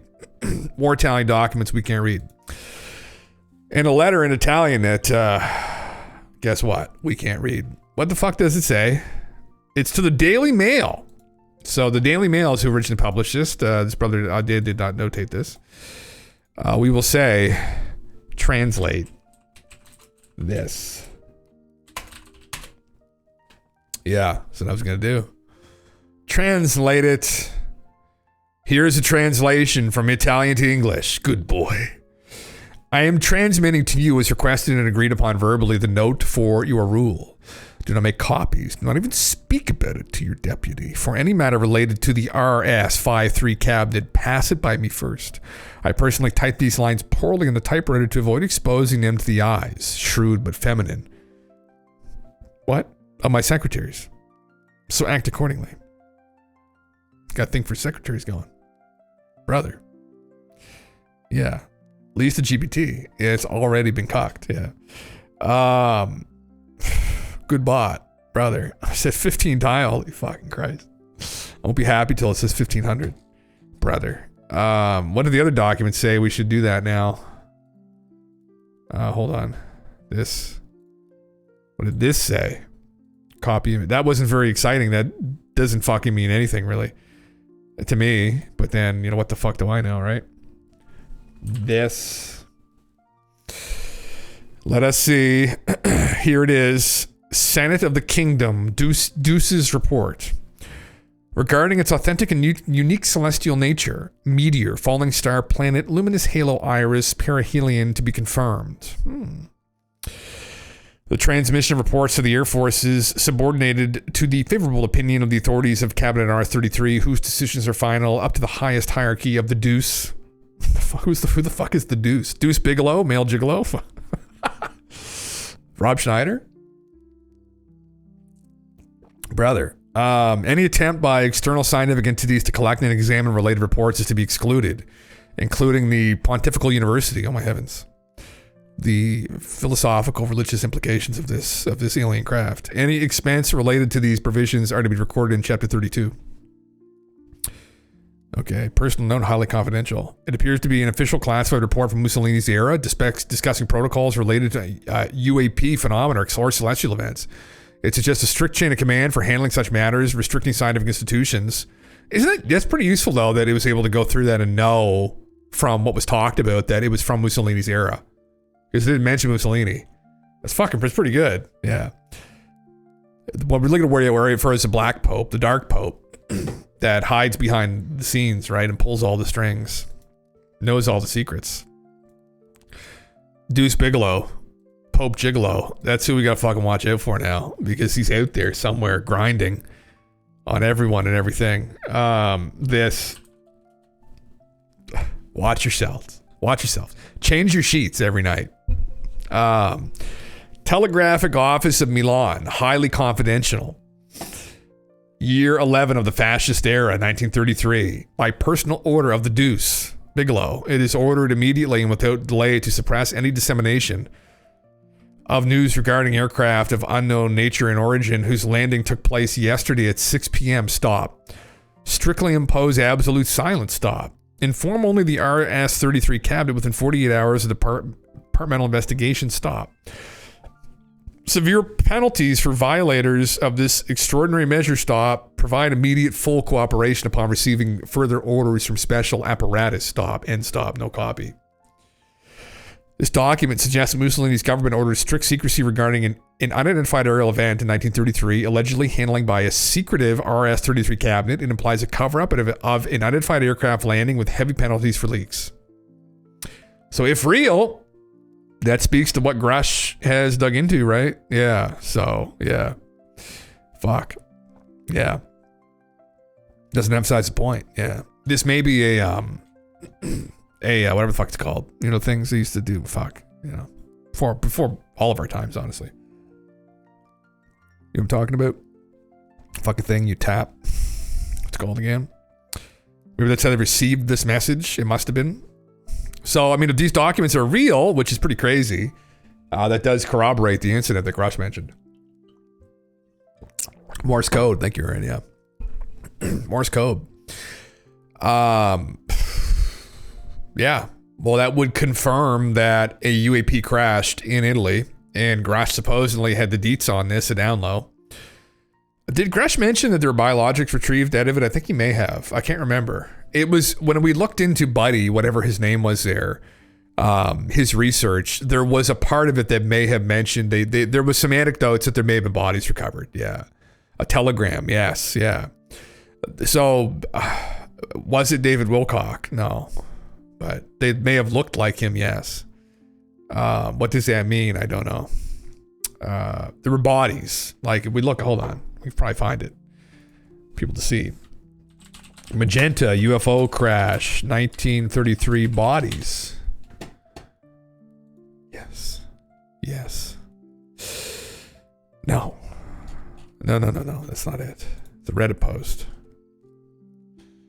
Fuck. Yeah, fuck. I don't know where the fuck it went. They were here. They're gone. They had pictures. An artist rendition of what the body supposedly looked like. Yeah. Oh, David's out to lunch. Yeah. This is what the aliens look like. Like, this is not me being mean to Dave. They literally looked like this. That's literally what they fucking looked like. Yeah. Can't believe Jim is using Brave. I really wanted to be secure. He would be running Internet Explorer on Windows Vista. Oh, really? Fuck. Yeah, who was it that talked me into doing this? Was it you, Golf, or did you, or someone did talk me into running Brave to begin with? Yeah. I'd be happier running fucking Windows Explorer on Windows Vista. I'd be reminiscing, you know? I don't have anything on here. Yeah, it was a couple of us. That's what I was thinking. Yeah, you use Brave. I've only ever used Chrome. I've been giving my data to the globalists for years. They know everything about me. It's already too late. So anyway, yeah. I think David does music though. He's a musician, but yeah, I know I'm not really fond of his theories, honestly. Yeah. Why are they showing Graham Hancock, dude? That's not fair, for Christ's sake. What the fuck? Yeah. Use Opera for sinister shit and Chrome for normal stuff. Jesus Christ. Fuck yeah. Good Lord. Interesting. I just thought I'd bring this up again. Well, that's actually more interesting than I thought it would be. Oh, this is not the end of it. The piece concludes by reflecting on the broader historical and philosophical ramifications. It suggests the history of UFOs might be far older and more intricate than previously imagined, challenging conventional timelines and understandings of human technological progress. The article leaves readers with a sense of anticipation, hinting that confirmation of these claims could reshape our understanding of humanity's place in the universe, while cautiously noting that much work remains to authenticate the evidence. In summary, the Ufologia news article extensively outlines a narrative where newly discovered documents allegedly support David Grush's claim of a 1933 UFO crash in Italy under Mussolini's regime, subsequently acquired by the U.S. It blends historical speculation, Grush's whistleblower testimony, and unverified evidence to argue for a significant, long-concealed event in UFO history while recognizing the need for rigorous validation. Interesting. Very interesting. Well, cool. Yeah, yeah. He's lost the plot over the years. Did David ever have the plot? Maybe. I mean, the plot is milk the masses of ufology as much as possible. Yeah. Milk it and they will drink. Yeah, they will drink it. There you go. Interesting. Okay. It just came out. Yeah. Cool. Very cool. Well, I don't know. I mean, will they ever be able to corroborate these documents? Maybe not. Looks like someone ran through a scanner. Who the fuck knows? Yeah. I'll milk whatever. Just give me some nipples to grab onto, brother. Well, at this point in time, there's only one man's who are available, and it is Stephen Greer's. So it's snake milk, unfortunately. So, brother, yeah. So just be prepared. You'll get a. Oh, fuck! I can't even say you'll get a tooth flossing with the milk. Fuck. I feel fucking sick. Okay. Okay. Yeah. Anyway. Pick all the chicken out of your teeth, you know? All right. Let's, what the fuck is this? I saw this. Did you post this, did you? A map of reality. Something from infinity. General information. It's too big for my screen even. Oh, you posted this, Bones. Interesting. Constructing a belief structure, the brain. A map of, look how big this is. Map of reality, full version, something from infinity. Follow the arrows, okay. General information, this diagram is shaped like a figure eight. The top part should be read clockwise, the bottom part counterclockwise. In general, just follow the arrows and numbers. The diagram is a collection of ideas about the deeper structure of reality. It is not meant to be 100% accurate. It could be 10% accurate, 30 or 70. Okay, there you go. This diagram, the words mind, intelligence, and consciousness are used interchangeably. They don't refer to any human or biological mind specifically, but to minds of any kind. Interesting. Part 1. Okay, source. Is there an experimental state that also called absolute unitary being? So I said urinary or urinary. Absolute urinary being. We're on the track. The ultimate absolute unitary being in OB refers to the rare state in which there is a complete loss of the sense of self, loss of the sense of space and time, and everything becomes an infinite, undifferentiated oneness, such as a state usually occurs after many years of meditation. In comparing OB to baseline reality, there's no question that OB wins out as being experienced as more real. People who experience OB, and this includes some very learned and previously materialistically oriented scientists, regarded OB as being more fundamentally real than baseline reality. It's the ultimate abstract state of reality, the infinite possibilities that have been realized or affected by anything. There is no space-time, physical, substrate, or any form. So it's just the ob. Interesting. And we're off to the next piece. This is how it works. Or am I just fucking not paying attention? Hold on. Possibility space is a space is not actually space, but our possibilities are inherent to the source. Intriguing. Oh, what the fuck? The fuck is this? Yeah, it's crazy. Is there a word to describe the temporal perspective of the same events happening in different orders based on the perspective of two individuals drastically apart in space-time in relation to the two events? That's a good question. God damn it. Yeah. Holy fuck. Said the Dalai Lama to the hot dog man, make me one with everything. Let me suck on your hot dog tongue is what Dalai Lama said to the hot dog man. If I can suck on your tongue, I might find the answer. Yeah, fuck. Where I'm at. Fuck. Oh, here we go. We're back. Oh, okay, we got to go up to get to 3. Decision tree. Isn't it bigger than a car? Is it alive? Vibrating external pattern. Is it alive? Is it bigger than a car?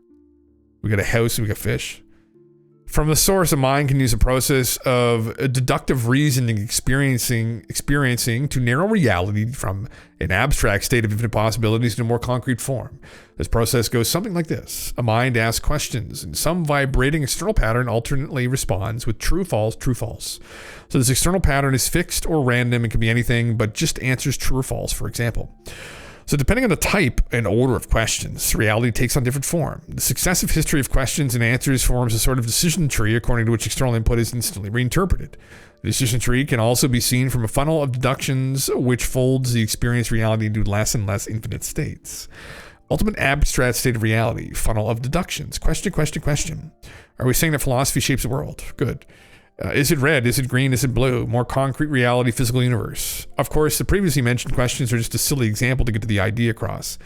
The queryal questions are not verbal, but experience-based, since this process would have been going on long before words existed. Like the cone in our eyes are continuously querying the environment. Is it red? Is it green? Is it blue? So it is an intuitive, experience-based way to fold more infinite experiential states into less infinite ones. When you decide to move a finger, it's the exact same process of making reality more concrete, realizing some of the infinite possibilities. Interesting, yeah.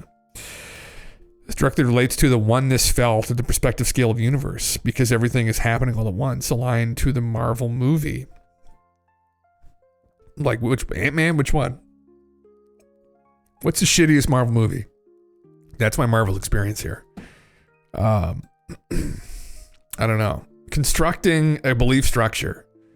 It is important to remember that this funnel decision tree does not begin with nothing. It begins with an experiential. It is experiential state of infinity. Let's look at something reported by DMT users. Brother, fuck yeah. Let's go right to drugs. Fuck yeah. Consensus space is the everyday reality human beings inhabit in their waking state of consciousness. It's the reality we have consensus over, i.e. can easily come to agreements about. The sky is blue, grass is green, etc. The DMT fold is a perception of folding back into consensus space after a trip. It may be seen as similar to two steps coming together. Perceived as more complex concepts or realities folding down into simpler, more normal, less infinite concepts and realities, the aspects of the previous higher level not being describable by the lower level except as metaphor. If folding down makes reality simpler, less infinite, then going all the way up leads to some sort of infinity, such as the ob state. So perhaps this DMT folding experience is what it's actually like to rapidly go from the funnel deductions, decision tree back into our physical reality. Ant-Man 1, that's what you're saying? All the Ant-Mans? Yeah, fuck, they probably do suck the most, don't they? Yeah, poor guy. Yeah, fuck me. Yeah, you're physically shaking my head to this. You love Ant-Man. Oh, fuck, yeah. All cape slop is garbage and only good superhero film is Unbreakable. Fuck. I liked Thor. I thought the art in Thor was cool. Okay. To summarize, the Q&A decision tree process is a way for mind to navigate possibility space, to construct a belief structure of reality and experience it that way. It's not an actual tree-like object that exists out there, but it's an experiential path that can be navigated through all the rich varieties of experiences. In a simple graphic, it would be visually represented something like this. True, false, true, false, true, false. Possibility space, and you end up in this ob state. There you go. So the Big Bang, and then here we are, the observer. The idea in this section are based on John Wheeler's participatory universe and negative question game. He called it the quantum principle. Interesting. Oop. Hold on. The brain. Yeah. Thor was all right. Thor 1 and 3 good, too bad. Yeah, the one with whatever his name was really good. Yeah, it was funny, yeah. I laughed so much. Somebody could laugh. Just like that, you know, like just like good laughs, you know. None of it's dark enough to really make me fucking laugh properly. It's pretty fucking dark. The brain is the visible part of a mind's decision tree. When it receives new information from the senses, this automatically gets interpreted according to the whole history of deductions and results in a concrete experience. Taste, touch, sight, external pattern, query from multiple perspectives to solid reality, make it more concrete. Looking at the brain, we notice several things. Decision trees are not simple processes, but can consist of billions of parts forming a complex branching of senses, not unlike an actual tree. Sorry, as above, so below. That rapidly queries the environment from many different perspectives at the same time. B, decision trees use trial and error, can learn and rapidly change. You grab something hot, feel pain, withdraw your hand. You do not explore that possibility further, but instead you try something else. You learn to do it differently the next time. Unless you're me and you just keep grabbing hot things until it's not hot anymore. You develop chef hands. Right? C, a decision tree can automate processes or make them autonomous. When you learn to walk, it first takes great focus on the various experiences. Then it slowly becomes automatic. The many trial and error sensations of different muscles, sense of balance, etc., are condensed into simplified experiences. And when walking, you don't have to think about all the different muscles involved. The simplified experiences are interfaces to the more complex multitude of parts. If we trace this process of automation backwards in time, we would find that mind busies itself with increasingly lower level bodily functions. Where does it stop? Pattern recognition orgy. Through this automation, the brain becomes a massive growth of pattern recognition systems, which creates a reality out of otherwise meaningless patterns. Destruction of the brain. The brain is only a small section of mind decision tree. So when it is destroyed, that part collapses and mind retracts to a deeper or previous state. This retracting is the same trial and error process as the withdrawing of a burned hand, but now involves deeper parts of the decision tree. We got the biological body, individual mind, individual reality, communication between minds. Holy fuck, this gets very deep. Yeah, deeper selves, right? Like a hand. Physical universe.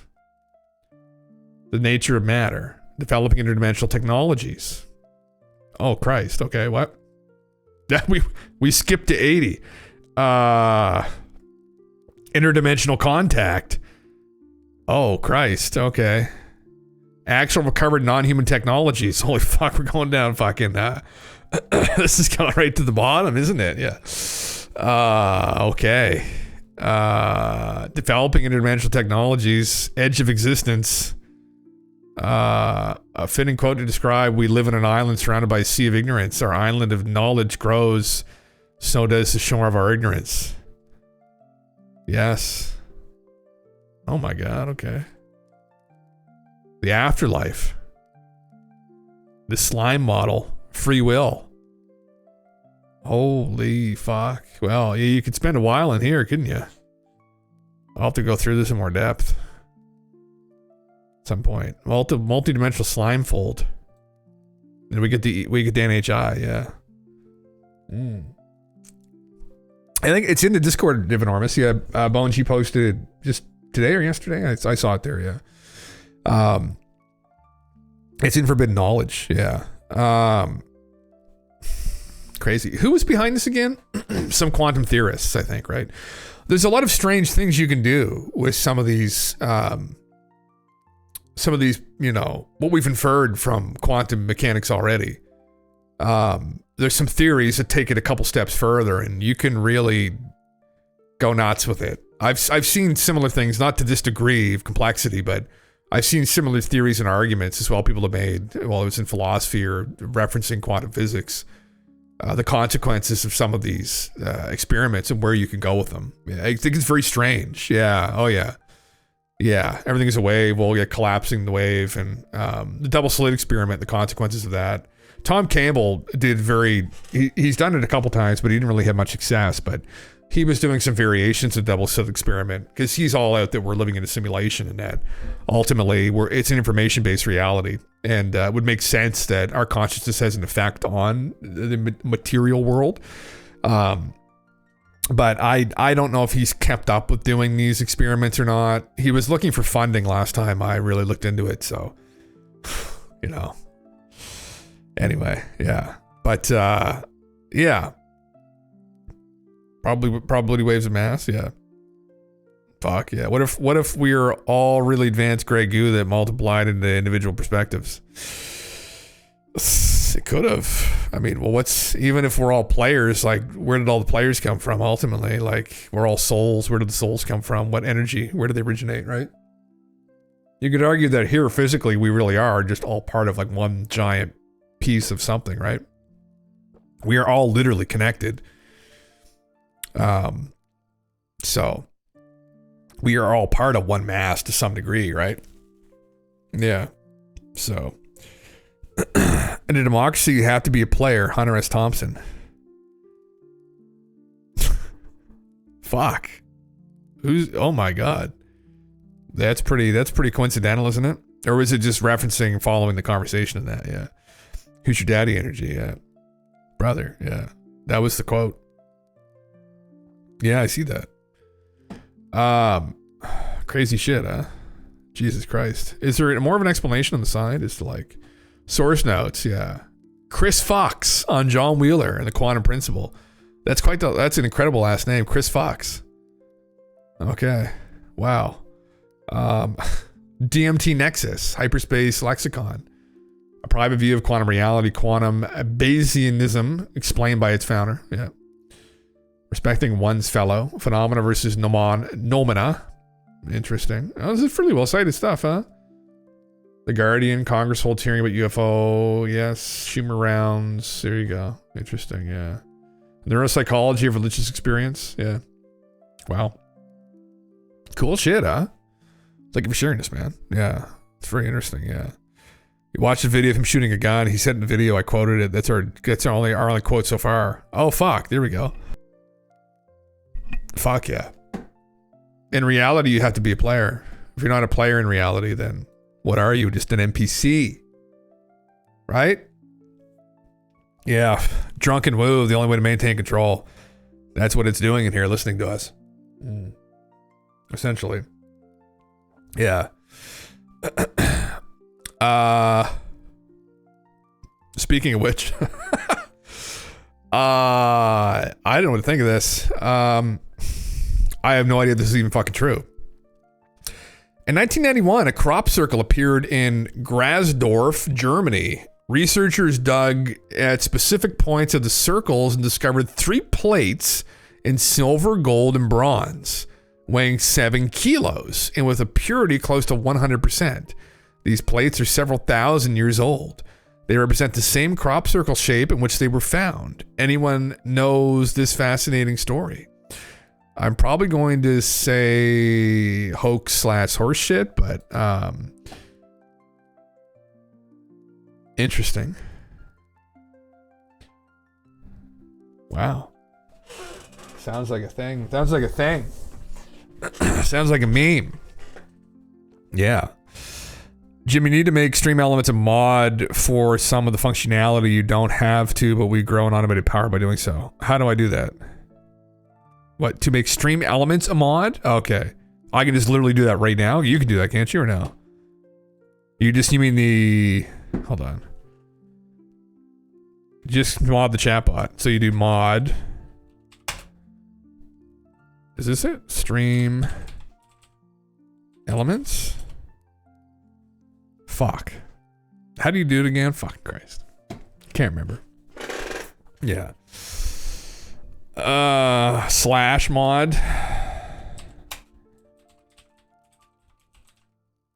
spell it right? There you go. Done did it.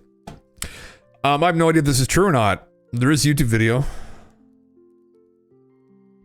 They're called crop circles. Oh my God, brother. What quality is this? That is not 240. This is huge, geometrically perfect shapes that literally appear overnight, carved right out of can't even farmers' fucking fields. see this. Some believe they're UFO landing pads. Others think they might be some sort of cosmic road sign. And of course, many people just think they are hoaxes. Recently, the story of these crop circles took a dramatic turn. For the first time, physical evidence of their creation may have been discovered. Mod everybody in the chat.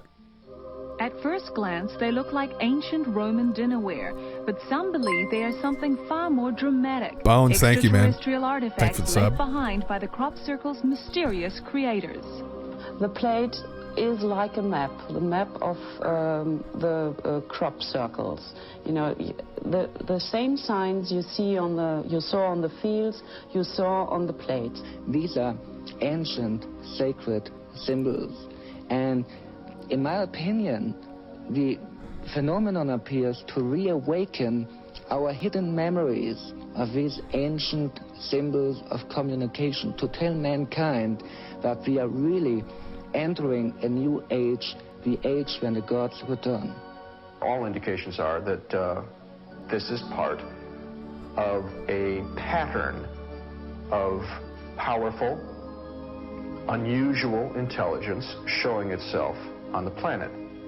Is an alien power drawing messages on a canvas of grain? Bro. Are these circles an elaborate global hoax?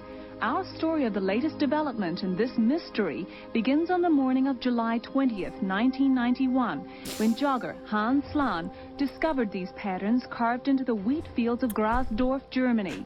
150 feet long and 50 feet wide, they were inscribed with ancient symbols that appeared to be in the lost Celtic language. This is a message. This is indeed a message by a non-human intelligence. After receiving a telephone tip, local journalist Claudia Bribart was one of the first investigators to arrive on the scene. She immediately ordered a series of aerial photographs for analysis. They were just huge. They were really amazing because they were so huge, and I first thought it couldn't be a human being doing this. If it's a human being having done this, it's a genius, really. Because I think it was about 100 meters long, and the circles were exactly made, and it was really beautiful. Our investigative team invited German researcher and author Michael Hessemann to analyze the origins of the Grasdorf circles. He began with a land survey to determine if the circles could possibly be a hoax. If you fake them, you would really align them with the tram lines. But they are not in alignment to the tram lines. And it is exactly in an east-west alignment. And so really guide me to the conclusion that we have a real phenomenon and that they are not made by human beings. Analysis of soil and plant samples taken from the Grasdorf circles revealed some unusual characteristics. The stalks are bent but not broken. They lay down one by the next one next to each other in a circular pattern. We found molecular changes, we found genetic changes, we found all indications of a great heat. Scientific tests performed by the Technical University in Berlin showed radiation levels inside the crop circles that were 172% higher than in the field around it.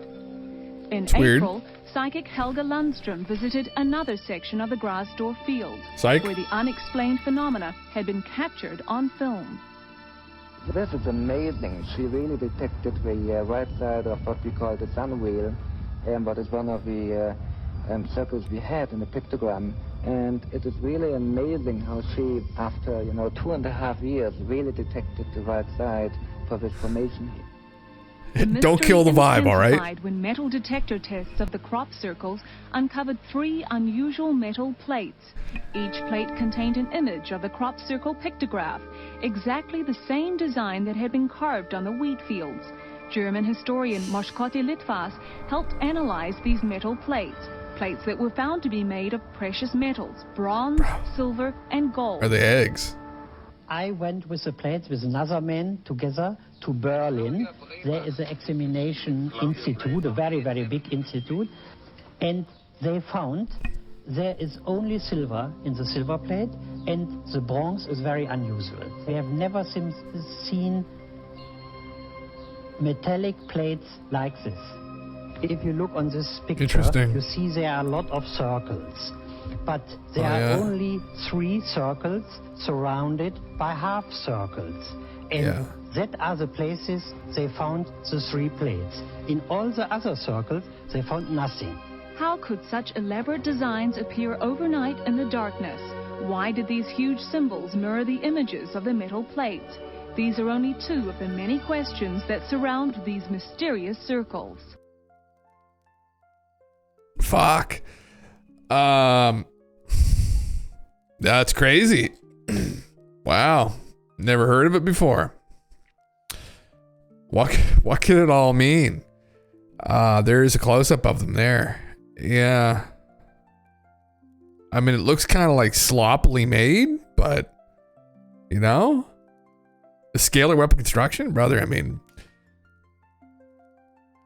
I mean, it looks like someone just fucking like Jim Bob did in their fucking like living room, like, or in their garage. If it was like immaculately done, I'd be like, whoa, alien artifact. But, yeah, I mean, it's a lot of fucking gold. Is that pure fucking gold, brother? That'd be like fucking, that'd be like $100,000 worth of gold right there. What the fuck? Like, that's a fuckload of gold. Yeah. Or the rogue group outside the simulation is trying to contact us. What would they be trying to tell us, I guess? Maybe, man. Yeah, you think? Some guy in a fucking trench cloak's gonna show up and hand us a couple pills to take? Is that what's gonna happen? Is that what's gonna happen? Yeah. When you get to the bottom of the crop circle rabbit hole, they show up finally, right? Fuck. Yeah. How do we contact them back? Yeah. Oh my God. God damn it. What happens if you take both the pills? What happens? Yeah, I don't know what to think of this. I'd never heard of this event either. I usually would presume that this is probably a hoax. I would probably bet it's a hoax. But I don't know. The purple pill, it's suppository, right? That's a forbidden pill that Neo has to give it to you as well, unfortunately. He has to administer it. Suppository purple pill, and it's quite large. It's about the size of a football. Yeah. That's how you get out of the entire simulation. Yeah. It allows you to break free, pop that shit back, and just die, and your conscience goes back up. Yeah. No, it's worse than that. Yeah. It's probably worse than that. Yeah. Don't worry, Neo. This body's just an illusion. You'll just feel a pinch. Yeah. Holy fucking Christ, yeah. Attorney General Pam Bondi's announced the imminent release of the Epstein and Diddy list. She revealed she was briefed on it yesterday and confirmed that a massive trove of documents is set to be made public. Bondi stated that President Trump has issued a strong and specific directive and it will be followed. Is Don's name going to show up on this fucking list? The FBI's every single piece of surveillance footage involving Epstein and Diddy. Let's hear her set it. She'll be here. Let's hear her. Scaring bad guys is something Cash has talked about a lot, and you have when it comes to Jeffrey Epstein and the people who are predators in this country. Yes. They've been given a pass, and a lot of Americans think these guys got a pass for a long time, and maybe even are still being protected right now. Where are we at with the Jeffrey Epstein list, the documents? And Cash has made a lot of public statements about this. Where are we at? I was briefed on that yesterday. I can't talk about that publicly, but President Trump has given a very strong directive, and that's going to be followed. Wow. Okay. So a lot of documents. Yeah. Okay. All right. So people can expect actual movement on this. It's not just empty promises. Oh, Donald Trump doesn't make empty promises. Yeah, right. I think promises made, promises kept, and that's why we're all there to carry out his directive about making America safe. And fuck, he did before last time, but I guess he's carrying through this time. I mean, fuck. Yeah. God damn it. Someone's got to like the Diddy tapes, like the Pam and Tommy tape, Paris Hilton tape. I don't know if I want to watch the Diddy tape. Personally. Pam and Tommy tape, Diddy tape, no. No. Just don't want to see what the fuck's on that, honestly. Some people will, though. But I've heard it's probably not great stuff. Yeah. Yeah. Doesn't cash checks. Yeah. I want to see all the celebrities have negative experience. Nystagmus in a cuddle puddle? What the fuck is this? What? You want to know who's in the Diddy tapes? Oh my god. They children or teens on video. I won't see that shit. Well, that's the thing. Yeah, Tom Hanks saying me, bro. Oh my god, man. Fucking. Oh, Jesus. Yeah, that's a dark. Yeah. Oh my god. Jesus Christ. You'd watch it. Holy fuck. Yeah, there's some rumors that Justin was passed around there. Pretty disturbing, honestly. Whatever. Yeah, go full frazzle drip. Yeah, it's when your eyes shake. MDMA causes it if you take too much. Oh, Jesus. Tom Hanks is supposedly a psychopath murderer behind the scenes, according to people on the internet. And yeah, it chokes people to death. Is that rumored that Tom does? That's what I just saw that on Twitter. So, you know, again, you take this with a bucket of salt. But the rumor is that, yes, he's involved in the circle of psychopaths in Hollywood there, yeah. So I wonder. The bombshell. Well, if we see these people start fleeing the country tomorrow morning, we might know what's coming. So, yeah. I don't know. Was there something to Hendrix? I don't know. I mean, there's someone else that tried to connect him killing that guy. There was a guy. He was like a child actor, and he kind of went insane. But he was like blowing the whistle on a bunch of people, saying that they're terrible people, and he ended up committing suicide. And there was a weird post that Tom Hanks had made about it, and I just saw this stuff from a distance. So I mean, I don't know. Yeah.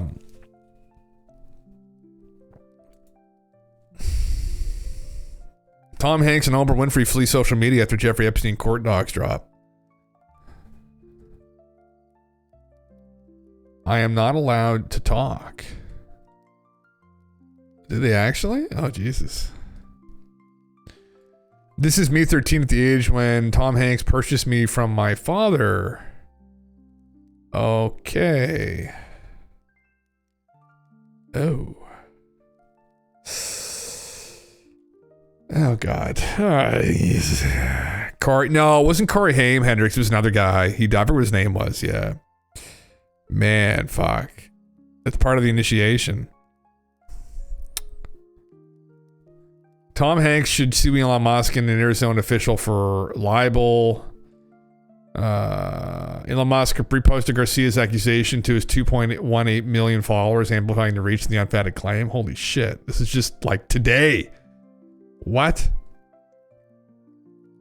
Member of the Avondale City Council embraced her inner QAnon and accused Tom Hanks of pedophilia.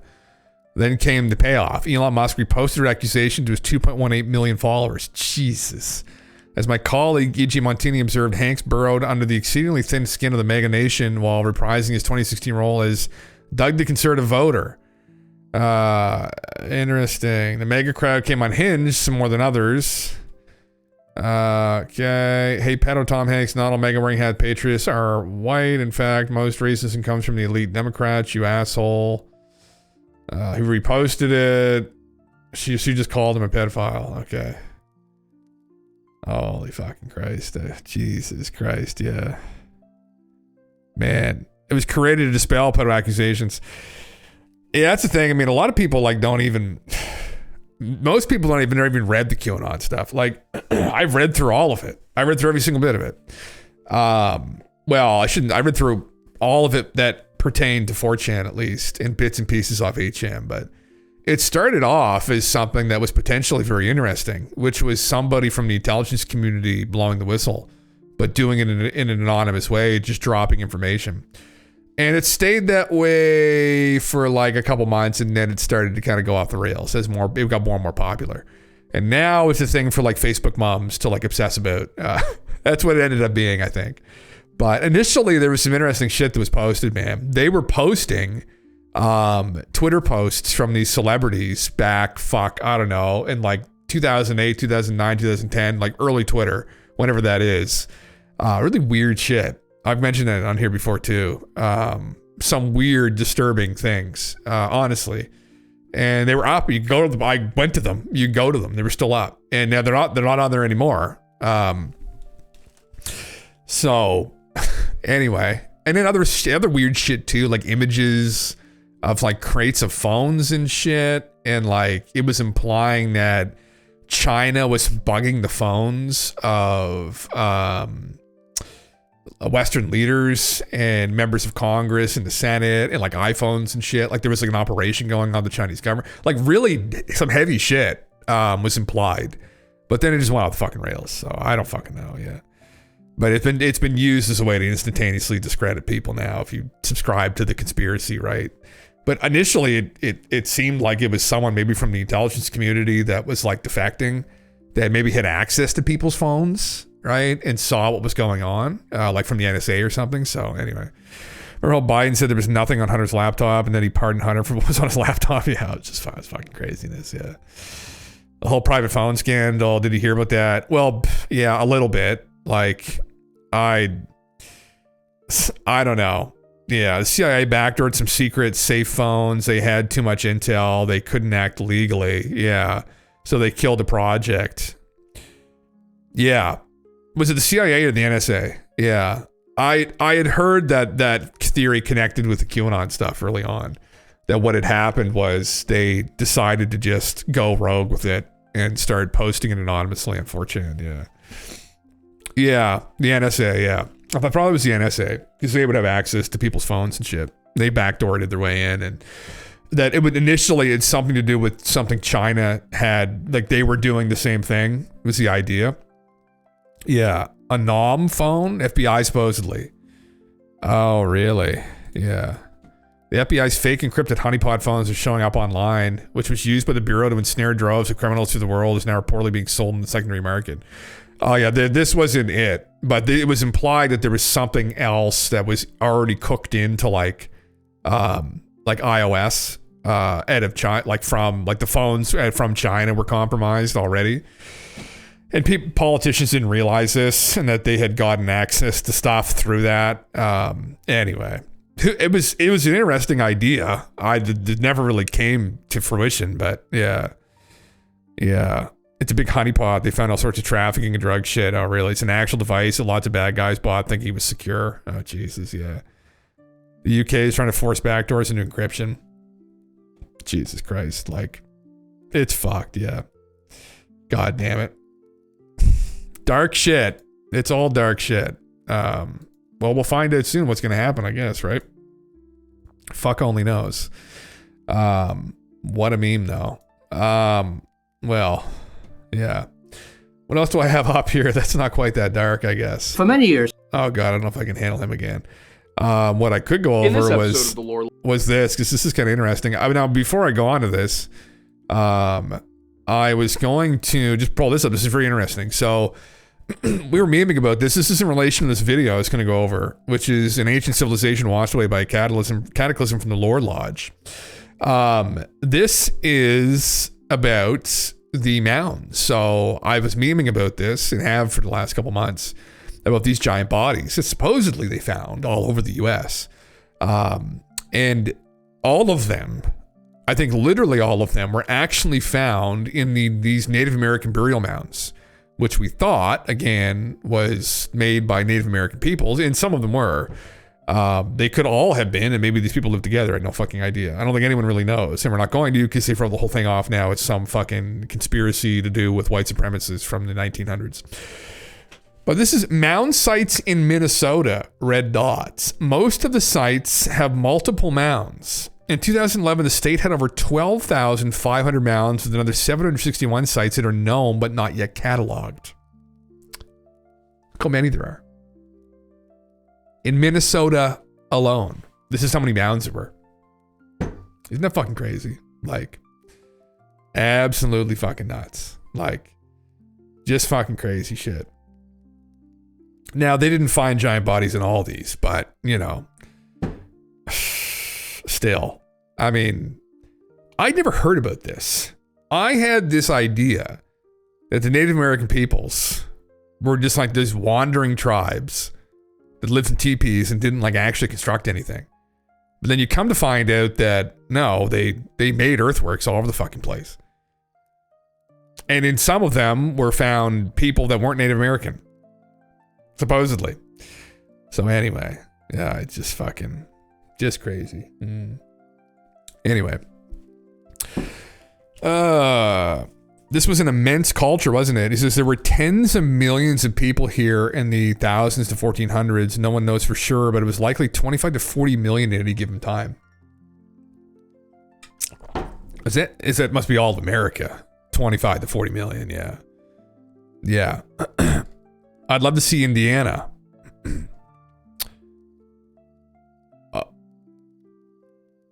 Oh, there they are there too. This is an old map. Not quite as many, but so I love this guy's channel, man. It's so cool. I mean, he probably's not on board with some of these, although not necessarily, because he posted a couple images of some of these people that they supposedly found there. So extremely interesting. Yeah. Anyway, I was going to go over and listen to this and maybe go through it a bit and see what he thinks. Yeah.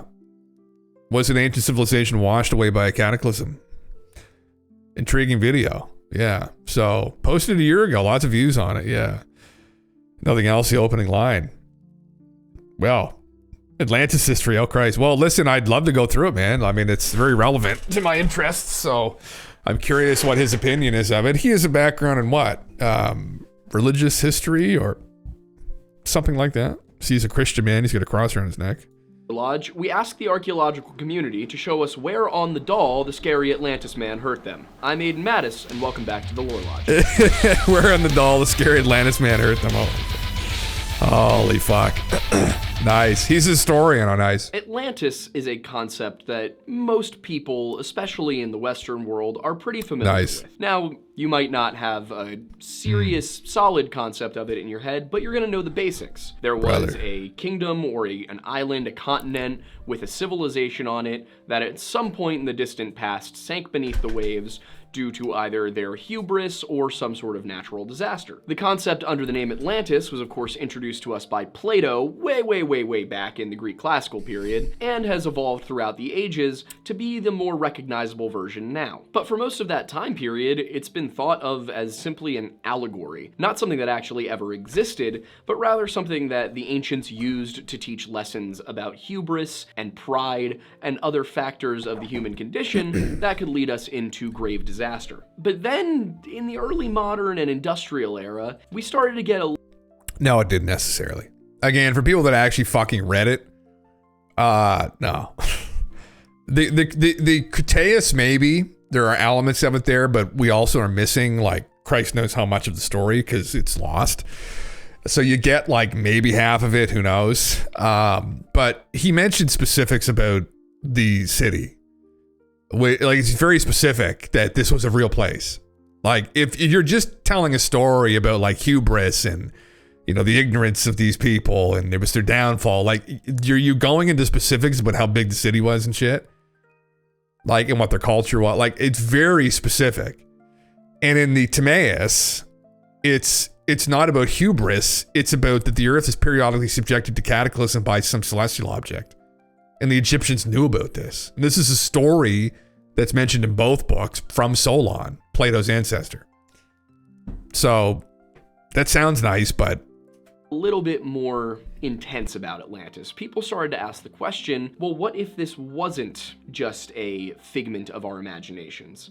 What if this was a real thing that really did exist? What if this is a real event that happened in our history? Now, many of the early attempts at understanding what Atlantis could have been and where it could have been located were fraught with scientific implausibilities and a just vast lack of evidence. In reality, all this was a collection of myths and legends that people were putting together in an attempt to form a coherent storyline. In the last 30 years, however, that's taken a pretty distinct turn, as a certain individual would say, things just keep getting older. And that individual is Graham Hancock. And speaking of coherent storylines, I'm sure you're all wondering how things are going with Bigfoot. Well, something occurred to me. A lot of my personal information is probably on the internet, and Bigfoot may come looking for it. I mean, have you ever been on Google and thought, you know what, I'll just look myself up, and then been shocked to find that a whole bunch of your personal information is just publicly listed on some site? I did some digging on myself and realized that past addresses of mine, phone numbers I may have had at some point,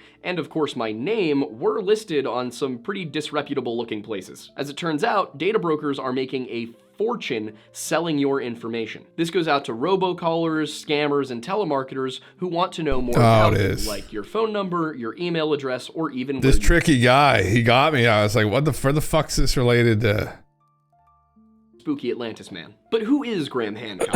If you ask the internet, then pretty much every article from 2022 onward is going to tell you that he is a horrible racist man with a bunch of horrible bad pseudo-archaeological ideas. But aside from being arguably the most hated man in archaeology, Graham is first and foremost a journalist and an author. Born August 2nd, 1950, the young Graham Hancock spent most of his time in India after being born in Edinburgh, Scotland. He returned to England to study at Durham University, where he got his degree in sociology and went on to work as a journalist for publications such as The Times, The Sunday Times, The Independent, and The Guardian. Now you will notice these are all fairly reputable newspapers. And from 1981 to 1983, he was the East Africa correspondent for Time magazine. And the first 15 years of his career were pretty cut and dry standard for a man of the English upper middle class in the journalist profession. But then in 1987, as he himself admits, he started to get very, very heavily interested in the practice of smoking weed. And not just a little bit. He says that for about 16 years, he was permanently stoned. At the time, he believed that this was helping his writing, but upon later reflection, according to a TED Talk he gave in the 2000s, this began to wear on him. He started to realize that he was abusing this substance, and what brought him to that realization was, of course, using ayahuasca. That use... This is around the time when he got into ancient mysteries. And there's absolutely a fucking correlation there, brother.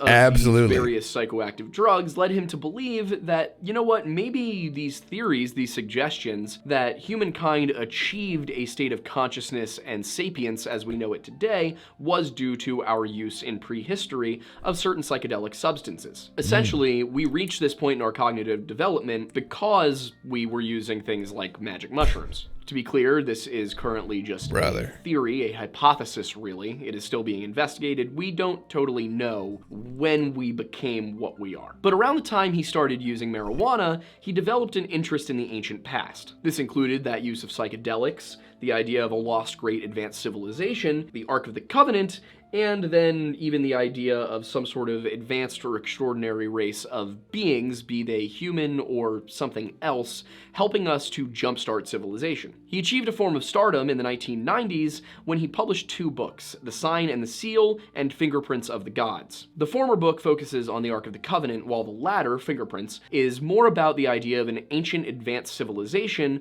that was present in Antarctica at a time when Antarctica was not at the South Pole. And if you're familiar with our channel and you've seen our video on the Adam and Eve story, yes, Graham Hancock was talking about crustal displacement theory. Now, obviously, we know that crustal displacement theory is nonsense, but at the time it seems he was not aware of that. And he is pretty directly invoking guys like Charles Hapgood and Chan Thomas, who of course wrote about crustal displacement theory in the 1950s and 60s, back when that was a little bit more possible, so to speak, something that we did not yet fully understand magnetic fields in the way that we do today, and people believed that a weakening magnetic field could lead to some sort of either solar-based or crustal-based catastrophe. He would later abandon crustal displacement theory because, let's be honest, that it's a ridiculous notion. Now, if you're sitting here going, Aiden, I don't know what crustal displacement theory is, and I'm very confused. Well, that's understandable, and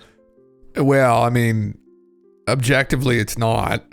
How the proposed mechanism was, but depending upon the circumstance, it could happen. I mean, I think I'm not a fucking expert in this, but I mean, I've heard the opinion of people who were criticizing it, and I don't know. It's not that far fucking out there, honestly. I mean, the fact it happened periodically all the time is like kind of sus, but I will explain it to you. I would recommend that you go watch our video on the Chan Thomas, the Adam and Eve story subject, which is an hour and a half long, but I don't expect you to go watch that right now, so I'll explain crustal displacement theory in a very short form to you. The basic idea is that every however many thousands of years, it varies depending on which author you're talking about, but it usually ranges from every 6 to 12,000 years, the Earth's magnetic poles weaken and flip, which allows the Earth's crust to slide over the mantle because of the weakening of the magnetic fields within the Earth, changing the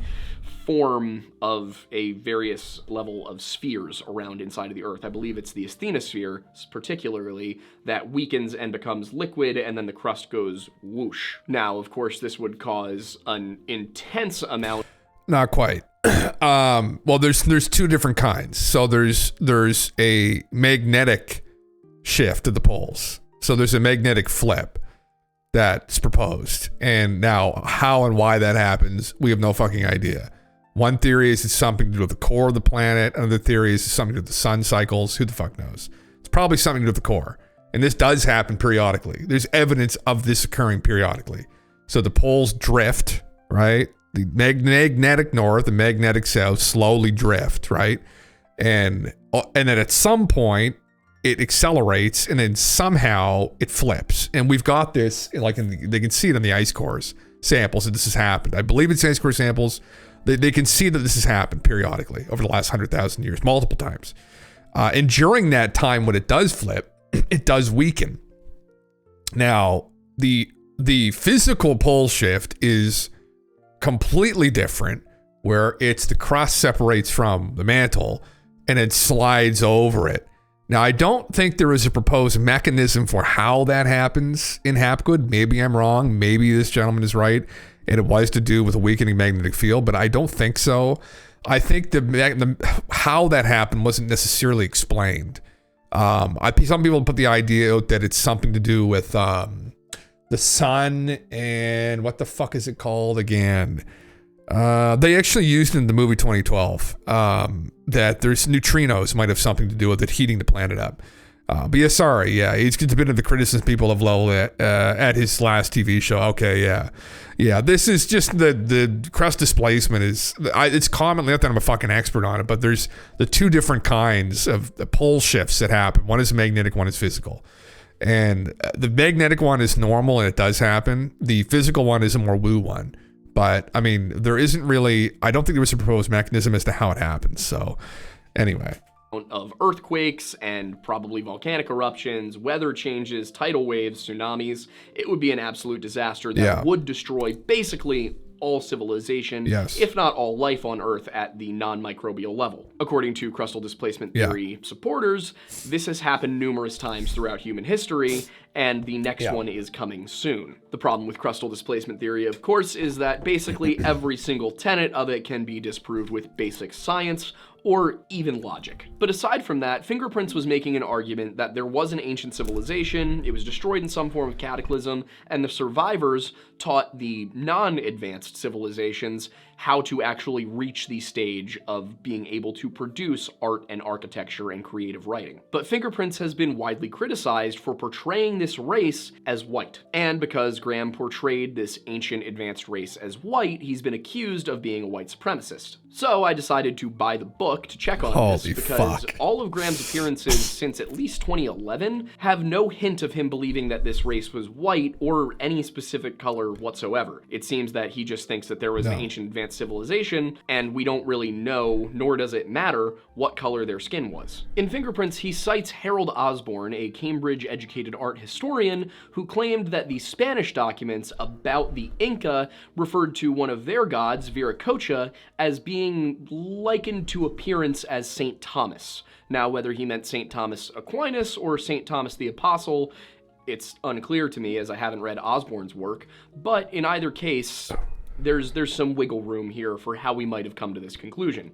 Now, of course, St. Thomas the Apostle would not have been white, he would have been Jewish, a little bit darker skinned, and therefore would likely have matched the Viracocha, if that was, of course, who was actually being compared. If they were comparing him to St. Thomas Aquinas, which seems unlikely to me, then that's how you would have assumed that person is white.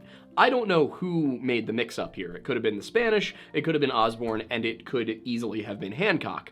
But at no point does it seem to me like there was a deliberate attempt at white supremacy from Hancock specifically. Of course, this is supported by Spanish accounts of them being received as gods by many of the native people, and that is likely all stemming back to Spanish accounts of the Inca. He also cites some stuff from Ignatius Donnelly, who was an early impact theorist writing in the 19th century. That guy claimed that the sophisticated architecture and road systems used by the Inca had been constructed by a white race centuries beforehand.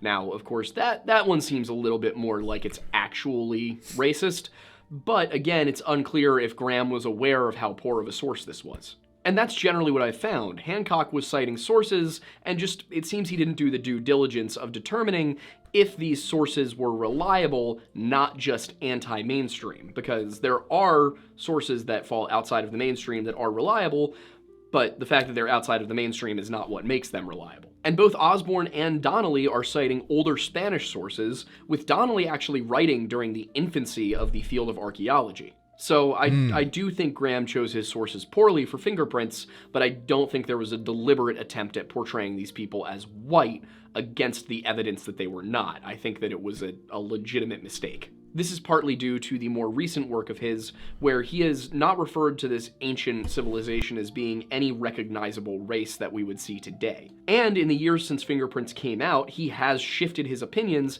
as more and more scientific evidence has come to light. As I said before, crustal displacement is obvious nonsense, and in 2007, a team of scientists produced a paper that did pretty unequivocally show that there was an impact 12,800 years ago.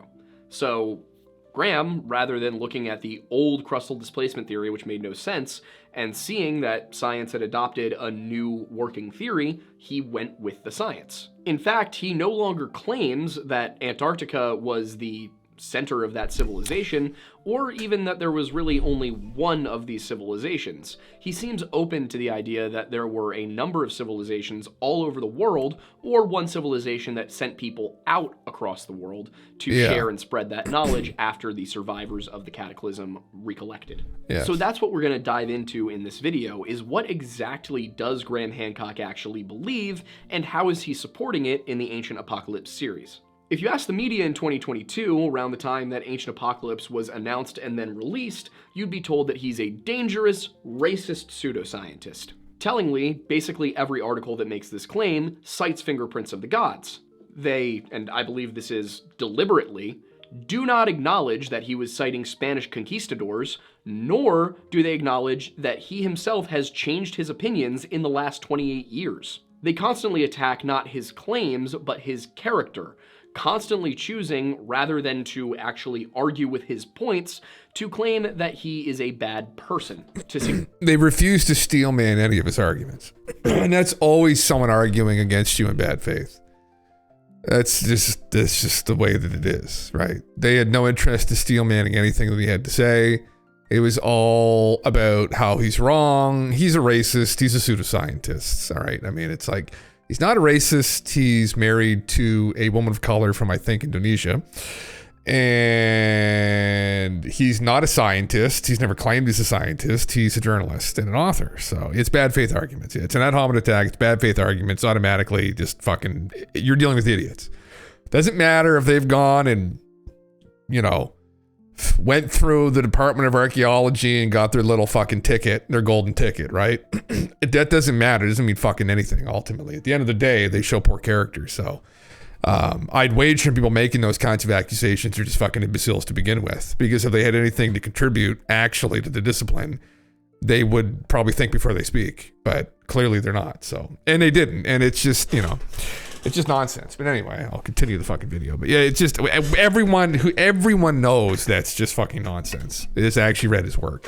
Even the claims from Ignatius Donnelly about some white race being responsible for building the roads. I mean, again, supposedly he was quoting the people themselves too, right? That's the issue. So I don't know if that necessarily, you get into like race here. And again, like we're all Homo sapiens. So like when we're saying race, like what are we talking about here? Like skin color, like white. When we say white, what do we even mean? No.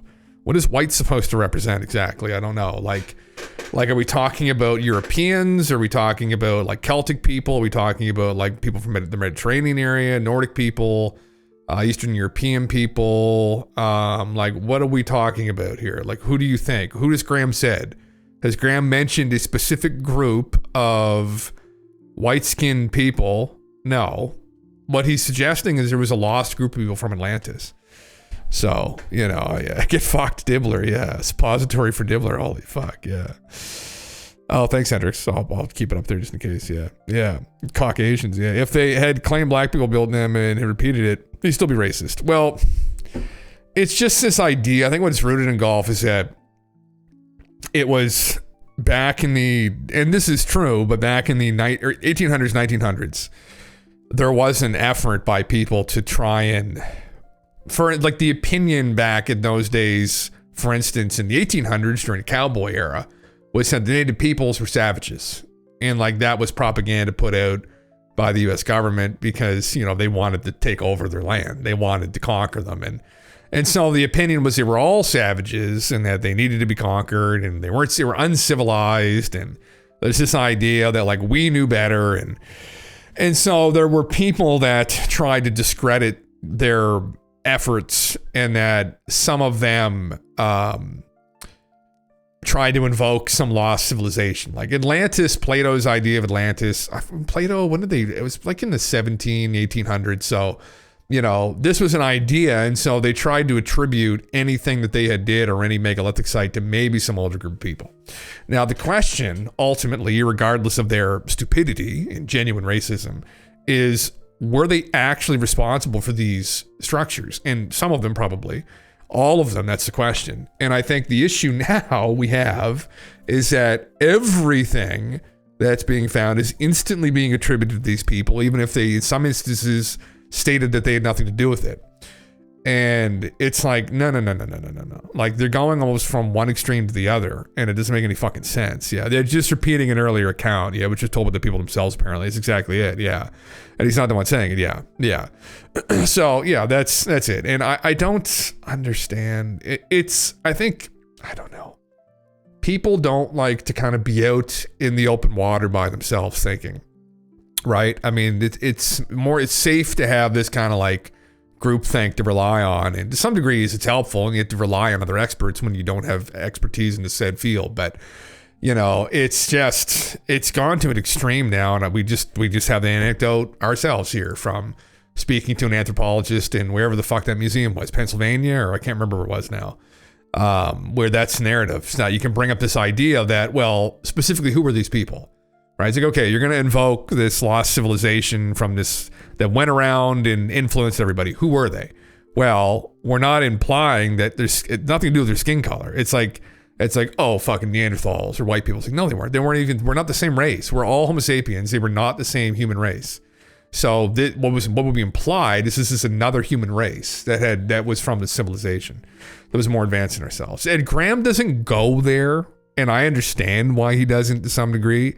But if he had gone there, he probably would have avoided this problem to begin with. But but he doesn't want to get down that dirty. So the intellectual fraternity were privileged whites in history. The woke latched onto that idea and used white supremacy as an argument. Dilutes the problem, to be honest, and then they just end up looking stupid. Yeah, man. Yeah, literally. Yeah, you know, and it's very problematic. Yeah, and it's one of those things. It's like, I know, it's, you know. There are legends, miss, over here of people who were here before what are considered the natives, told by some of the native peoples themselves, you say it, you're racist, as white supremacists, even though these people were akin to fairies. Yeah. They're supposed to be fairies. Yeah. Yeah, man. Well, there's tons of, well, even like, for instance, because if you're New Zealand, right? Golf, like all of the Polynesian people, I mean, that extends technically over, I believe, to like Easter Island. And the people on Easter Island attributed in times past the building of those heads to giant people built them. They're kind of their gods. And supposedly there were reports of early adventurers and explorers that actually ran into these people on the island with the natives. So they were still living with them. So it wasn't this idea that they were like segregated from them. They're living among them, and they probably blended into them too, is what happened. Same thing that happened in North America, where there were encounters with some of these native peoples, and they were like fucking 7.5 feet tall. Like, they were huge.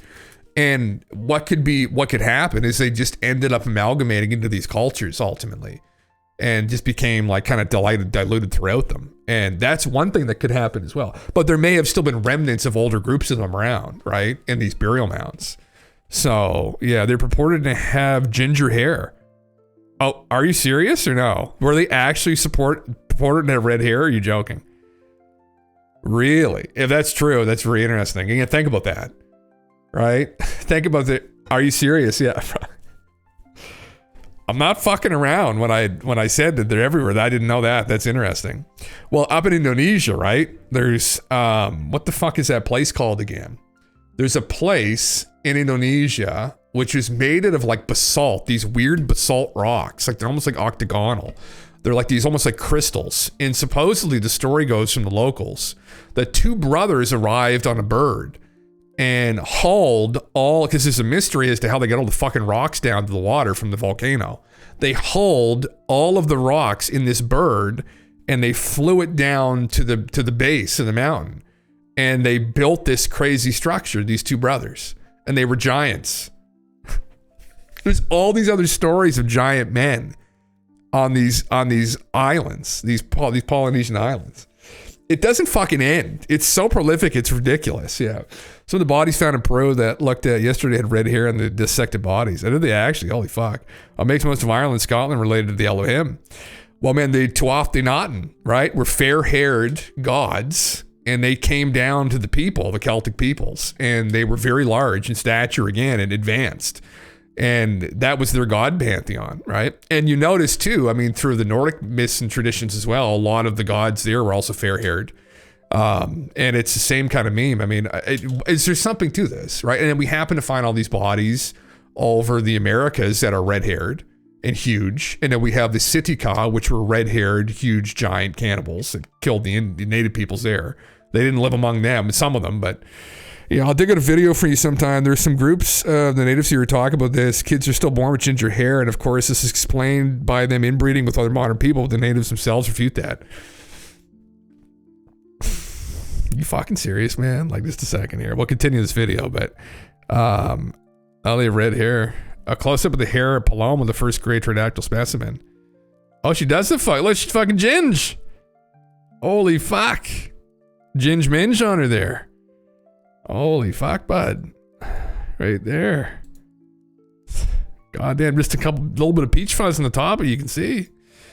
What does it all fucking mean? Like, yeah, man, it's crazy shit. Yeah, I think there's legitimately something to this. Like, as schizo as it might seem at first, this might literally be these lost people. But again, it's in its infancy. So trying to convince the anthropologists and archaeological community to take it seriously, it's like, man, you're gonna have to literally hit them over the head with it like 30 fucking times. Like, Patapuari had light skin and red hair or fair hair. Historian James Cohen was told that they were a lighter complexion than Maori. Their hair was of a dull golden and reddish hue.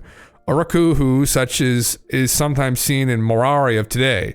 Unlike Maori, they were never tattooed. Maori, Turi, and Nagati Poro described their skin as white, albino, or the color of red ochre. Their eye color varied from light blue to black. There's still debate about their height. The Tuaru tribe records that they were small, but others say they were similar to size in humans. Waganu stories claim them to be giants, more than 2 meters tall. There you go. I'd wager the latter there probably aligns more with the other stories, huh? Yeah. Isn't that fucking crazy when you think about it? It's literally everywhere. It's literally fucking everywhere. Yeah. But again, it's like, you'd think, well, they can't be this ignorant and not connect this. Yeah. Man, brother, they're everywhere. Yeah. Mm-hmm. They were all over the fucking planet. You know, there's an interesting story in Australia, and the Australian Aborigines tell this fucking story. But supposedly they found in Australia what is, I guess, Egyptian hieroglyphics or something similar to them on the walls of one of these native sites. and they know that it's old. It's been dated to been old. I think this is a legitimate story. At least if it isn't, it's a fairly legitimate rumor. But the native peoples, I think, were the ones that told the story. But supposedly these men came over at some point and got stranded there. And there's this whole deal about how they ended up drifting from Egypt down to Australia. But, you know, look at the wall. Look at the walls in Egypt and the god pantheon there, what they look like. I mean, you can see the statue just like in Mesopotamia. It's crazy shit. They're possibly were just all over and the other thing too, it's like we were all around that time too, right? It's like it wasn't just them. If we go back far enough, there were fucking Neanderthals, there was Homo florentis, there was us, there was whoever these people were.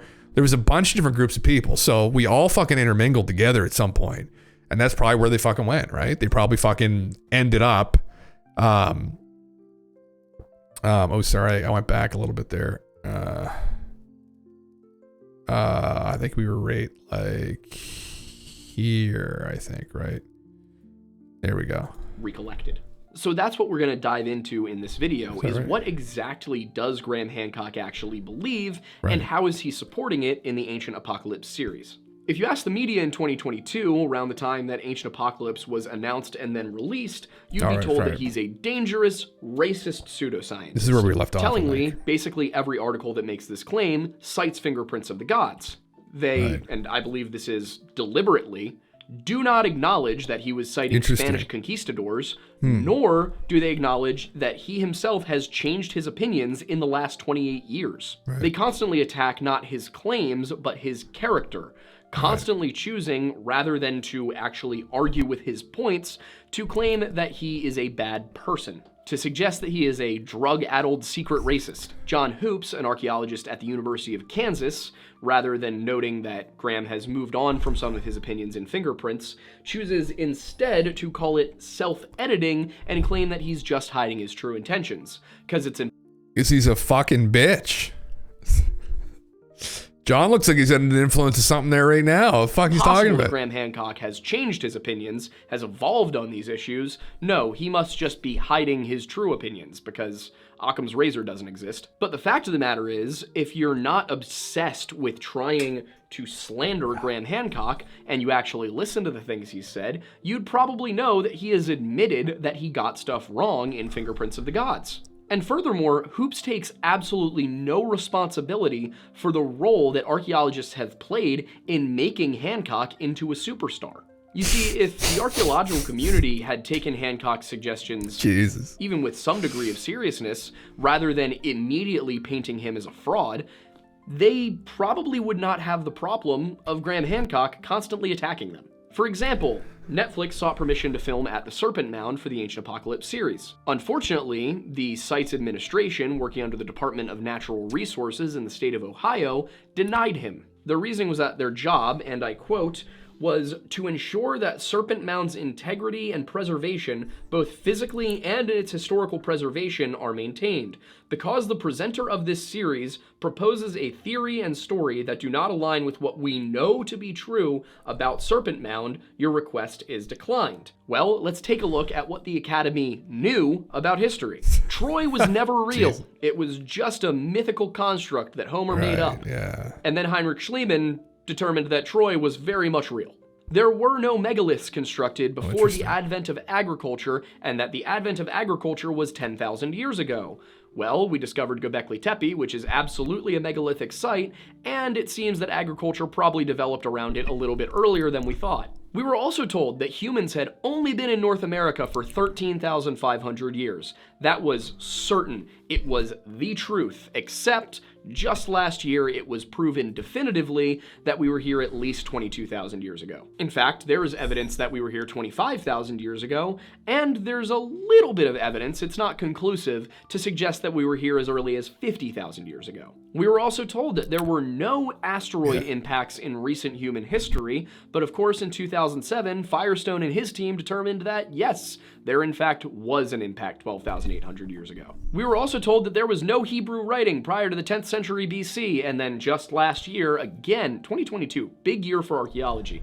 Just last year, they discovered a lead tablet with writing on the inside of it in Hebrew that dates to the 13th century or the 12th century BC. The fact of the matter is, archaeologists and historians are wrong all the time. But that's actually okay. It is okay for academics to get things wrong, to interpret the evidence at hand in a way that makes sense. There's no problem with that. But what's absolutely unacceptable is denying somebody access to a public monument created by humans thousands and thousands of years ago just because you don't like their opinions. And what they consistently fail to recognize is that by doing this to Hancock, they are simply giving him more and more ammunition. Now, as a historian and a folklorist, I have no stake in this. I am not an archaeologist, and I am not Graham Hancock. However, what I do have is a very specific set of skills. So, using that...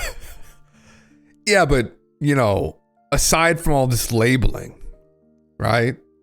You're a thinking person, brother. You're thinking critically. They're not, right? And that's really what it all comes down to, I think, you know? Oh, man, it's just, fuck. And ultimately what it comes down to, too, is ego, right? And asserting yourself as an authority. Because what you're doing is you're trying to assert yourself and assert your power and create a power structure, right? And what happens when people like Graham come along is he's very popular. He's consequently very wealthy and very influential, right? So these things, many of these people in these communities do not have and do not know, right? Because they're running off of like grant money. They don't have a lot of it. They're not very popular. They probably haven't really found anything particularly interesting in their life. They're not very well known, and they're trying to just make a name for themselves. So the other thing that they can do too, right, with their expertise, because they worked for so long becoming an expert in a field that, you know, could be flawed to some degree. Maybe their knowledge is flawed. Who knows? They're going to punch up, right? And that's what they're going to do to Graham, because Graham's up at the stars with Joe fucking smoking weed in the studio. And, you know, these people are down in the dirt living off of ramen noodles, right? Trying to piece together history. And Graham smoking a blunt on Joe being like, maybe they were giants, fucking, you know, and it pisses them off because they're like, that doesn't fit with our narrative of history. It's like, well, first of all, I mean, you can't say that it doesn't really, because we ultimately don't know. I mean, you haven't found it so far. Maybe you're ignoring the evidence as well. The other issue, who knows? But yeah, there's a new word for asserting your power in academia and research. You are dibbling. Oh, that's dirty. That's the danger too of dibbling out of your little corner, right? That's the problem. Is like, what Flint didn't understand when he waded into these waters is that there's a lot of people that saw right through it. And he's probably destroyed his reputation at this point among a lot of people. It's unfortunate for him, but he wasn't careful enough in how he approached this. And that's the consequence ultimately of them being idiots. I mean, there are consequences for being an ignorant idiot. And that's ultimately what he is, and how he acted. So yeah, I just fucking dangerous, dirty dibbling. Holy fuck, dibbler on the roof. Yeah. When someone's being an ignorant narcissist expert, dude, don't be a dibbler. It's crazy, man. It's just fucking nuts. Yeah. Yeah. The age of information is disrupting the traditional means that those in control use to maintain power through a controlled narrative. Yeah, that's exactly it, man. That's exactly it. Information wants to be free. That's exactly it. Yeah. And it's ultimately, listen, with the same gene pools are around now that were around 700, 800, 900 years ago, who were high priests trying to assert that they have control over people because they've read the book and they're knowledgeable. And they're, to some degree, like, yeah, there are people who are genuine experts and you should listen to them, but you should also learn to think critically, right, for yourself. And if something they're saying doesn't make sense, or you're following their logic and it doesn't follow, right, they're not gods, right? And that's a problem, right? I mean, they're just people. They're people who've specialized in one area. Sometimes they've hyper-specialized in one area so much that they're pretty inept and fucking stupid in almost every other area, right? They're called savants, right? And they have to be really careful when they wade into those waters, into the broader ocean, that they don't say stupid shit, because they're going to get held accountable. And in Flint's case, you know, and I do feel bad about this for him, his people are attacking the way he looks, and this probably really hurt him. And now, do I have sympathy for him? I mean, he came across as such a fucking dickhead. I don't have a lot, but like, man, he got fucking crucified. And it's like, man, you got to be careful out in the real world, because he wasn't living in the real world. He was down with the whale bones, and he came into Graham's world, and I think he's been roasted to fucking oblivion at this point. So, I mean, it's just fucking, yeah. Yeah. We're through with critical thinking. Well, critical thinking is just, thinking critically. It's really what it is. It's just fucking, I think it's really the only way out of becoming a psyop, right? Yeah. Critical thinking is essential in approaching everything, right? I mean, that's what and philosophy advocates for ultimately, right? But yeah, uncle of Tim Pool, professional dibbler. Fuck. That set of skills, let's see how Graham's research and his suggestions, his theories, actually hold up. Now, with everything that I've already said in mind, Hancock opens up the first episode of the series, called Once There Was a Flood, with the claim that there was an advanced Ice Age human civilization. Now, how advanced? Not particularly sure. It's not made super clear, but we're not talking about flying cars. As for me, when I think about the possibility of an Ice Age civilization, one that we might be able to find traces of today, I think, Copper or early Bronze Age at the most, if not, a more Neolithic sort of situation. To start off the segment, he presents the mainstream version of history, which is that the Ice Age ends, the hunter-gatherers start to transition to agriculture, and then after agriculture develops, we get the first human civilizations around 4000 BC. New discoveries, of course, keep pushing that date back for the advent of civilization, and one of those, he claims, is the site of Gunung Padang in Indonesia on the island of Java. Now, Gunung Padang is a site sitting atop a mountain which appears to be made out of man-made terraces. And strewn about these man-made terraces and making up retaining walls within them are thousands upon thousands of hexagonal basalt columns. Now, those blocks, as Graham Hancock notes, do naturally form in that shape as a result of volcanic activity.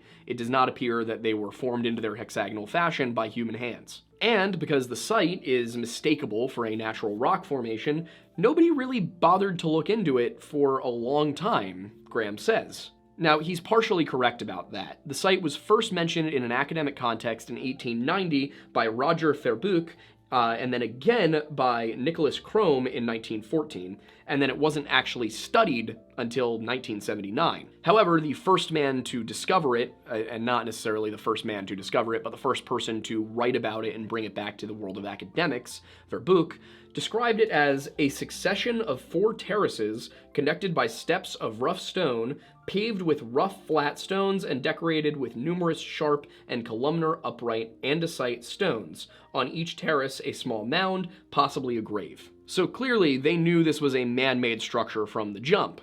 And what Graham was right about is that for the first 90 or so years that we knew about it, nobody was really looking at it, but he was entirely wrong to suggest that they didn't think it was man-made from the start. Of course, the Indonesian government finally became aware of this site in 1979 and launched excavations and started academically surveying the site from the 1980s. Graham then shifts to discussing the work of an Indonesian archaeologist by the name of Dr. Ali Akbar, who started excavating the site in 2011 and 2012 up through 2014. Now, Akbar expected that this site would only be about 2,500 years old at the most, and was pretty stunned to discover that he might be wrong about that. Now, Akbar is no hack. He is a professor of archaeology at the University of Indonesia. And in September of 2014, as work was about to end on this site in preparation for a change of government, of course this was a government-funded project, he gave a talk. And in that talk, he dated this site to 4500 BC, a full 6,500 years ago. That is considerably older than anybody expected it would be. Now, something interesting happened here. I went, and obviously, just to get some of the basic information about Gunung Padang, I went and I started with Wikipedia so that I could go and check the citations. A lot of the citations were in Indonesian. That was difficult, but I was able to find enough in English. That Wikipedia page just does not mention Akbar. It refers to Nawajaja's dating as fringe, doesn't mention that Akbar as an archaeologist is pretty confident about the 4500 date, and instead just goes to Nawajaja's suggestion that there could have been people there 11,600 years ago, or even later than that. Yeah. Now, the only reason I can think that you would focus on Danny's work and not on Akbar's work is because you don't want people to know that there was a legitimate archaeologist making these claims. And guess what, though? What they're going to say at the end of the day. They do the same thing with everything. Even the mummies are digging out of South America. They just say, yeah, he's a professor at that Indonesian university, but, like, you know, is it well respected? And you're going to say, what do you mean by well respected? And they're going to say, well, is it like from a Western university? And you're going to say, what do you mean by that? And they're going to say, well, is it like Harvard? And you're going to say, oh, you mean like the university all the white people run? And then they're going to be like, well, I'm going to be like, oh, that sounds kind of fucking racist, doesn't it? You're not like looking at the guy's like argument, right? You're just ultimately, you end up just kind of looking at like, oh, well, like, you know, is it well regarded? You know, they're Indonesian. And you're like, that sounds fucking racist to me. Right? And that's where, listen, in academia, it goes here all the fucking time. It's like, oh, well, he's a professor at this university. Oh, but what's that? What university? University of New Brunswick? The fucking shit. What? Like, what the fuck? What good arguments have ever come out of there? You know? It's like, well, but this argument, no, we don't care. Like, does it have a history of good professors? It's like, well, what's that supposed to fucking mean? Right? It's just the elitism that exists in academia. When really what you should be looking at is the quality of his argument, right? Right? Is he logical? Logical reasoning was an unbiased, right? Critical thinking, logical reasoning was an unbiased, right? I mean, you know, did he make his points well, right? Was it emotional, you know? Like, I mean, no, that's not what they're interested in. Yeah, snobbery, it's fucking dinguses, man. Yeah, I just fucking, yeah. Good theory, but. On the Wikipedia page, we get 3 dates that range from the 8th century AD to the 1st century BC. We don't get any mention of Akbar's dating. Who should we complain to? The aliens, ultimately, because they're the ones that they'll be really objective with everything. And they'll say, yeah, these people are all fucking stupid. Yeah. Yeah, that's essentially it. Yeah, they're all dingus.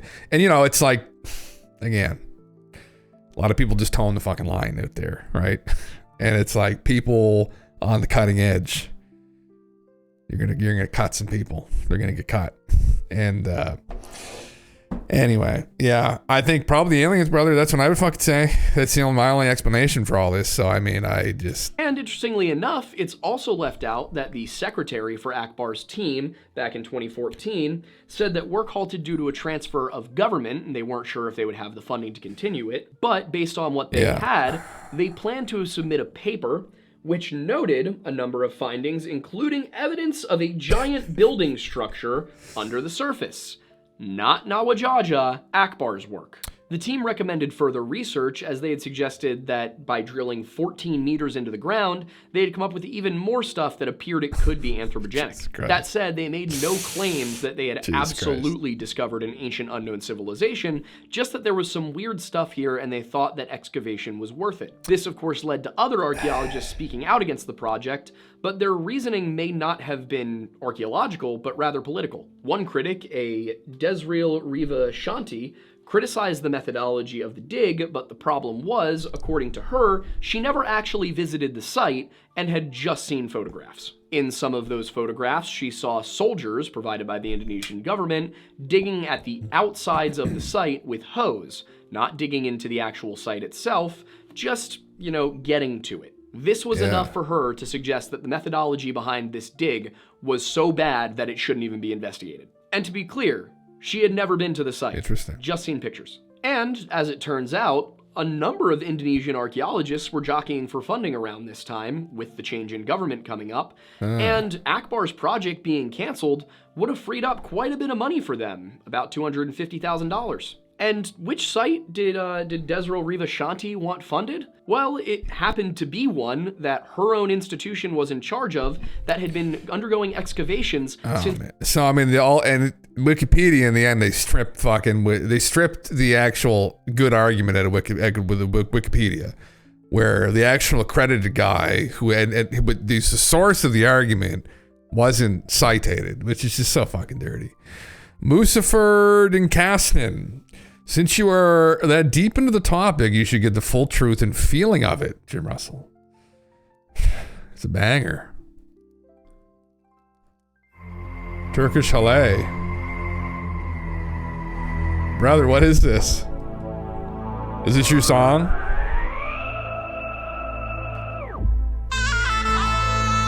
Oh my heavens.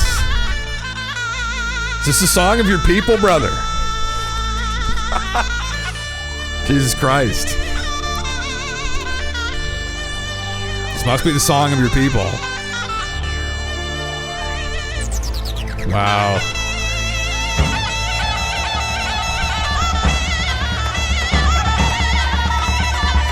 Holy shit.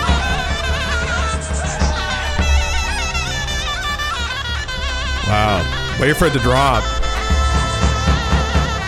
I'm waiting for like another 3 seconds. Your snakes are being charmed, yeah.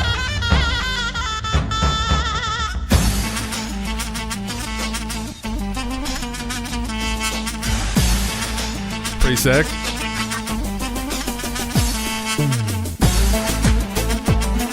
Oh, brother. Here you go. This is some shit, huh? Turkish Halle. Translate it.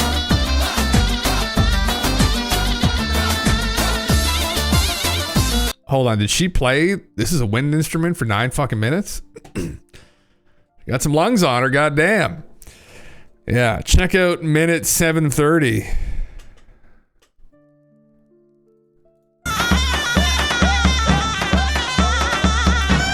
Oh, things go crazy, huh?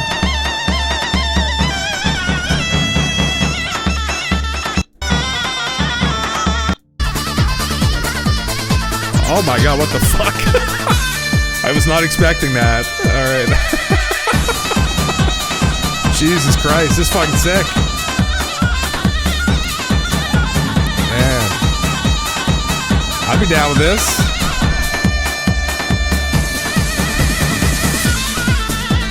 Holy shit. It's like some new age belly dancing. I would eat baklava to this. Holy fuck. Wow. Thank you for that, brother. Yeah. Museum to excavate ancient room. Are we going to knock down Göbekli Tepe to this? We're going to dig that. We'll dig that place up. Put some C4. We'll dig her all up at once. Yeah. We'll blast her into a million pieces and see if we find any gold and giant bodies there. Yeah. Fuck, brother. Thank you for that. That was that was enlightening. Yeah. I feel cultured now. That's wonderful. Yeah. All my anger is lifted. I was getting so angry listening to all this horse shit. Fucking that these people have been subjecting people like Graham to. Yeah. That's the unofficial Turkish anthem. Is it actually? You're from Turkey area? Fuck, what's buddy's, Hassan? Do you watch Hassan in here? Isn't he Turkish? He's a big streamer. I have friends that are from Turkey here. I have a couple friends, Sack, Cape. I have some friends that are from Turkey that watch occasionally. Yeah. Yes. One of the first comments in his chat are incredible. And this chat, of the song, yeah. On weddings, it definitely becomes a Turkish anthem. Does it actually? Fuck yeah, man. I don't know what the Canadian anthem is, actually. I'm from Canada. All my people are Celtic, I guess. They're from Ireland originally. But I don't know if Canada, we really have an anthem, honestly. What's like Canadian, like, what's her name again? Is Sheryl Crow?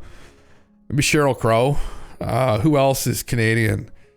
What? I don't even fucking know, right? I know this Lore Lodge video is long. I listen to this guy in the background a lot. He isn't always right, but he doesn't pretend to be. He goes and deep dives. Seems like a very well-spoken guy, man. Well, he's a good researcher. I mean, in approaching this, he's seeing through all the hubris and nonsense, right? Of some of these people that were attacking Graham. It's pretty easy. I mean, anyone employing any actual critical thinking is going to look at things. They're going to employ logic. They're going to look at things in an unbiased, unemotional way, right? And when you strip away that emotion and that bias and you look through the logic, I mean, he could see pretty clearly that they're just fucking dinguses, right? And I mean, I think anyone could. So, yeah. You like your vibe. Thank you, man. Yeah. Do I speak French? Bonjour, monsieur. Voulez-vous coucher avec moi? I know that in French. And I know bonjour, monsieur. Bonjour, monsieur. Bonjour, monsieur. If people know that song. No, I don't really. I'm in a bilingual province in Canada too, actually. I still don't. I said, fuck that. I said, fuck this. Yeah. I'm chill 95% of the time. Yeah. I get riled up. This shit tends to rile me up, actually. Probably caught me at a time when I was mildly riled up. Hubris. Fucking dickheads rile me up. Yeah. Oh my heavens, is that Dutch you're speaking? Good lord, yeah. Potato anthem, yeah. We have a national anthem. Oh, Shania Twain, Drake and Bieber. Oh, fuck. Is that actually what we're known as now for Drake and Bieber? Oh my god, both of those guys, man, I cannot fucking stand 5 seconds of. Holy shit. Oh my god, they're just so like cringe, both of them. Fuck me, yeah. I like Matthew Goodman. That's yeah. How about Alex Jones? Yeah, well he's Texan though. I do love Alex though. Oh, why is this a video of Alex? Oh Christ. I haven't done DMT, but I know a lot of famous people that have and others.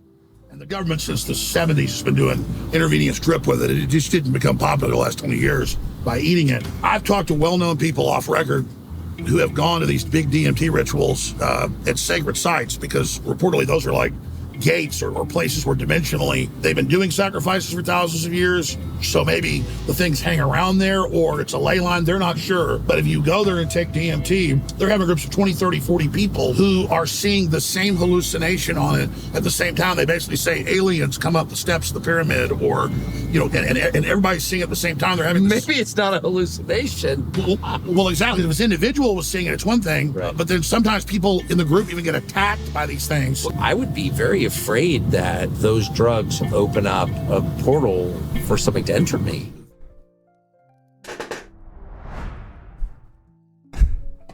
The way Alex was looking at you, he might just enter you, Tucker. If you do enough of it together, I mean, you never know, right? Like Alex Jones, it's capital letters, brother. That's literally it. Yeah, that's literally fucking it. Yeah. Bob Amsterdam. Alex Jones and Tucker. This must be recent. Talk DMT. Jesus Christ. Yeah. I could not imagine Alex on any substance like that. I would not want to be in the room if he took a substance like that. If Alex took mushrooms, LSD, DMT, anything psychedelic, I would want to leave the room. He'd be one of those people where as it started to happen, he would just start fighting it and say, no, and he'd just get angry, right? And then he'd probably grab a knife or something, and then you just run out. Yeah, Alex is a pro. I drank with him. I would not be around if he's taking psychedelics. You think he's a pro? Oh, fuck. I would not be around him on psychedelics. No. Even like an edible, I wouldn't fucking be around him for Christ's sake.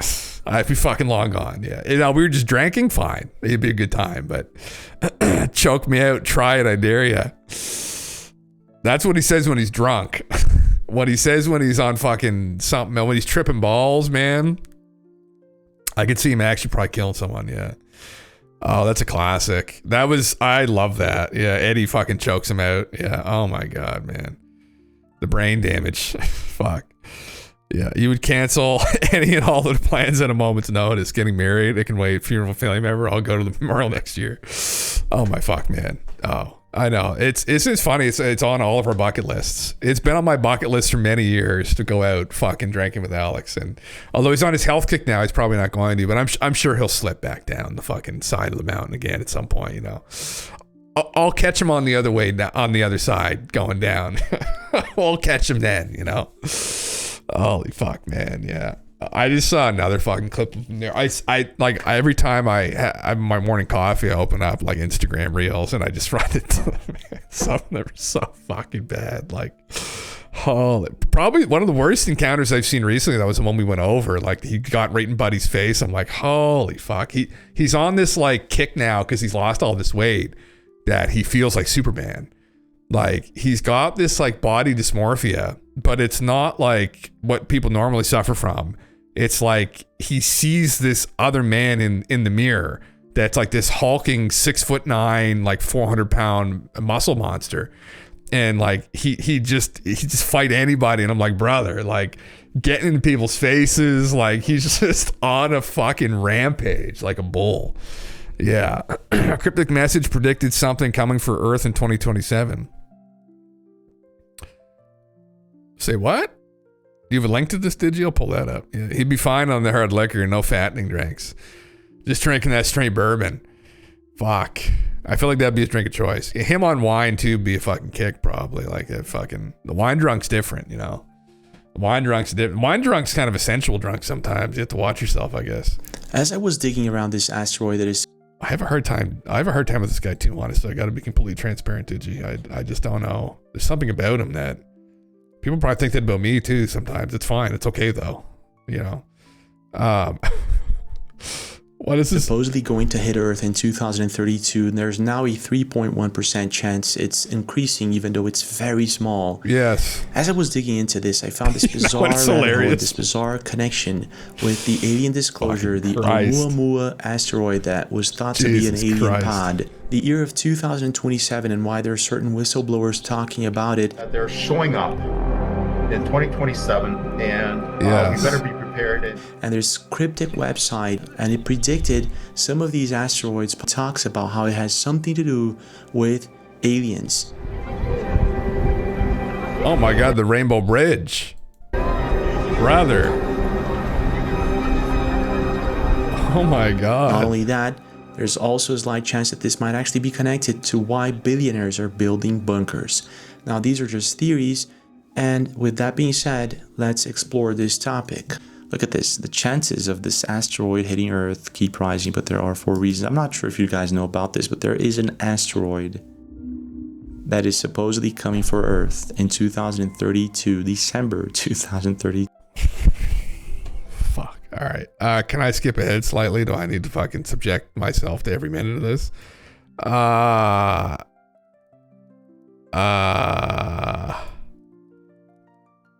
Yeah, okay. You wanted to strike it. I will, if he talks about 2020, is there something actually new on 2027? Because, yes, I just want to see this. I have to see this. Oh my God. Sharpen your critical thinking skills. Yeah, okay, all right. Asteroid impact comparison. Hold the fuck on. Oh, yes, okay. Is this a hard bait? Okay, here we go. So now he's talking about John Ramirez. In the past, what if they said at some point, okay, we'll get in touch with you guys in 2025? Or, I don't know, 2027 maybe? What if this is why disclosure is actually happening? Yes, he was. Population at least, and by extension, the world population, and to that reality that there is a presence here. And that we need to explain this presence, because if they show up and we continue to do what we did before previous decades, and they show up, there will be mass panic. But if you understand that these are real, and we have 5 years from 2022, or maybe now 4 years, if they come in 2027, for the U.S. government to prepare the people about what is up there. And in many ways, I think the word got out within the government that they're showing up in 2027, and we better be prepared, and if not, there's going to be a lot of explaining to do. They're low. 3 of them. What is this? And does it have anything to do with this asteroid? So I found this link. I'll just read it. I may have found where the 2027 date comes from. We've had multiple people related to the UFO community talking about 2027. John Ramirez, and now this latest speculation about an object coming to hit us. Forgotten Languages was mentioned in the Schellenberger briefing document, purported to be a website associated with cryptography. can I get to this link? Did he fucking link this? Like, hold on. I'm just genuinely interested in. Of course he didn't. Deleted. Brother. I may have found where the 2027 date comes from. 5 months ago. I may have found where the 2027 date comes from. UFOs Reddit. I found it. Okay, right here. Forgotten languages is the craziest rabble I've ever come across. Forgotten languages full. The ethics of silence. Okay, but we know that in the year 2027 there will be a collision with an asteroid.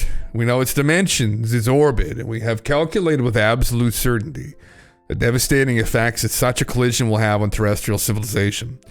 It will not be lethal, but it will only be the first of 3 collisions, the last of which will be a mass extinction event. According to simulations, anything living dies. So why contacting them?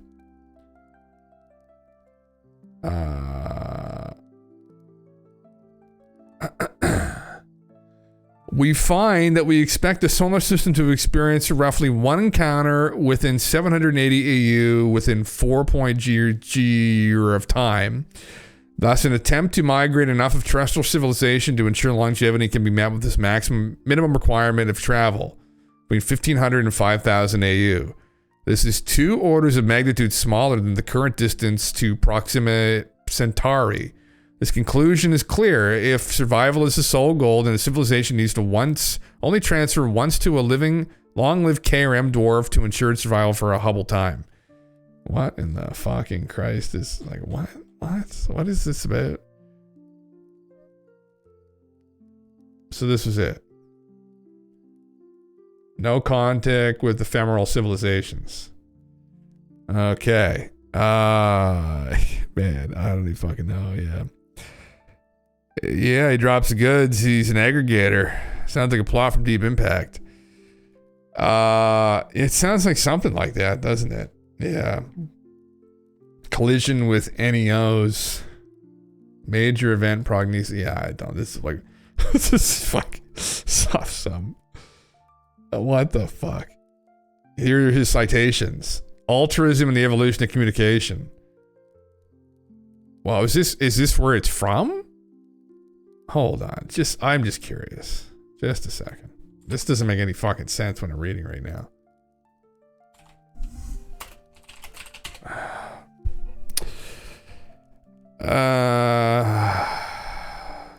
You're gonna access a chapter through MIT Press Direct. Where's the quote at? Just a second here.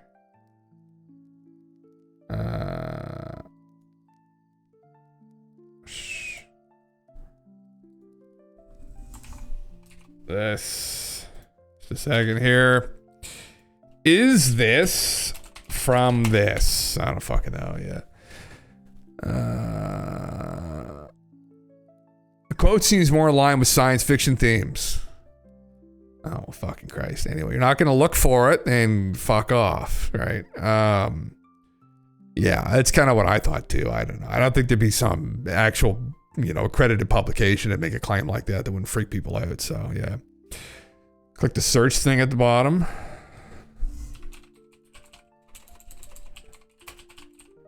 I don't know.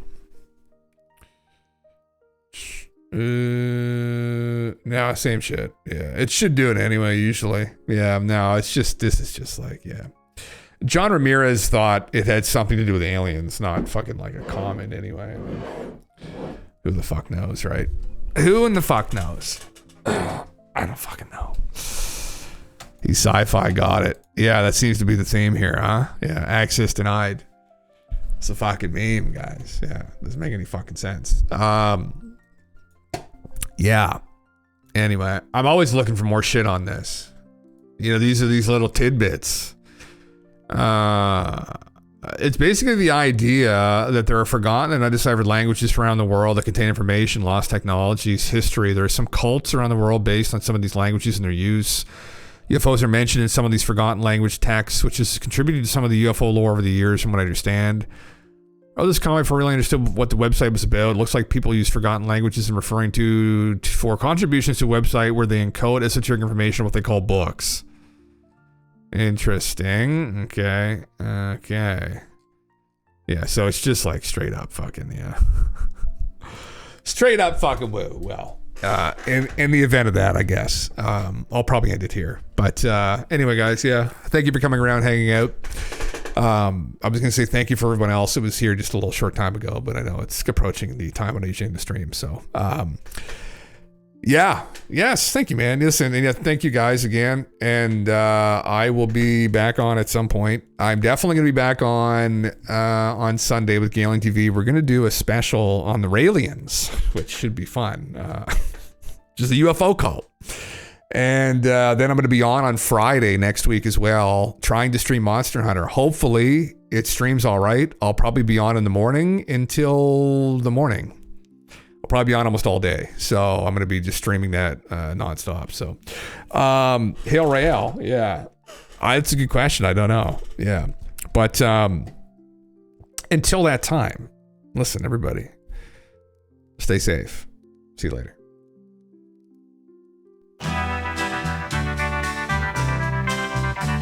It's 7 in the evening and everything is fine. I'm not expecting visitors, so I can stream all night. I'll take my stream deck out from where I'm playing Fortnite. We'll play until the morning. At 3 a.m. we hear him again from the sound of the submarine. It's Jim Russell. It's Jim Russell, the commander of Island 49. The guardian of the ancient keys, the keys of Atlantis mysteries, Atlantean secrets, Atlantean secrets, the keys. My dudes, let's follow in order to let go. Distorted echoes, the mysterious magnetic fields.